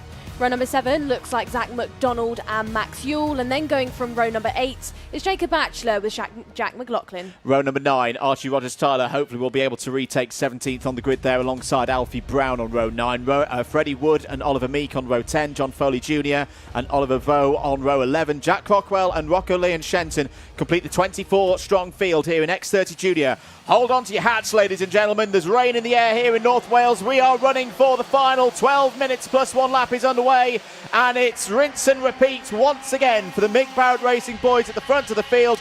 Perfectly executed start by Edgar and by Buckley. Mayan Patel down the inside there for 5th place. Gets through past one of the Fusion Motorsport drivers. There's a little bit of bumping and barging in the second half of the field, Nicole, but apart from that, it's a good, clean start. 2 Mick Barrett Racing runners ahead of 2 Fusions. 2 Mick Barretts, and of course the number 1 at the minute is still George Edgar, still unchallenged, heading down the hill, and is being protected by his teammates of Ty Buckley, who is going to have to defend from the 2 Fusions of Richardson and Cranham. Here we go then, so it is Edgar from Buckley, Richardson, Cranham, Patel is it up there still in 5th place. Sukhmani is still sat in that top 10, but no positions gained just yet. She's there in 6th. Nat Johnstone 7th. Archie Owen 8th. Lines is 9th. And at the minute, Isaac Sayer is 10th. But it looks like he's starting to knock on the door of Finley Lines, as I think we're getting some reports now that rain is on the horizon for some of our drivers. The mist rolling in over the Snowdonia Hills. Some good moves in the first lap of that race. Look at Rocco Lee and Shenton. They just saw him flash through the screen with the black suit and the black and yellow helmet on the Birrell. The privateer is already up 7 places in the early stages of this race. George Edgar stretching it out at the front of the field. Finley Lines facing off against Isaac Sayer here. Isaac Sayer had a very good round at Warden Law. He's had a bit of bad luck so far this weekend, but for Jamie Green Racing, looking to finish on a high. Where has Will Green gone in all of this? I was expecting to see him come through. No, he's dropped 5 positions as Will Green. So last year's Water Swift champion back for a bit of fun here this weekend. In the midst of his European racing campaign, as unfortunately, well, he's the fastest driver through sector number 1 on this 2nd or 3rd lap, but has got a lot of work to do down there in 16th. There is Rocco Lee and Shenton. There is Will Green as well. Those are the true drivers we need to keep an eye on. In between the 2 of them there is the 2-1-3 of Jack McLaughlin. Good move from Shenton down the inside. Beautiful overtaking there in the last corner. In Heat 2 then, Shenton got caught out with Sayer on top of the hill. That dropped him those positions, and that's what affected his starting position for this final. But like we just said, he is picking off those places, as is one of the Mick Barretts a bit further down the order. That's Max Yule getting all involved with the privateer driver of Zach McDonald there just outside of the top 10 in 11th. Eyes back on this battle though, because Richardson has promoted himself in front of the Mick Barrett of Ty Buckley for that 2nd place. There's a theme here this weekend, Andrew. It's Fusion versus Mick Barrett. Down the inside now goes Cranham for 3rd. Buckley then losing 2 positions on that lap to the 2 Fusions. Good stuff there from Riley Cranham. I'm seeing, we often talk about a bit of deja vu with these drivers. I'm seeing a similar kind of ethos. Oh, it's out is Shenton. And that's with Zach McDonald on the last corner. Well, it had been a good run up to that point from Rocco Lee and Shenton through the field. But that is the end of his final. Likewise for Zach McDonald. They both will still score championship points, but only for 23rd and 24th places in this final. Back to Cranham. A few weeks ago, we were in Spain for the round of IAME Euro Series. You knew going into the final that unless something miraculous happened, it wasn't going to be Riley Cranham's weekend. But he still managed to fight back and get a podium. He was absolutely delighted with it because of the championship scenario. We'll come back to this because Piers has got some news for us. I was right by the last corner with the incident between Shenton and McDonald. It was actually really unfortunate. Zach Green made a move up the inside of McDonald into the last corner, fairly done so. Shenton just tried to follow through, and I don't think McDonald saw him coming. Good to hear that everybody's okay, though, down there at the final corner. But yeah, back to Cranham. At the moment, on balance, you'd say it's going to take a really mighty effort to win this race if your name is not George Edgar. But for Cranham right now, this is classic championship scenarios, limiting the losses, maybe even still extending his championship lead here today as through goes Kira ahead of Sayer. Finley Lyons is going to get down the inside. That's a brave bit of positioning there by Finley Lyons as they roar up the Dragon Straight. Richardson is Cranham's closest adversary in the title picture, and he's going to go past him. Great stuff from Riley Cranham, up into second place. Will give himself a couple more championship points with that move. Continues to be the commander of this X30 junior field. Well, in 2024, Andrew, the story in Junior X30 for the Fusion team was Cranham and Mackie. Mackie took it. He was your more dominant out of the two. This year, Riley Cranham and Aaron Richardson are your two for Fusion within this one. We've just seen Cranham overtaken. Now he's set that fastest lap.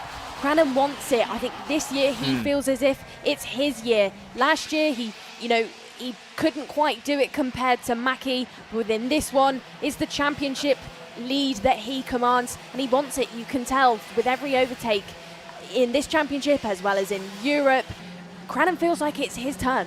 He does feel like it's his turn, but I think there's also a shrewd confidence there. You know, for him to take wins last year, and I know he won't take this in a negative way. That's a nice move there from Buckley down the inside of Richardson. For Riley Cranham to get to the end of a final win, everything had to be right. He was almost like the Goldilocks driver in a way. Just right. Everything had to be just right. In 2025, the difference for Riley Cranham, you think back to the O-Plate at the start of the year, didn't have a good qualifying. Did his head drop? No. He fought back through. He had that confidence and the experience that he's got versus the rest of these drivers. And it's not a case that all of them at the front of the field are in their first year. Yeah, we've had quite a few drivers move up from Mini last year, but George Edgar was there last year. You know, it's been a very impressive run from Riley Cranham. The question is now, can he close in on the race leader, George Edgar? This is a big weekend for George's championship hopes as well. He's actually equal on points right now with Aaron Richardson for second place, 469 apiece. So we shouldn't count George Edgar out at all in terms of championship permutations, definitely off the back of this weekend. Well, going back to the Cranham conversation, I think last year for Riley, he was more than capable of getting a race win, as we've got one of the Fusions, that's at Riley Kira off the road, and I think that was maybe Sayer off as well, Isaac Sayer. Those two were 8th and 9th, so I do think they have been lost on top of the hill towards Spoon. But going back to Cranham, I think last year, as we've got a move down the inside, I think by Buckley now on Riley, as Will Green replicates that as well on the final corner, and now it's getting all a bit busy, and Patel has actually arrived now. So we'll actually focus on this battle now, because Cranham, Buckley, Richardson and Patel are really going for it through Spoon. We've got Cranham as the leader of these other three. Into the double apex going down the hill, the two Fusions lead from the MDL and the Mick Barrett. Settled down a little bit more, but it was getting busy as they were going up the Dragon Straight out of this final sector down the undulating part of the circuit. And these four have settled down once more, but 2024... Okay, I'm going to stop that conversation because now Buckley wants to interrupt me again down the inside at the final corner on Patel. 2024 for Cranham, I think everything had to be perfect. Yep. This year, it's different. Something can go wrong and he can still win a race weekend. Absolutely. Although it's going to be a bit of a tall order to win this one. 4 minutes to go. George Edgar's lead is now 2 seconds. If Fusion are to get another win in their illustrious list of Wera Tools British Kart Championship victories, they have got to have their drivers work together now, Cranham and Richardson. The thing is, George Edgar, particularly down this part of the course, has been another one of those competitors who's been so smooth, so balanced down the hill through compression and through Devil's Elbow. That's where he's gaining a lot of his time at the moment. But for George Edgar, this is a big chance to get his season back on track. Buckley trying to find his way through past Richardson. Mayan Patel still there in 5th. We've not talked too much about the first of the BMRs in this race. Archie Owen flying the flag for the locals in the 2.40. Is 6th at the moment, ahead of Nat Johnston, Finley Lines, Will Green and Max Ure completing the top 10. Good weekend as well, I feel, for Oliver Vaux. Not on your screens at the moment, but has just taken 16th place away from Alfie Brown. So Oliver Vaux on his debut weekend with the Fusion Motorsport team. Spoke to him at the start of the weekend during the build-up show and how it was all about gaining experience around a very tricky circuit to master. He's been solid. You know, he's not been out of the rear of the pack. Again, that's another position gained for him. Watch this now by your 4 drivers in 2nd, 3rd, 4th and 5th, because this is composure under pressure and instinct in traffic. Still led is this train by Cranham, the O-plate. Nothing too untoward between the 4 just yet as the clock ticks and we head into the 2-minute 10 mark. Cranham heads down the hill. Richardson is following him round, but Buckley, is he going to have a go around this final corner? Yes, he is. Down the inside, but doesn't commit hard enough and doesn't make it stick. And that brings Patel even closer into this fight as Richardson defends down the Dragon Straight. Yeah, big move there from Aaron Richardson to make sure that Tig Buckley didn't come through. In a way, this aggressive driving from Buckley, which we're loving here in the commentary box, is helping his teammate. Buckley down the inside. This is for 3rd place with Richardson, wheel to wheel off of the carousel. Brilliant stuff from Tig Buckley. In comes Mayan Patel for P4 down the inside. Archie Owen's going to have a piece of Richardson as well. Poor Aaron Richardson is seeing another podium position slipping away. He's seeing his teammate, his championship rival, Riley Cranham, slip away. And now George Edgar will be up to 2nd place in those live standings. Aaron Richardson has got to fight back. Piers Pryor, what do you have for us? You'll notice on the live timing that on the last lap, or last sector of that last lap, George Edgar lost 3/10. He absolutely wallops the curb at the apex of the last corner. So although he's still got the pace of the field at this stage, he's clearly pushing on hard because that was actually very nearly a spin. Ooh, that's an interesting piece of news regarding the race leader. Needing to keep concentration out there. So, I was saying about Buckley going on the moves. The reason why I think that actually helps George Edgar out, it breaks that pack apart. We always talk, don't we, Nicole, about 2 engines stronger than 1. 4 engines definitely stronger than 1. So, George Edgar not really under any threat right now. For Tig Buckley, though, he wants to get this 1-2. What a result this would be for the Mick Barrett Racing team.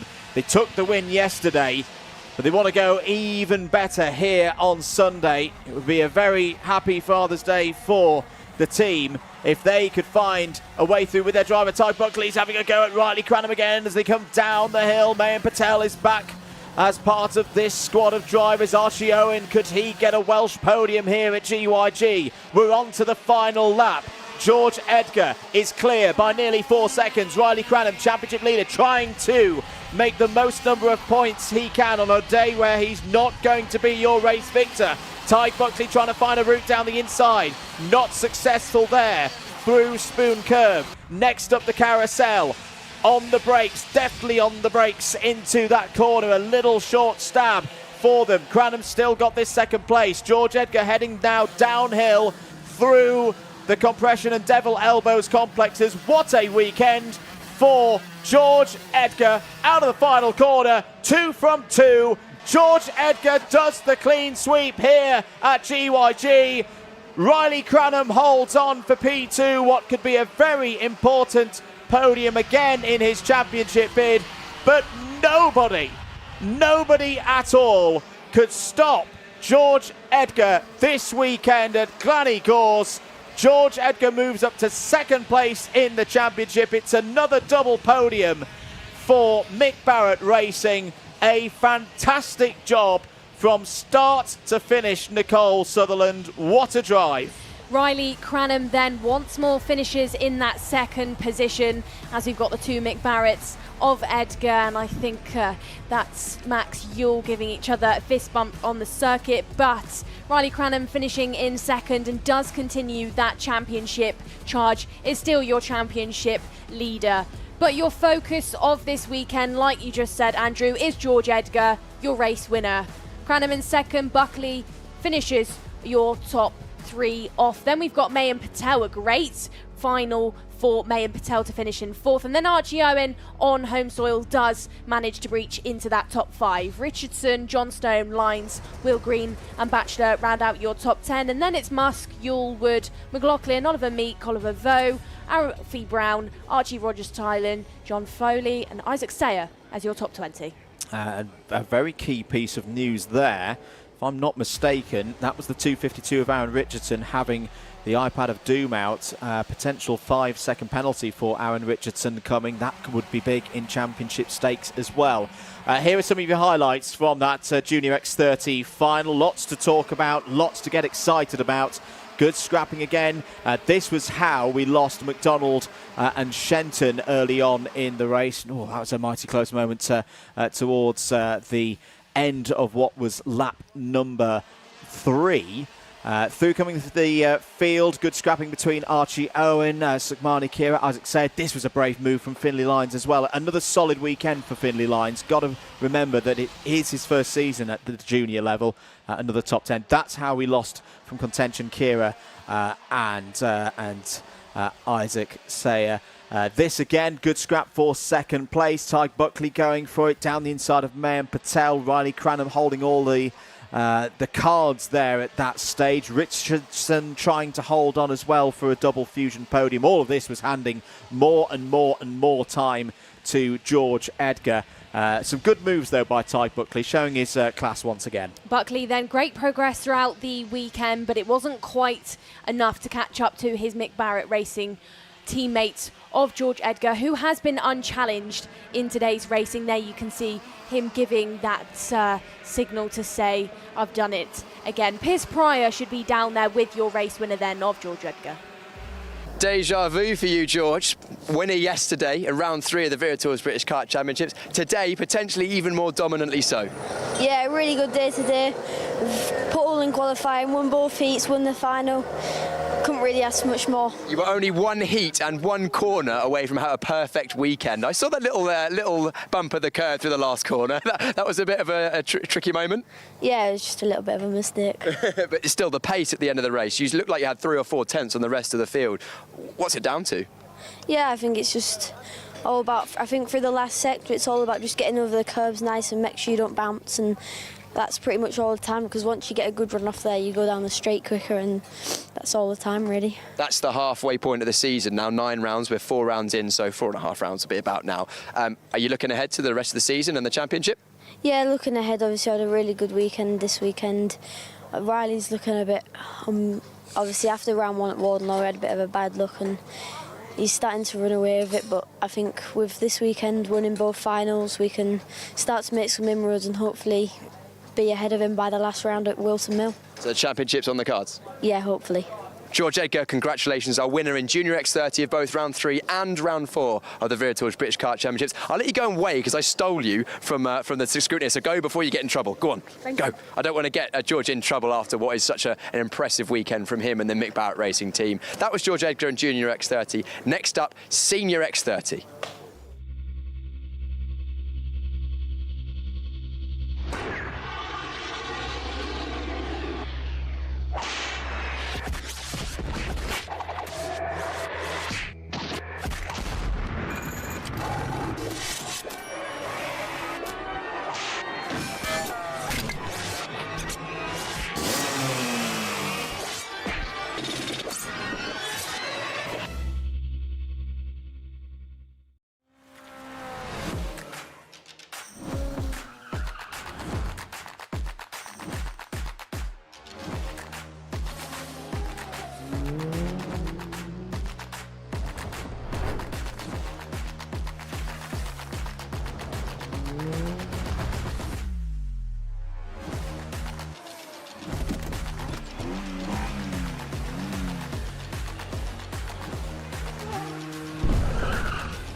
Senior X30, round 4 here at the Wera Tools British Kart Championships from GYG. Oh, I just stood in the way.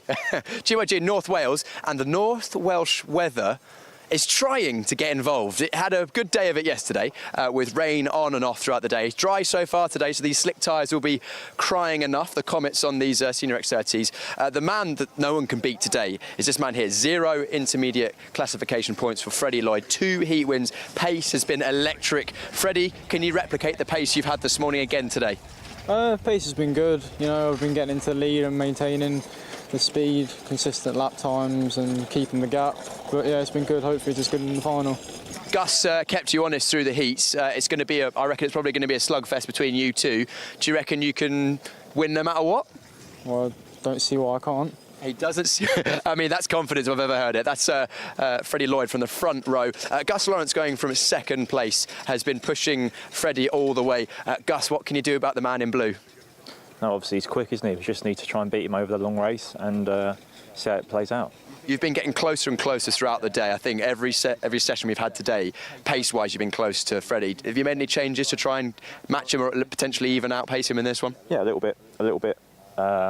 I don't know how it's going to play out, so we'll see how it performs. I was saying in one of the heats before, I was looking forward to seeing you use your experience to try and get one over on Freddie when you took the lead. Unfortunately, pace was just a bit too strong for you there. Yeah. Have you got a few tricks up your sleeve? Again, we have to see how the race plans out. Obviously, every race is different, so you just need to judge it by how it comes at you. And also, there's a little sprinkle in the air now as well. Yeah, like you can see, the weather's not looking pretty, so we'll see how we go. Does that play into your hands?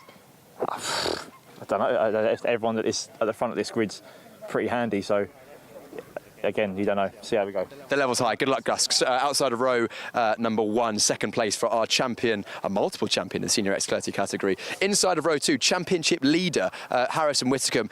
Not the easiest weekend so far, but somehow still holding on to the leader championship. I suppose starting a bit further up today is a better place to be.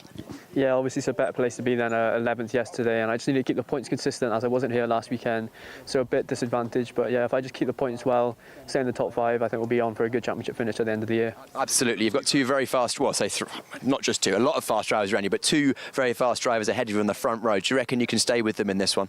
Yeah, that's the plan. I'll try to keep this front 2, but we'll have to see how the race unfolds. And the little sprinkle in the air, a bit of mental rain at the moment. Do you reckon if it gets any heavier, that'll help or hinder you? I'm not sure yet. We'll just have to see.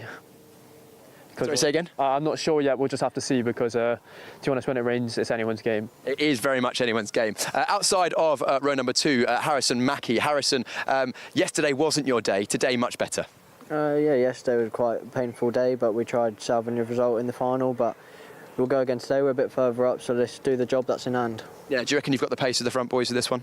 The pace not been amazing, so hopefully we'll see what happens at the start and go from there. Absolutely. Harrison Mackie, junior champion last year, senior this year. He's looking to have a good result in this one after what was a tricky day yesterday. Tristan Powell, very, very strong this weekend. Tristan, I think you've definitely taken a step forward this weekend. You've been pretty much in the lead group all weekend. Yeah, well, we struggled a bit on Friday with the setup and stuff like that. We've been chipping away, working hard, and see how we pay off in this final. See how it plays off. What's the game plan? Well, we need to get away with the front lot, and then we've got a race in our hands after that. I enjoyed the no-look handshake with the mechanic there. That's confidence for you there. Tristan Powell, privateer, going from the, if I'm not mistaken, or no, the MDL, my mistake. He's going from the inside of row number 3. The reason I was confused is because he's a rookie in the first full season of the British Kart Championships. Keep an eye out for him. But Senior X30, round number 4, is coming up right now.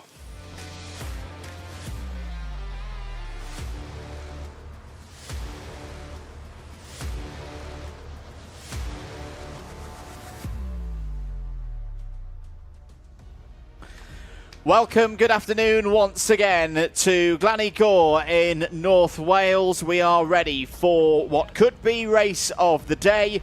It is the 4th final of the year for the Wera Tools British Kart Championships X30 senior class. Let's take you through the runners for this one. Freddie Lloyd won yesterday, starts from pole position alongside the reigning British champion Gus Lawrence. Harrison Whitcomb looking to be on the podium on a Sunday again like he was 7 days ago in Viterbo, starts on the 2nd row and is joined by Harrison Mackie, looking for a good final here.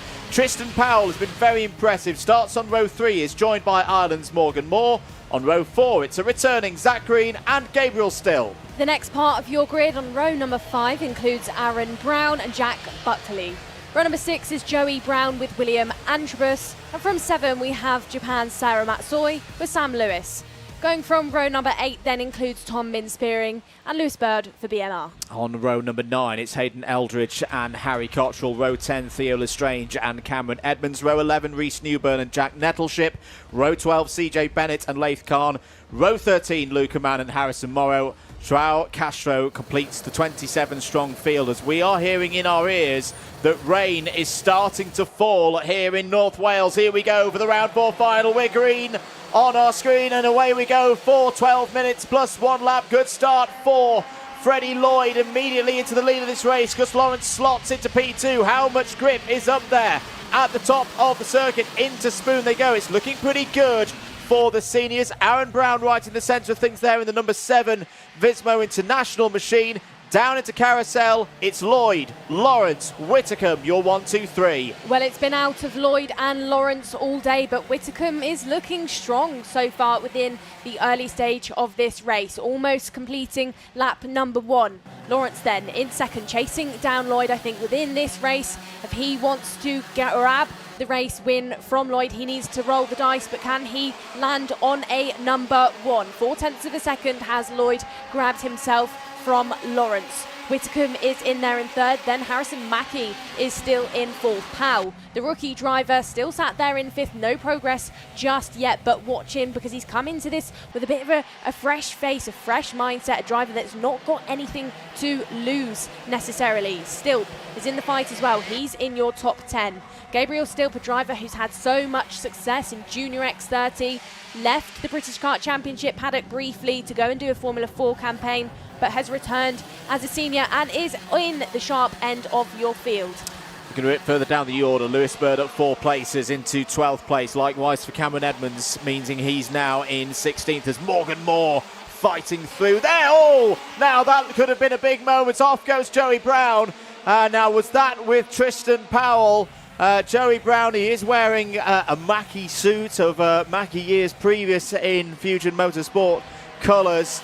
I think we've got some more info though from Piers Pryor. Piers, what have you got for us? It's getting steadily heavier and heavier with the rainfall. I wouldn't quite call it rain yet, it's still a mist, but it's gone from mental rain to a rain that'll actually affect the track surface now. Yeah, I'd agree. The lap times are into the high 42s, which is, a good degree slower than what they were doing in time of qualifying earlier on this morning. Joey Brown falls down the order. He's going to be outside the top 20, I think, here after that moment on the Dragon Straight. Tristan Powell has dropped outside the top 10 as a result of whatever happened there. Jack Buckley now up 4 places into the top 6. The mist is continuing to hem down on the drivers here at Glan Y Gors.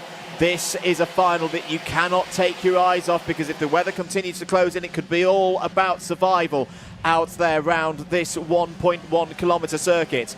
There is your race leader, Freddie Lloyd from Gus Lawrence, the runner-up in last year's champion versus the king of British X30 seniors. And Gus has just put in the fastest lap of the race, 41.92. Is this when the charge from the PF International karting machine starts to arrive? It's the battle of the Harrisons once again. Whitacombe there with the bright red helmet ahead of Harrison Mackie with the purple and white. 2 drivers who know each other very well, have come up through the ranks together, raced each other a lot last year in the junior competitions, have both been fantastic in their debut seasons for the senior category, but neither of them want to be playing second fiddle in this battle for the last spot on the podium. Nicole Sutherland, 5 laps down, tension continuing to rise. 5 laps down, and by the way the lap times are going in, the rain isn't affecting things too much just yet, Andrew, but these are conditions for drivers that are so difficult. If you don't push enough, you're going to drop temperature in the tyre and you're going to lose pace to the driver behind you. If you push too much and then the rain starts coming down even more, you're going to find yourself in a spot of bother, as Piers Pryor has got more intel for us. I think this rain that's falling is forming a bit of a dry line. Harrison Mackie just missed his turning points the last corner on that last lap. Ran wide and nearly went off, as we've now got a battle for the lead. I'll hand back to you guys. Thank you very much, Piers. Yes, indeed. Gus Lawrence is really putting Freddie Lloyd under a lot of pressure now. And here comes Freddie Lloyd's teammate for Premium Karting, Harrison Whitcomb, up the Dragon Straight. If there is a dry line formed by the fact that they're continuing to hit the normal racing line, the rain is following elsewhere. That's going to make overtaking very, very tricky indeed. Look how much Freddie Lloyd is backing up the field now. It's not 2 karts in this fight for the lead. It's 5 and growing. Gabe still has joined the party there in the 342 for Croc Promotion. Harrison Whitcomb has a think of going down the inside of Gus Lawrence for second place. Thinks better of it.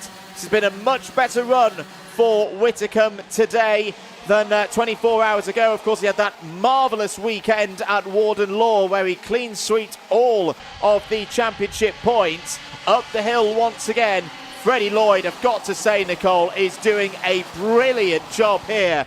Cool and calm again in the cool conditions under all of this pressure. This is magnificent defensive driving. This is composure from Lloyd to be driving around with so much talent right on his back bumper, right in his shadow. As Whitcomb. Down the inside goes Harrison Whitcomb. And Gus Lawrence, then your number one, doesn't just lose 1 position, he loses 2 because Harrison Mackie is right in there as well. It's a battle between the Harrisons once more. As down the inside on Whitcomb goes Mackie. Mackie then, the Fusion driver, is now your driver in second. Lawrence still on the fight. He's pushing Harrison Whitcomb once more, as it looks like Lewis Bird is also trying to have a look at Gus Lawrence. Now, it all really went wrong for Lawrence within this one, but what has happened then, Andrew Mather, Fast Fred Lloyd has been gifted a bit of a saving grace from this pack behind him because it's 0.7 of a second he now leads from. Yeah, that could be the key for him. We've seen it in several senior races so far this year across the different categories of these Wera Tools British Kart Championships.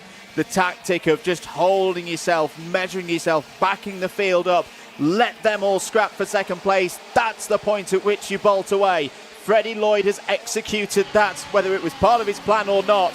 He's executed it brilliantly. It's now his very good friend Harrison Mackie, previously both in the Fusion Motorsport awning. Freddie Lloyd made the change earlier this season into the premium karting awning because he wants to be back on an OTK chassis. The results from that chassis delivered yesterday. The Kart Republic of Harrison Mackie now chasing down the race leader down the hill once again, pulling the rest of the field with him. Whitcomb still there in third.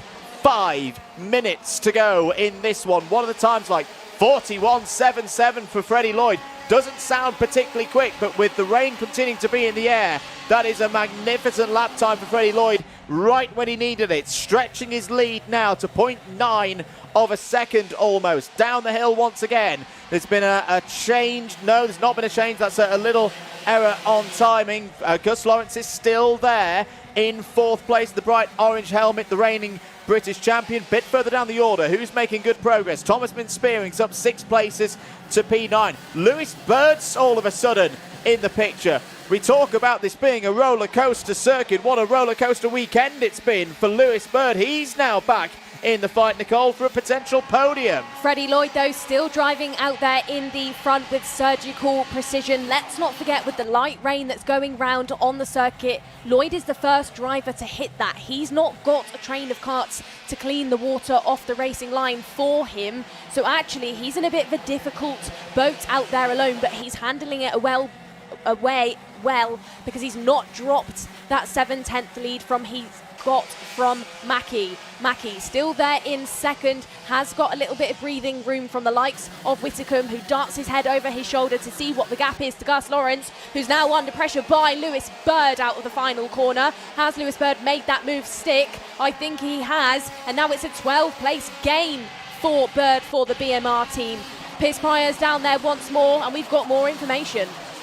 Yeah, just so you know, guys, the rain has actually stopped. It stopped about a lap and a half ago. It's still just as gloomy, but I think those times are coming down a little bit due to that rain easing off.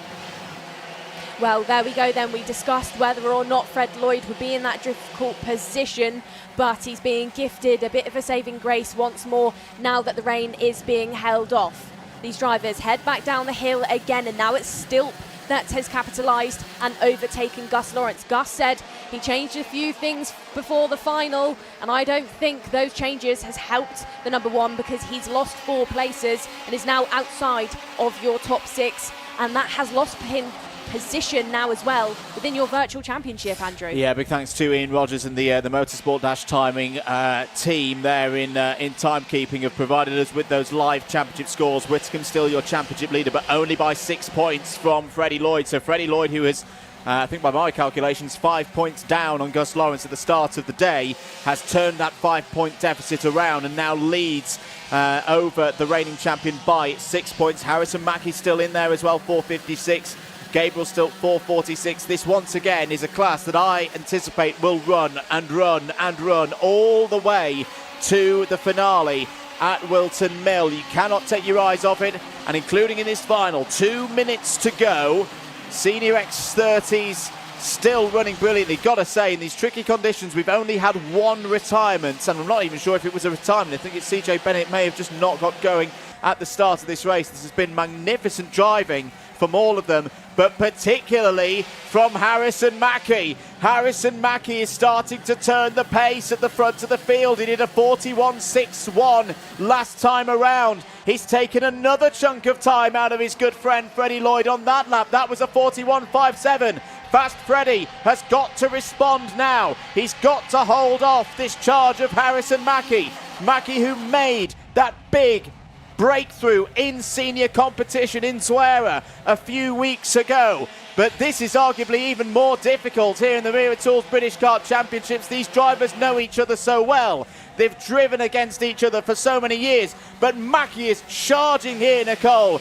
He is scything through to take that lead potentially from Freddie Lloyd. He is 1 kart length, 2 kart lengths behind. 2 laps to go, maybe 3 laps actually. I think it'll be 3 laps to go. That's not good news if you're Freddie Lloyd. You need this race to finish now. There's the point from Harrison Mackey. He indicates to his friend, keep going. Keep eyes forward, because Whitcomb and Bird, they're not far behind. Well, now Freddie Lloyd has fallen into the hands of Mackey, who signals once more, because Harrison Whitcomb is not far behind him. Up the hill they go as we've got more retirements coming into Parc Fermé. That's Cameron Edmonds, who is out of the race. Mackey charges down the hill. He does not want to let Fred Lloyd slip through his fingers, but he's now got to think about the other Harrison on the circuit, who is now right behind him. 0.2 of a second, goes up to 0.3 of a second now. So Lloyd has pushed a little bit harder and goes a tenth faster than Mackey on that previous lap. Up the hill they go once more through that flat 90-degree right, where these drivers physically will be really struggling on this stage of the race. And now the battle of the Harrisons is on again, because Mackey's no longer thinking about your race leader of Fred Lloyd. He's thinking about your man in third, which is Harrison Whitcomb, who looks over his shoulder at Lewis Bird, because Lewis Bird is right now, and the fight for third position, Andrew Mather, is on. It looks like the lap times are starting to die off a bit. They're back into the 42s. Harrison Mackey maybe struggling a little bit here as we go onto the final lap here in North Wales. Freddie Lloyd's lead is back up to 0.8 of a second. Harrison Whitcomb points forward to Harrison Mackey to say, don't defend, keep going, keep up the road. There's a big scrap between Gabriel Stilp and Lewis Bird. They've had a couple of dancers so far this weekend. Stilp wins that one, is up to P4. Stilp down the inside. Oh, contact with Whitcomb. Round goes the Welshman. And the chances of a podium here at GYG have gone. That is a dramatic moment for the championship leader, but Freddie Lloyd is going to do the double out of the final corner. What a performance for premium karting. Freddie Lloyd wins again at GYG. Harrison Mackey is P2. Lewis Bird on the line takes third ahead of Gabriel Stilp. Gus Lawrence completes the top 5. That, of course, will be a provisional result, but we have a new championship leader. His name is Freddie Lloyd, runner-up last year, looking to go one step further in 2025. He leaves North Wales and heads back down the A5 on top, in charge of this X30 senior class. I would love to be a fly on the wall down in Parc Fermé, because I think Stilp and Harrison Whitcomb when they had that moment down the hill. That's going to be an interesting conversation between the two. But Lewis Bird, Andrew Mather, up by 13 places to finish in your top 3, outdoing his performance after yesterday's poor qualifying. He did it yesterday in the final. He joined so many positions together. He's done the same thing to finish in the top 3 here today. Improves his championship position. What a race from Bird. But there is your CCTV room, who will be absolutely looking at that moment between Gabriel Stilp and Harrison Whitcomb. Yeah, they will be, and that'll be standard procedure. The team led by Dave Manchester in the foreground there. They've had a very busy weekend, of course. They'll be looking around the huge bank of cameras and all the records and replays of those moments in the last few laps. But what a performance from Freddie Lloyd. I think what was most impressive for me, Nicole, about that particular win for Fred was Harrison Mackie was flying, absolutely flying in, with 3 laps to go. And you really thought it was like, he's going to do it again here. We're going to see another repeat of a win like we saw in Spain a few weeks ago. Freddie just had another gear. He kicked, I know it's a single gear category, but it was like it was a KZ2 again. He just kicked again. We saw it yesterday as well in a battle with Gus Lawrence. The coolness in those conditions from Freddie Lloyd. What a performance. I think he would be stood there, thinking, pressure? What pressure? Yeah. Fred Lloyd, the way he drove that, he wasn't thinking about anybody other than himself. Stellar stuff once more for the premium karting driver of Fast Fred Lloyd. And what a turnaround in terms of championship as well. Off the back of the weekend at Warden Law, you thought, hey, this is going to be the Harrison Whitcomb show this year. Not at all. It's going to roll on and on and on. For premium karting, though, what a set of results they've had so far this season. That's now 4 wins from 4 for them as a team. Here are some of your highlights from that X30 senior final. There was a lot to talk about in it. This was a hairy moment for Tristan Powell and for Joey Brown. Joey Brown out on the grass. That was really the end of any notation for Joey Brown. It put him out of contention. Lloyd had the early lead, but a lot of pressure early on. That was a key move from Harrison Whitcomb to go up to second place ahead of Gus Lawrence. Harrison Mackie came through as well. This was the point where Freddie Lloyd had a bit of a lead, probably by about half a second, and then the Mackie train pulled into the station and was closing in sector by sector around this 1.1 kilometre circuit, and you really felt at this point that Freddie Lloyd was going to be in a bit of trouble. There you saw Gabriel Stilp down the inside of Lewis Bird as well. They have had a real ding-dong this weekend. This is the controversial moment between Stilp and Harrison Whitcomb that put Harrison Whitcomb out of the podium positions. But Lloyd's victory, as things stand, provisional of course, 5-point lead for Lloyd ahead of Lawrence heading towards the next round at PF International. Whitcomb a further 6 points back. But I do believe we can now head down in a few moments' time to, let's go down to Piers Pryor. Freddie, say to me what you just said to me off camera a few seconds ago. It started raining and I was getting a bit scared. No need though, because you had it all under control by the looks of it. It seems it was a bit more pressure in the car than out of it. Watching it seems like a piece like it's just easy. Yeah, well, at the start of the race, it looked like you had everything under control. Then the rain fell and you had a train of about 10 karts behind you. And then at the end, you had a bit of a gap. But talk to us about what you were thinking in that middle stage when you had everyone behind you. I mean, in the middle, I looked back, it was a bit raining, so I was sliding. At the front, obviously, the first one to hit, so it's a bit harder. I just had to defend, and then I got a gap, and then started to get away. I'm guessing they were hacking behind me, but yeah, came out on top. There was a bit of a hack behind you. You can watch that later, but you had a pretty easy view up there. Talk to us about the NASA panel. That was flapping about a bit. Was that on your mind? Weren't looking. I didn't even notice there. I was too in the state of mind, just driving. Yeah. So I didn't realise. And then, of course, you had Harrison Mackie chase you down with about 4 or 5 laps to go. Did you see him getting closer?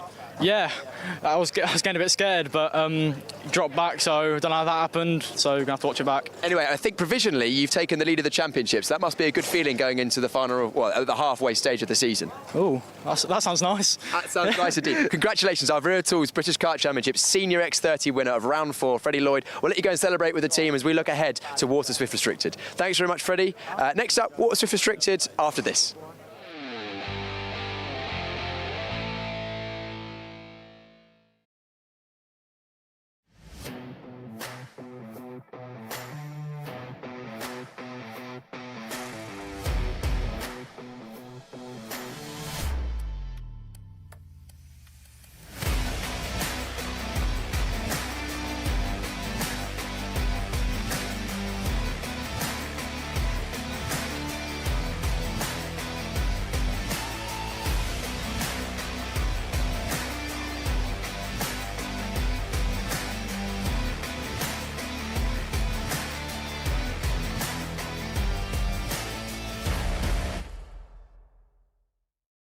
Motorsport is naturally a fast-paced and dynamic environment. Dealing with a specialist insurance advisor helps to ensure that your specific needs are covered.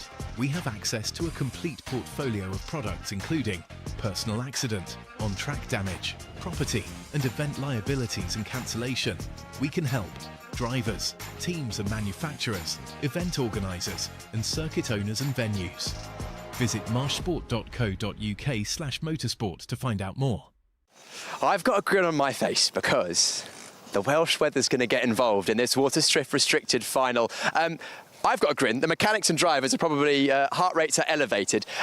These Vega tyres on the Waterstrift restricted fairly hard, so it'll be tricky for these young drivers to get their tyres up to temperature. So it's going to be a very interesting race. We haven't had conditions quite like this yet this weekend. Quick word with our pole sitter, Albie J. Stubbs. 0 points, 2 wins in the heats. Albie, great start so far, but these conditions could make things a little tricky. Yeah, I think it'll be all right. It's just a little bit of rain. As long as we can push forward, we should be fine. Just a little bit of rain, no bother for you. Of course, you had a great weekend so far. Unfortunately, pipped yesterday. I assume you're going to be trying to go for the front in this one? Yeah, it'll be good if we can take the win because then we'll have quite a big point advantage off of Bodie. I know he's my teammate, but still, like, we want to race. Of course, he's your teammate, but you are here to win yourself, and he's going to do exactly the same. And let's hear from Bodie Batch in second place. Bodie took the win yesterday, second place on the grid today. Tricky conditions. Albie J. Stubbs, your teammate and rival, doesn't seem too bothered. Are you bothered? No, not really either. No. I can see you've got the yellow visor on. Is that for extra visibility? Yes, in the darker weather it helps. Absolutely. Bodie Batch there going from second place. Third place, a great result this morning so far from Corey Lyons. He's going to be going off the inside of row number 2. Fourth place, we've got Ollie West, who's had a great result so far. We're going to move a bit further back and grab a word with some of our drivers towards the further back towards the top 10. We've got 46 who grabbed a word with yesterday. Toby Biggs, also all the way at the back of the grid. You know, we've got so many drivers in this. It's the 8 to 10 or 11-year-olds in this class. So many good drivers. We've got the likes of a Lewis Hamilton-inspired helmet here from the 65. That is our rookie of Harry Murphy. And we go further back, the 22 here, Louis Williams Mabs, and right at the back of the field, the 63 of Leo Russell. Tricky conditions here. What do we reckon Leo can do from the back in these tricky conditions? I think we can win. Absolutely, he's going to go for it, isn't he? Of course he is. Leo, your dad reckons that you can win this one. What do you reckon? You can give it a good go? Yeah. Sorry, your granddad. Sorry, my mistake. What can you do in this one? Just overtake. Overtake, of course, and these tricky conditions, does it bother you? No. Going to go for it, as always. We'll take a little mosey on forward. We've still got a minute or so to go. One more interview. I'm going to grab a word with the number 92 of Freddie Baker. He's going to go from 11th place on the grid. Freddie, one more minute. Race ahead of us. What can you do in this race? Try to get to the front and go. Absolutely. And this weather, is it going to make things easier or harder? Harder. Harder for you, but it doesn't matter. You'll give it a good go anyway. Waterstrift Restricted, our youngest class here in the Vero Tools British Car Championships. Round 4 is coming up right now.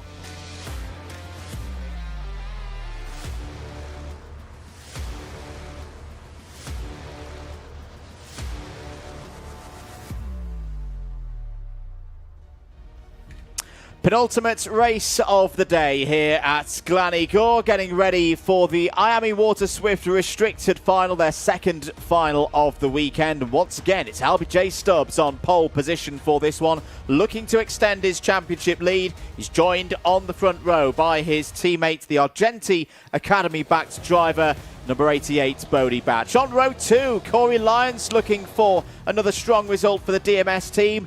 And Warden Law's driver of the day, Ollie West, joins him there on the second row. Jaden McElhenney and Harry Chapman go from row 3. On row 4, it's Toby Biggs and Benjamin Schliver. Row number 5 looks like Patrick Wood alongside Logan Hodgetts. And from 6, we have Freddie Baker and Harry Murphy.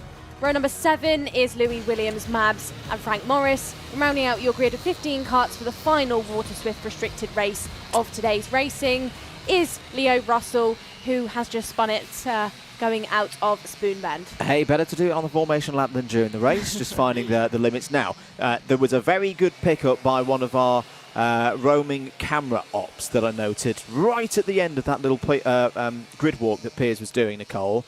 Frank Morris Kart number 55, Local local driver, unless my eyes deceive me, was on wet tyres for this race. We're not going to go this time. The grid is not fully formed. The amber flashing light is on. Understandable decision there from race director Nigel Edwards. So we'll go round again for another formation lap. This could be quite an important extra formation lap for these drivers. Why, Nicole Sutherland? Allows the drivers a bit more time to get some temperature in the tyres. We lose another driver going down the Dragon Straight in the distance. I think that's maybe Patrick Wood out there. So the drivers have got a little bit more time to get some temperature into the tyres. And of course, the driver out there on the wets is being given some time to scrub them in. Oh, yeah, it is Patrick Wood. I thought it was with the blue and green helmet. That is so hard, particularly when you're, 8, 9, 10 years of age to recover a kart from that. Wet grass. Wet grass. The camera angle is a little bit deceptive of just how uphill and steep, and it's right before the crest of the hill as well. It's a hill that almost like grows in gradient and ascent. We're going to go around again, of course, because there's a stranded kart on drivers left as they run up the Dragon Straight. It would not be safe to start the race at all. You've got to feel for Patrick Wood. Patrick Wood was this close to a podium yesterday, at least a top 5, and it just went wrong for him on the last lap. I am fully convinced from what I've seen so far this weekend, this is a disappointing way to end the second doubleheader of the year. I'm going to say it, Patrick Wood will get a podium by the end of this season. Yeah. With the pace that we've seen from him so far this season. He's another privateer rookie, growing all the time. Big step forward for Patrick Wood last time. From last time out, we were talking 9th. Then it was 6th in the final, the second final at One Law. Should have been at least 4th yesterday. Yes, it won't beat that 6th place today with him out of this race, but yeah, keep your head high, Patrick, when you're watching this one back later. It is not going to notice in this commentary box that you've done very well this weekend. Right, are we ready then for the final? Green lights on our screen. We are racing 12 minutes plus 1 lap. The lights have gone out. It's a good start for the Excel Motorsport boys. They're communicating as they run up the Dragon Straight for the first time, and it looks like Bodie Batch is going to take the early race lead. Now, this is going to be a challenge for them. All those on slick tyres. Oh, as round goes Corey Lyons, and I think that was with his teammate. And the number 65 is in the grass as well. Harry Murphy's going to be out of the race. Now, you need to keep an eye on the number 55. Keep an eye on Frank Morris. He's already gained a number of positions. I reckon he's the only driver in this field who has gone with a treaded wet tyre. If the rain starts to team down now, this could be an absolutely inspired choice from the privateer there with the magnificent artwork on the front of the Nassau panel.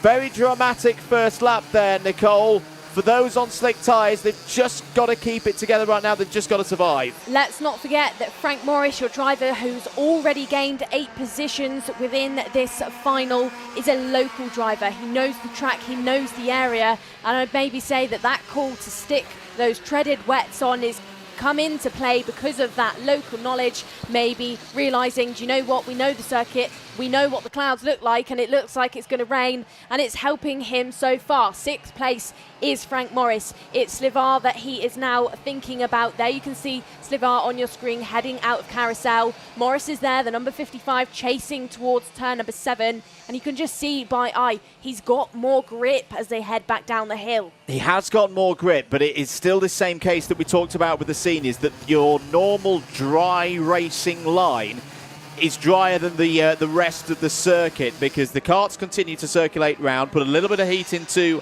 the tarmac underneath them. Where they are not, the rain is having a more profound effect on the track surface. So if Morris needs to overtake, he's going to need to go onto that slipperier part of the track.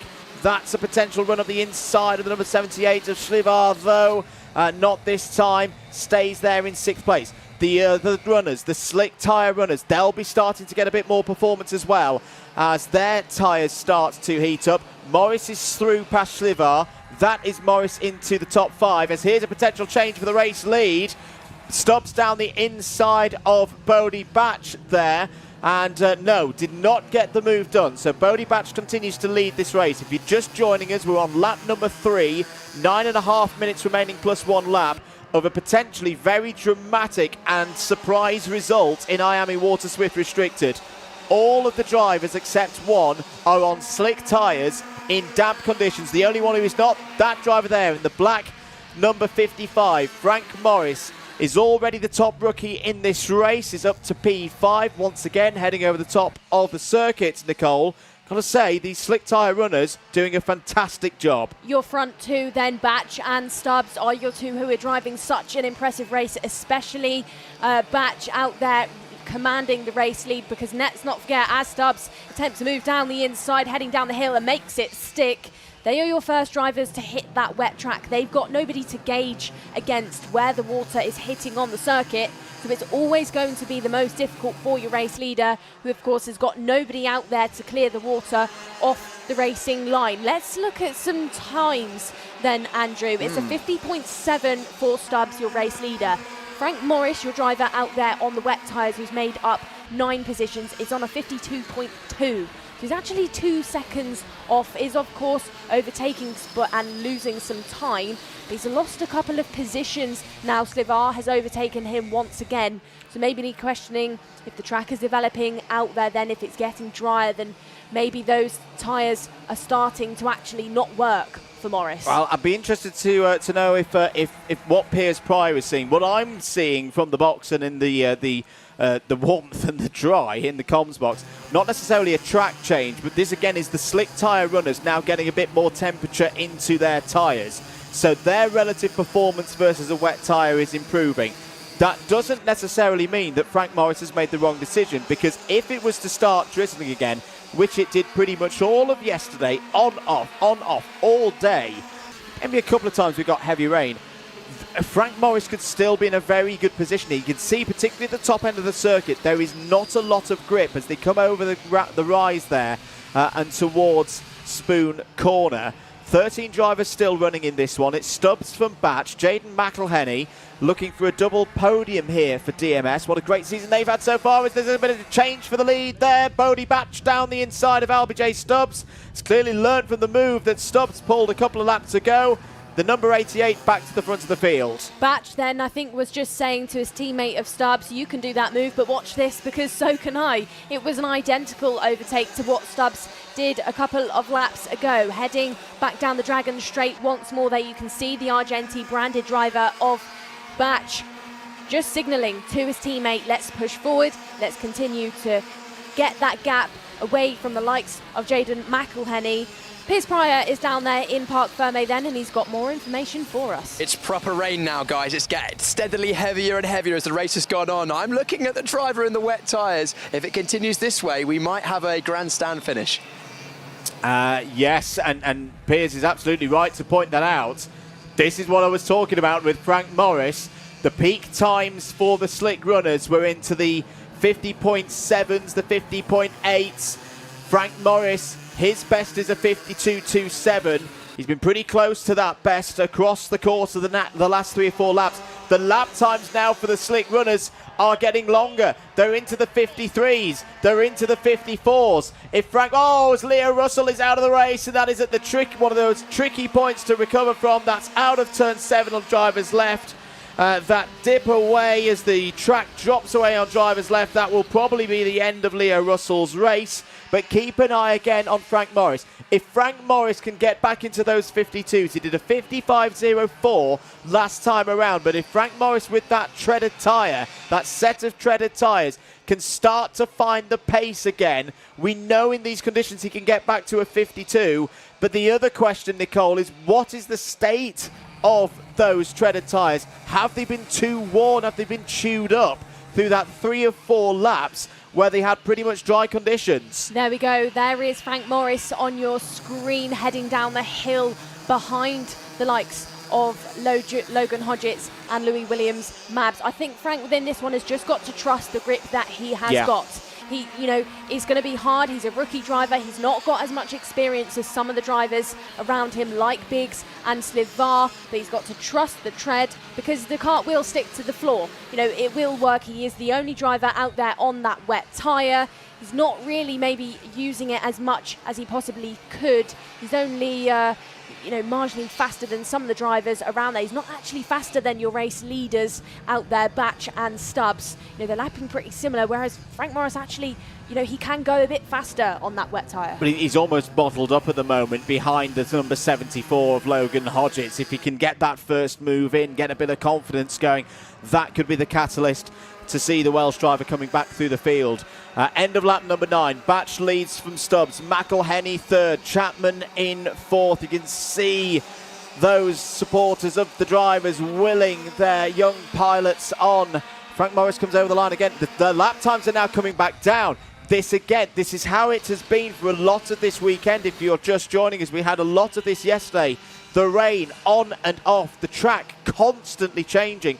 The dry tyre runners are now back down into the 52s, as is Frank Morris. Frank Morris has just done a personal best through sector number 1. So let's see if this is going to be a set of conditions that Frank Morris can capitalise on. Meanwhile, back at the front, brilliant job again being done by these two drivers, Bodie Batch and LBJ Stubbs. They have really taken this weekend, Nicole, by the scruff of the neck for the Excel Motorsport team. They've worked well together, they've strategised together, and I believe we're going to have a good scrap here on the last few laps of this race. Starting to get a bit of deja vu now, Andrew, because this is what we saw yesterday from the Excel Motorsport Batch and Stubbs. Stubbs still leading from, Batch still leading from Stubbs, who looked like on that previous lap he found another gear, 0.4 of a second faster than your race leader, chasing up the hill towards turn number 7. And Batch now looks like he's starting to get a bit nervous as he looks over his shoulder to the gap that has been reduced. Watch Stubbs now. They might be friends off the circuit, but there are no friends on the track. And Stubbs, of course, your virtual championship leader, needs every point. Out of the final corner they go, and the gap now really is nothing. It's just over 1/10 of a second, and Stubbs was just your fastest driver on the circuit, but that purple lap is taken away by Harry Chapman, sat there in 4th. Once more, Stubbs trying to get that wider line, sets it up going into Spoon down the inside, and absolutely stellar stuff from LBJ Stubbs to make the move stick on Bodie Batch. He is your new race leader, but Batch is not put off. He's still sat on the back bumper of the O-Plate as they head back up the hill, and the battle between these two, ring the dinner bell because it's on. Yeah, it's definitely on, and it's slick tyres now, the tyre of choice. The slick tyre runners are now sub 50 seconds, and unfortunately Frank Morris with those shredded tyres can go no quicker than a 51.74. So the fairy tale dream of a Welsh privateer win on this circuit is probably ebbing away for now. We're going to keep focused on this battle. 2 battles, in fact, for the podium positions. The Excel Motorsport debate between Stubbs and Batch. We've seen them so many times across the course of this weekend. Battle onto the last lap, switch positions on the last lap. There's a move from Harry Chapman down the inside, trying to get back to the podium. 3rd place is his, ahead of Jaden McElhenney. Great weekend, great recovery from Jaden McElhenney. It all started wrong on Saturday in TQ when the number 77 missed the gate in another tyre decision. It seems to be the IAME Waterswift restricted. I do feel for their mechanics this weekend. They have had some real brain teasers with which tyre to go. It always seems to have been them when the weather's been on the cusp of either a treaded wet or a slick tyre. But McElhenney on for some good points still. As here once again, battle for the lead. Bodie Batch trying to find a way through on LBJ Stubbs. 30 seconds to go on the clock. But remember, we've not seen the last lap board yet.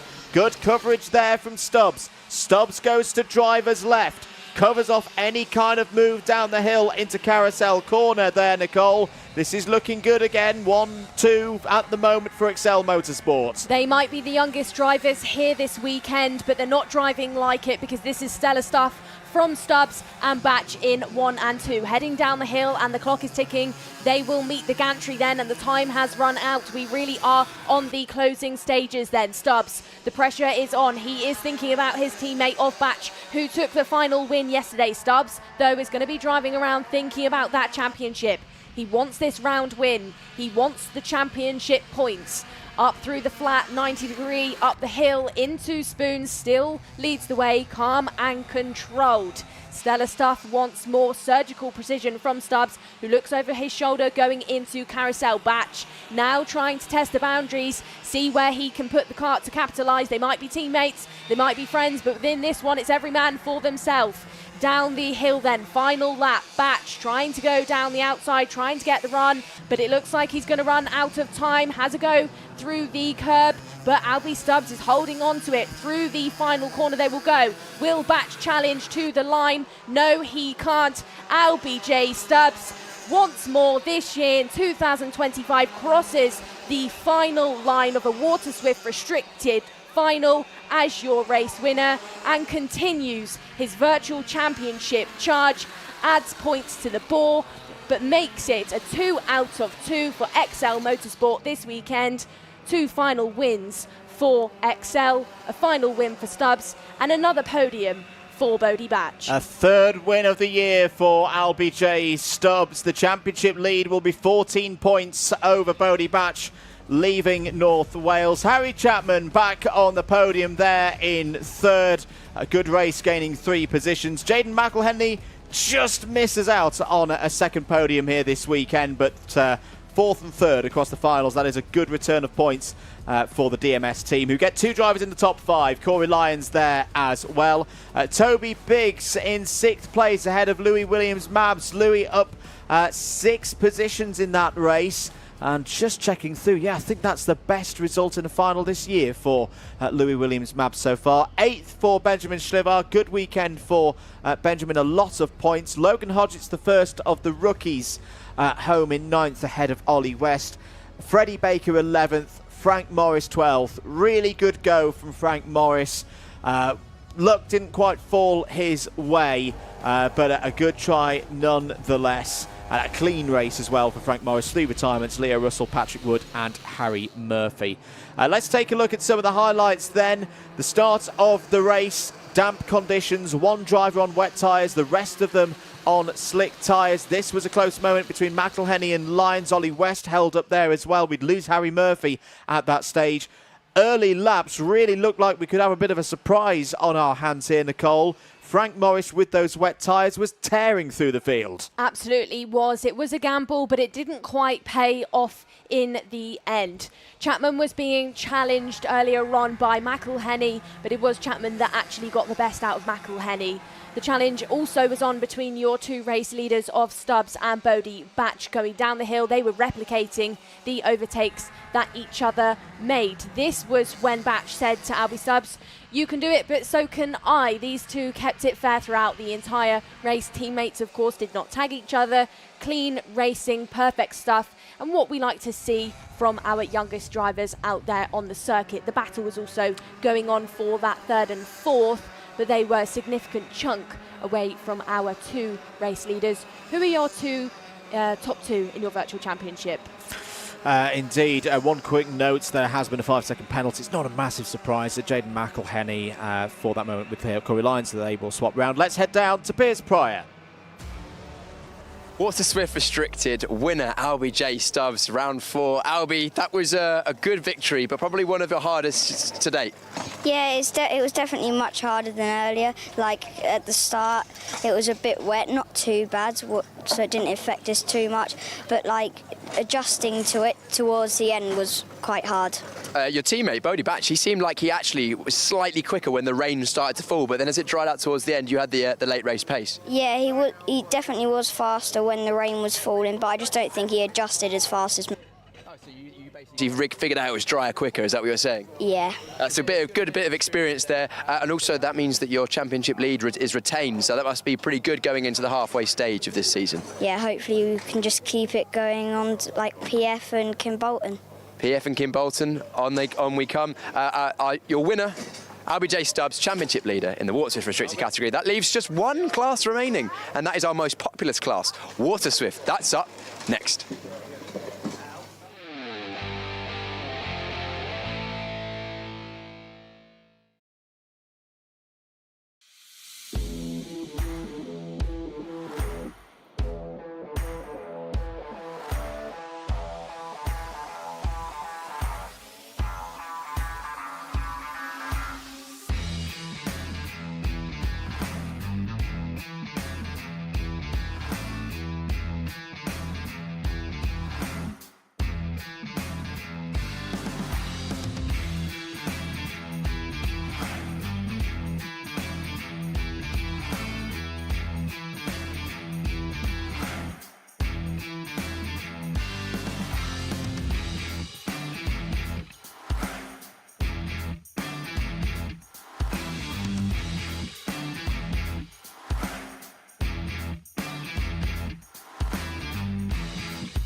Here at Demon Tweaks, you probably know us for our massive kartwear range. We've got everything from suits, boots, gloves and helmets from the biggest brands in the business. But we are so much more than that, because if you're looking for kart parts, well, we've got you covered too. We've got everything from Rotax parts, sprockets and chains, discs and pads, data loggers and dashers, fuel tanks, steering wheels, bead breakers, and loads more. But of course, it doesn't just stop at the track, and if you're looking to build your skills in the sim, then we've got everything you're going to need to build the ultimate rig. So whether you're just getting started or you're already at the top of your game, Demon Tweaks has got you.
Final race of the day here at GYG for the Wera Tours British Kart Championships, round number 4. And on the front row, we have an all-fusion 1, 2, 3, 4 on the grid. It's Austin Newstead from pole position alongside George Clark. I noticed that George Clark's kart is placed ever so slightly further ahead of Austin's. I wonder if that's a bit of psychological warfare between the teammates. No, it's not. George, second place on the grid.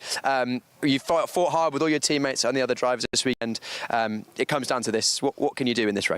Well, we're just going to go through the race start, hopefully get a good start and don't get pushed to the outside and get a bad run up to the top corner. Hoping to come out like second, try get into the lead and then just lead the way and then defend on the... It seems like there's been nothing between any of the top 5 or 7 drivers in terms of pace, so it's going to be all about racecraft, I think. Yeah, it's just going to be a hack. It's going to be a hack. We look forward to that. Our pole sitter, Austin Newstead. We've got 1 minute until we're going green, so I'll have a quick word with our pole sitter. Austin, high five from the mechanic. What's in your head right now? Hopefully I can just get a good start, hopefully a good race, and hopefully I can come off on top. Any tactics that'll help you come out on top? Hopefully I can just get away at the front, ideally drive off by myself, but it's very hard around this track, so hopefully a couple of us in Fusion can get away. So it looks like the teams are going to be working together in this one. A lot of Fusion drivers at the front of the field, but don't count out those green OMS racing drivers or even the Evolve Motorsport driver of Luca Narroway in 6th place. Water Swift, your final race of the day here at GYG, is coming up in just a moment.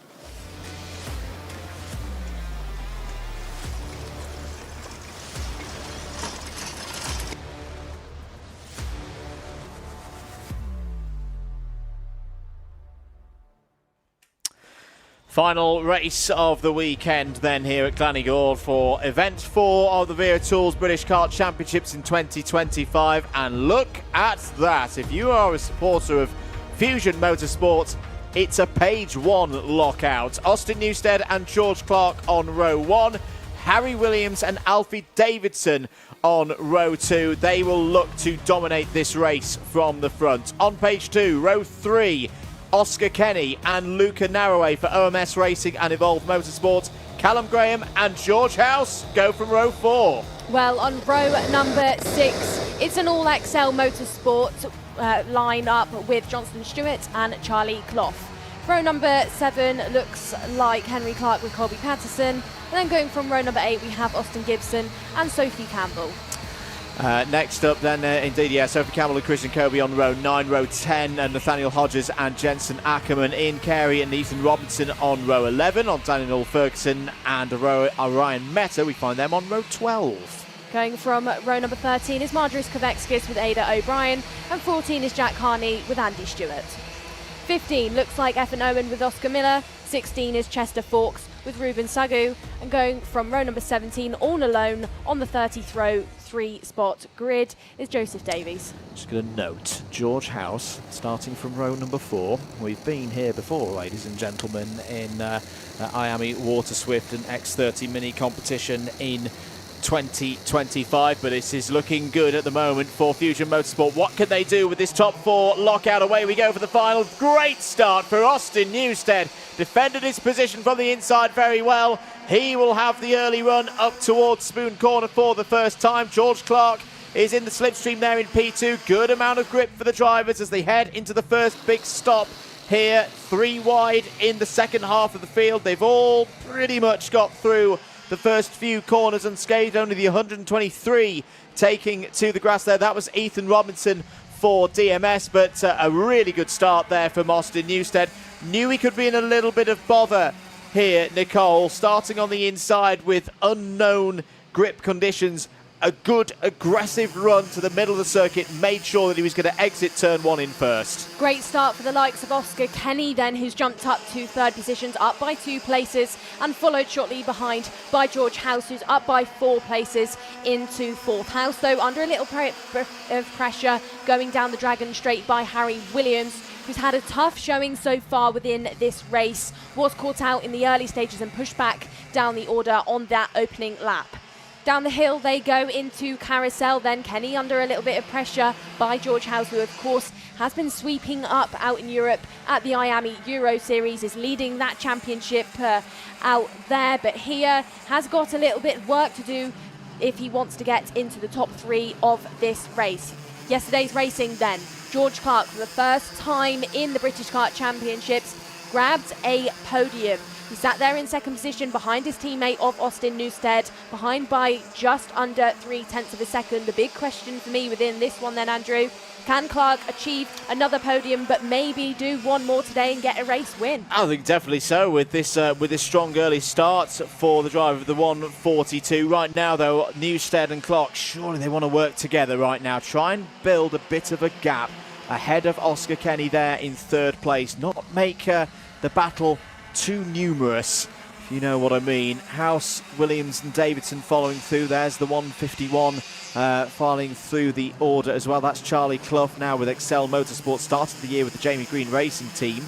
Is another driver who runs a dual national and continental programme here in the Rear Tools British Kart Championships and IAME Euro Series. The big difference here, though, Nicole, when he's in the UK, he's Charlie. When he's in Europe, he's Charles. Serious stuff out in Europe, and serious stuff within this race as he continues to try and charge forward to Christian Kobe. Kobe, then your driver from Fusion Motorsport, sat there in 8th. Was your driver that pulled it. Had some bad luck throughout heats, had to start really far down the order at the start of this race, but has gone up by 10 places so far to break into that top 10. Newstead and Clark continuing to try and break away from the rest of the field, try and break away from that OMS driver of Oscar Kenny there in 3rd. They do look like by eye to me, Andrew, they're trying to work together. Down the inside then goes Ferguson at that final corner. Ferguson has had an equally difficult day, just like his teammate of Kobe, has been under investigation a couple of times throughout racing, but is up by 9 places to get into the top 15. It's very good indeed there from Ferguson. Christian Kobe's also on the move up 10 to 8th. Saul Margus Kovetskis also on the inside on that run out of turn number 1. So the next update, I think we're going to be seeing the driver who flies the flag for Lithuania going up the order. Has already got 6 places guaranteed. Oh, it's off. There is Davidson. Alfie Davidson on the left-hand side and Harry Williams. That's a championship leader on the right-hand side. That's the winner from yesterday on the left-hand side. What has happened there to the 2 Fusion drivers who will fall all the way down the order? And this could be a real turning point in this championship, Nicole.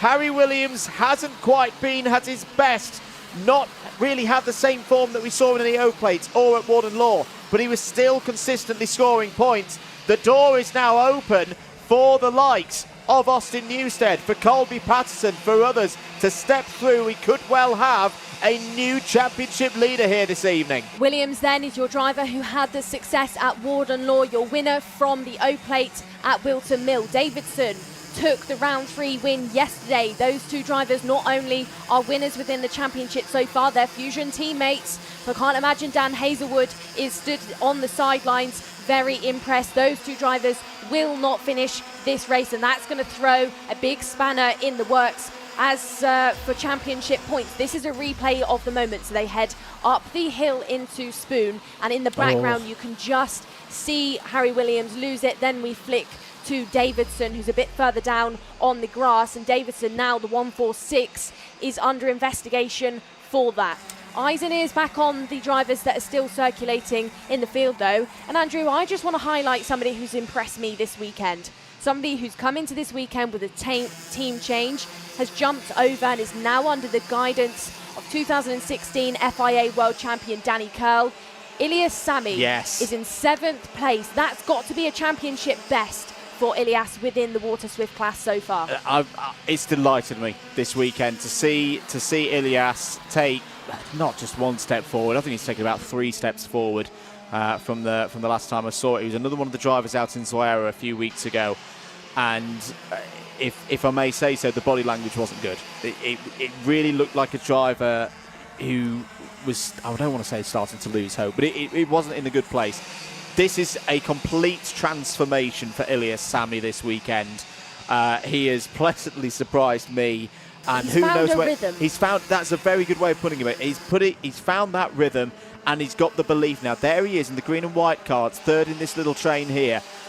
You know, he's in amongst drivers who we've been talking about, whether in this championship for the Water Swift category or out in Europe for X30 Mini for a good 18 months. Your Colby Pattersons, your Charlie Cloughs, your Christian Cobys. These are all drivers who have been competing at the highest level in this category for a long time. Drivers who were big features in the IWF final last year. He is with them now, and it is no fluke because it has been happening session after session. There he is in the blue and yellow helmet. There is a young man who can hold his head very, very high. This has been a tremendous weekend for Ilyas Sami. Absolutely, and I think, you know, what's playing into this for me is that team change. He's now under the guidance of Danny. Danny is somebody who really pulled on a driver in Europe, the likes of Denny Babicek, who has had success in the IAME Mini category. So I just think it indicates that he's now with the right team for him, and that's helping him. He has just lost position there to one of the XLs. That's Kobe Patterson overtaking now. But Sami, for me, I think this weekend has really changed things. Let's focus though on this front end, because it's starting to get a little bit hot for that race lead.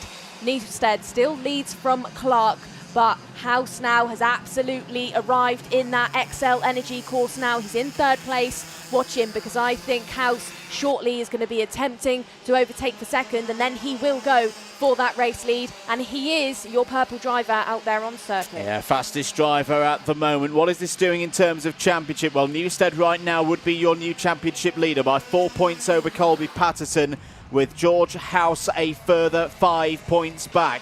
It's close. It's very, very close as we come to the end of this second doubleheader weekend for the IAME categories in the Wera Tools British Kart Championships. If you're wondering where you can see these drivers next, we've got a couple of events time. We will be at PF International. So 26 days time. Being PF International, you could of course make your way there to Trent Valley Kart Club to come and watch some of the newest drivers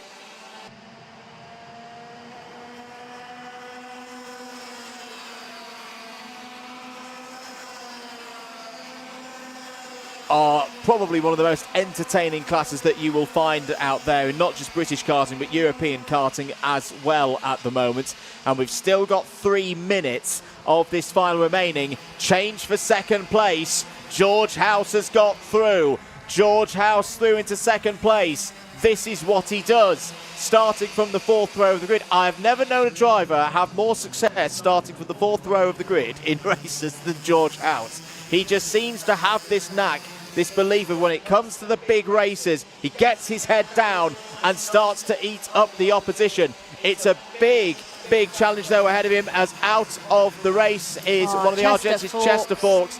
Chester Fawkes has had a very tough weekend, but I'm sure he will bounce strongly next time out at PF International, where he's on the podium twice in the restricted category last year. But we focus back again at the front of the order. Austin Newstead continues to lead this race.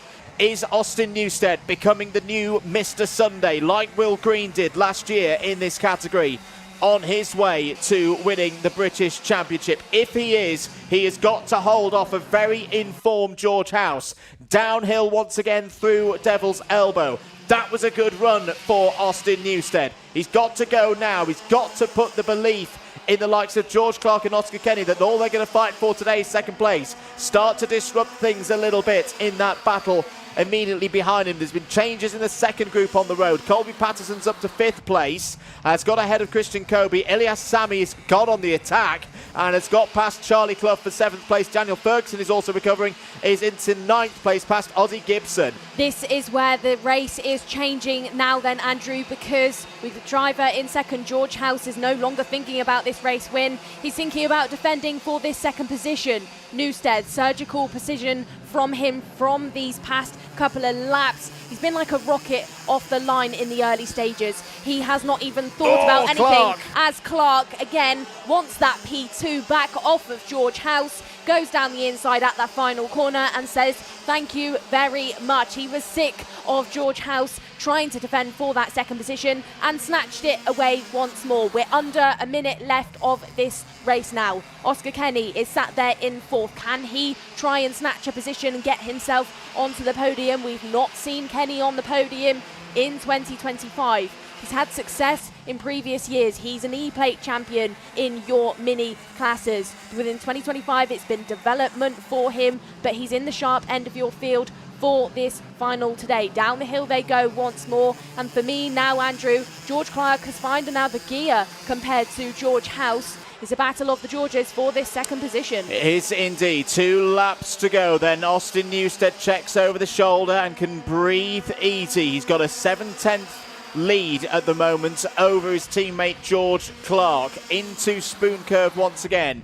Clark and House, they have to work together in these early stages, and they have. They've taken a huge chunk out of Newstead's lead through sector number 1. That was a really good run out from the clubhouse, up the Dragon Straight and round to Spoon Curve, because the lead battle is now back on. It's not just going to be for second place here today at Glan Y Gors. Time is up. Down once again. Skittling their way through Devil's Elbow. That's very nicely done by all 4 of these drivers. Onto the final lap. Austin Newstead has got to keep his eyes forward. Very good sector 3 again from Austin Newstead. Gets his lead back up to nearly half a second. He's looking over his shoulder. Here comes George Clark. Here comes George House. Newstead, understandably, goes to the inside line on the run through Spoon Corner. That was brilliantly done by Austin Newstead. He'll go to the middle of the road again, down into Carousel Corner. That's another overtaking opportunity for the others gone. Next up, you've got to think the last corner is going to be the place for George Clark if he's going to put a move in here to try and take his first win in the Wera Tools British Kart Championships. Newstead is ticking the corners off. There is Devil's Elbow. 2 to go. Austin Newstead is going to win again on Sunday. He wins at GYG. He takes the championship lead in stunning fashion. It's another Fusion Motorsport 1-2. George Clark started the weekend with no Wera Tools British Kart Championships podiums. He leaves North Wales with 2 podiums. A brilliant weekend for him. George House, big points again for Excel Motorsport, is back on the podium in 3rd. And the title picture completely changes, Nicole Sutherland. Newstead takes the lead in the standings. Patterson up to P2. House 3rd, Williams drops to 4th. Newstead then adds his name to the list of drivers, including Freddie Lloyd and George Edgar, who has gone 2 for 2 this weekend here at GYG. Clark then, another podium here for him this weekend. That means his tally is up to 2 for the British Kart Championships. This really has been a great weekend for George Clark. George House up there in that top 3, like you said, Andrew. We've then got Oscar Kenny and Colby Patterson that round out your top 5 and 9 place gain for Patterson to finish in that 5th. place. Christian Kobe up by 12 places to finish in 6th, and then it's Ilyas Sami for one of his career bests to finish in 7th. Clough, Austin Gibson and Daniel Ferguson round out your top 10, and then we've got Luca Narroway, Henry Clark, Mason Hibbert, Marjoris Kavekskis and Joseph Davies as your top 15. We then have Danny Dempsey, Nathaniel Hodges, Johnston Stewart, Sophie Campbell and Callum Graham as your top 20. And then we have Ethan Carey, Effin Owen, Ethan Robinson, Andy Stewart, Jack Harney, Orion Meta and Ada O'Brien out there. Jensen Ackerman finishes in 28th, followed by Oscar Millen and Ruben Sagu. Unfortunately, within this final race of today, Chester Fawkes, Harry Williams and Alfie Davidson did not finish all of the laps. Retirements for all 3 of those junior drivers. Wow, what a final. What a last race of the day. There is your race winner for the second time this season. Let's say these Sunday rounds, he does seem to like them. Austin Newstead, P1, once again for Fusion Motorsport. But now the extra pressure, of course. He will be championship leader when we head to PF International. Let's once again have a look at some of the highlights. Newstead then at the race start really was a bullet out of the gate. He was absolutely ready from the word go. Ozzie Gibson was getting hustled at the start but made some good overtakes through that final corner. Daniel Ferguson went down the inside at one stage. Ferguson did finish higher up the order, development year for him, but this was that Fusion drama that we saw on top of the hill between Williams and Davidson. Of course, Davidson had that success yesterday. Williams had that success at Warden Law, but those 2 drivers out in this final. Mid battles going on between the XLs and the Fusions. Really is an overtaking hotspot on top of that hill.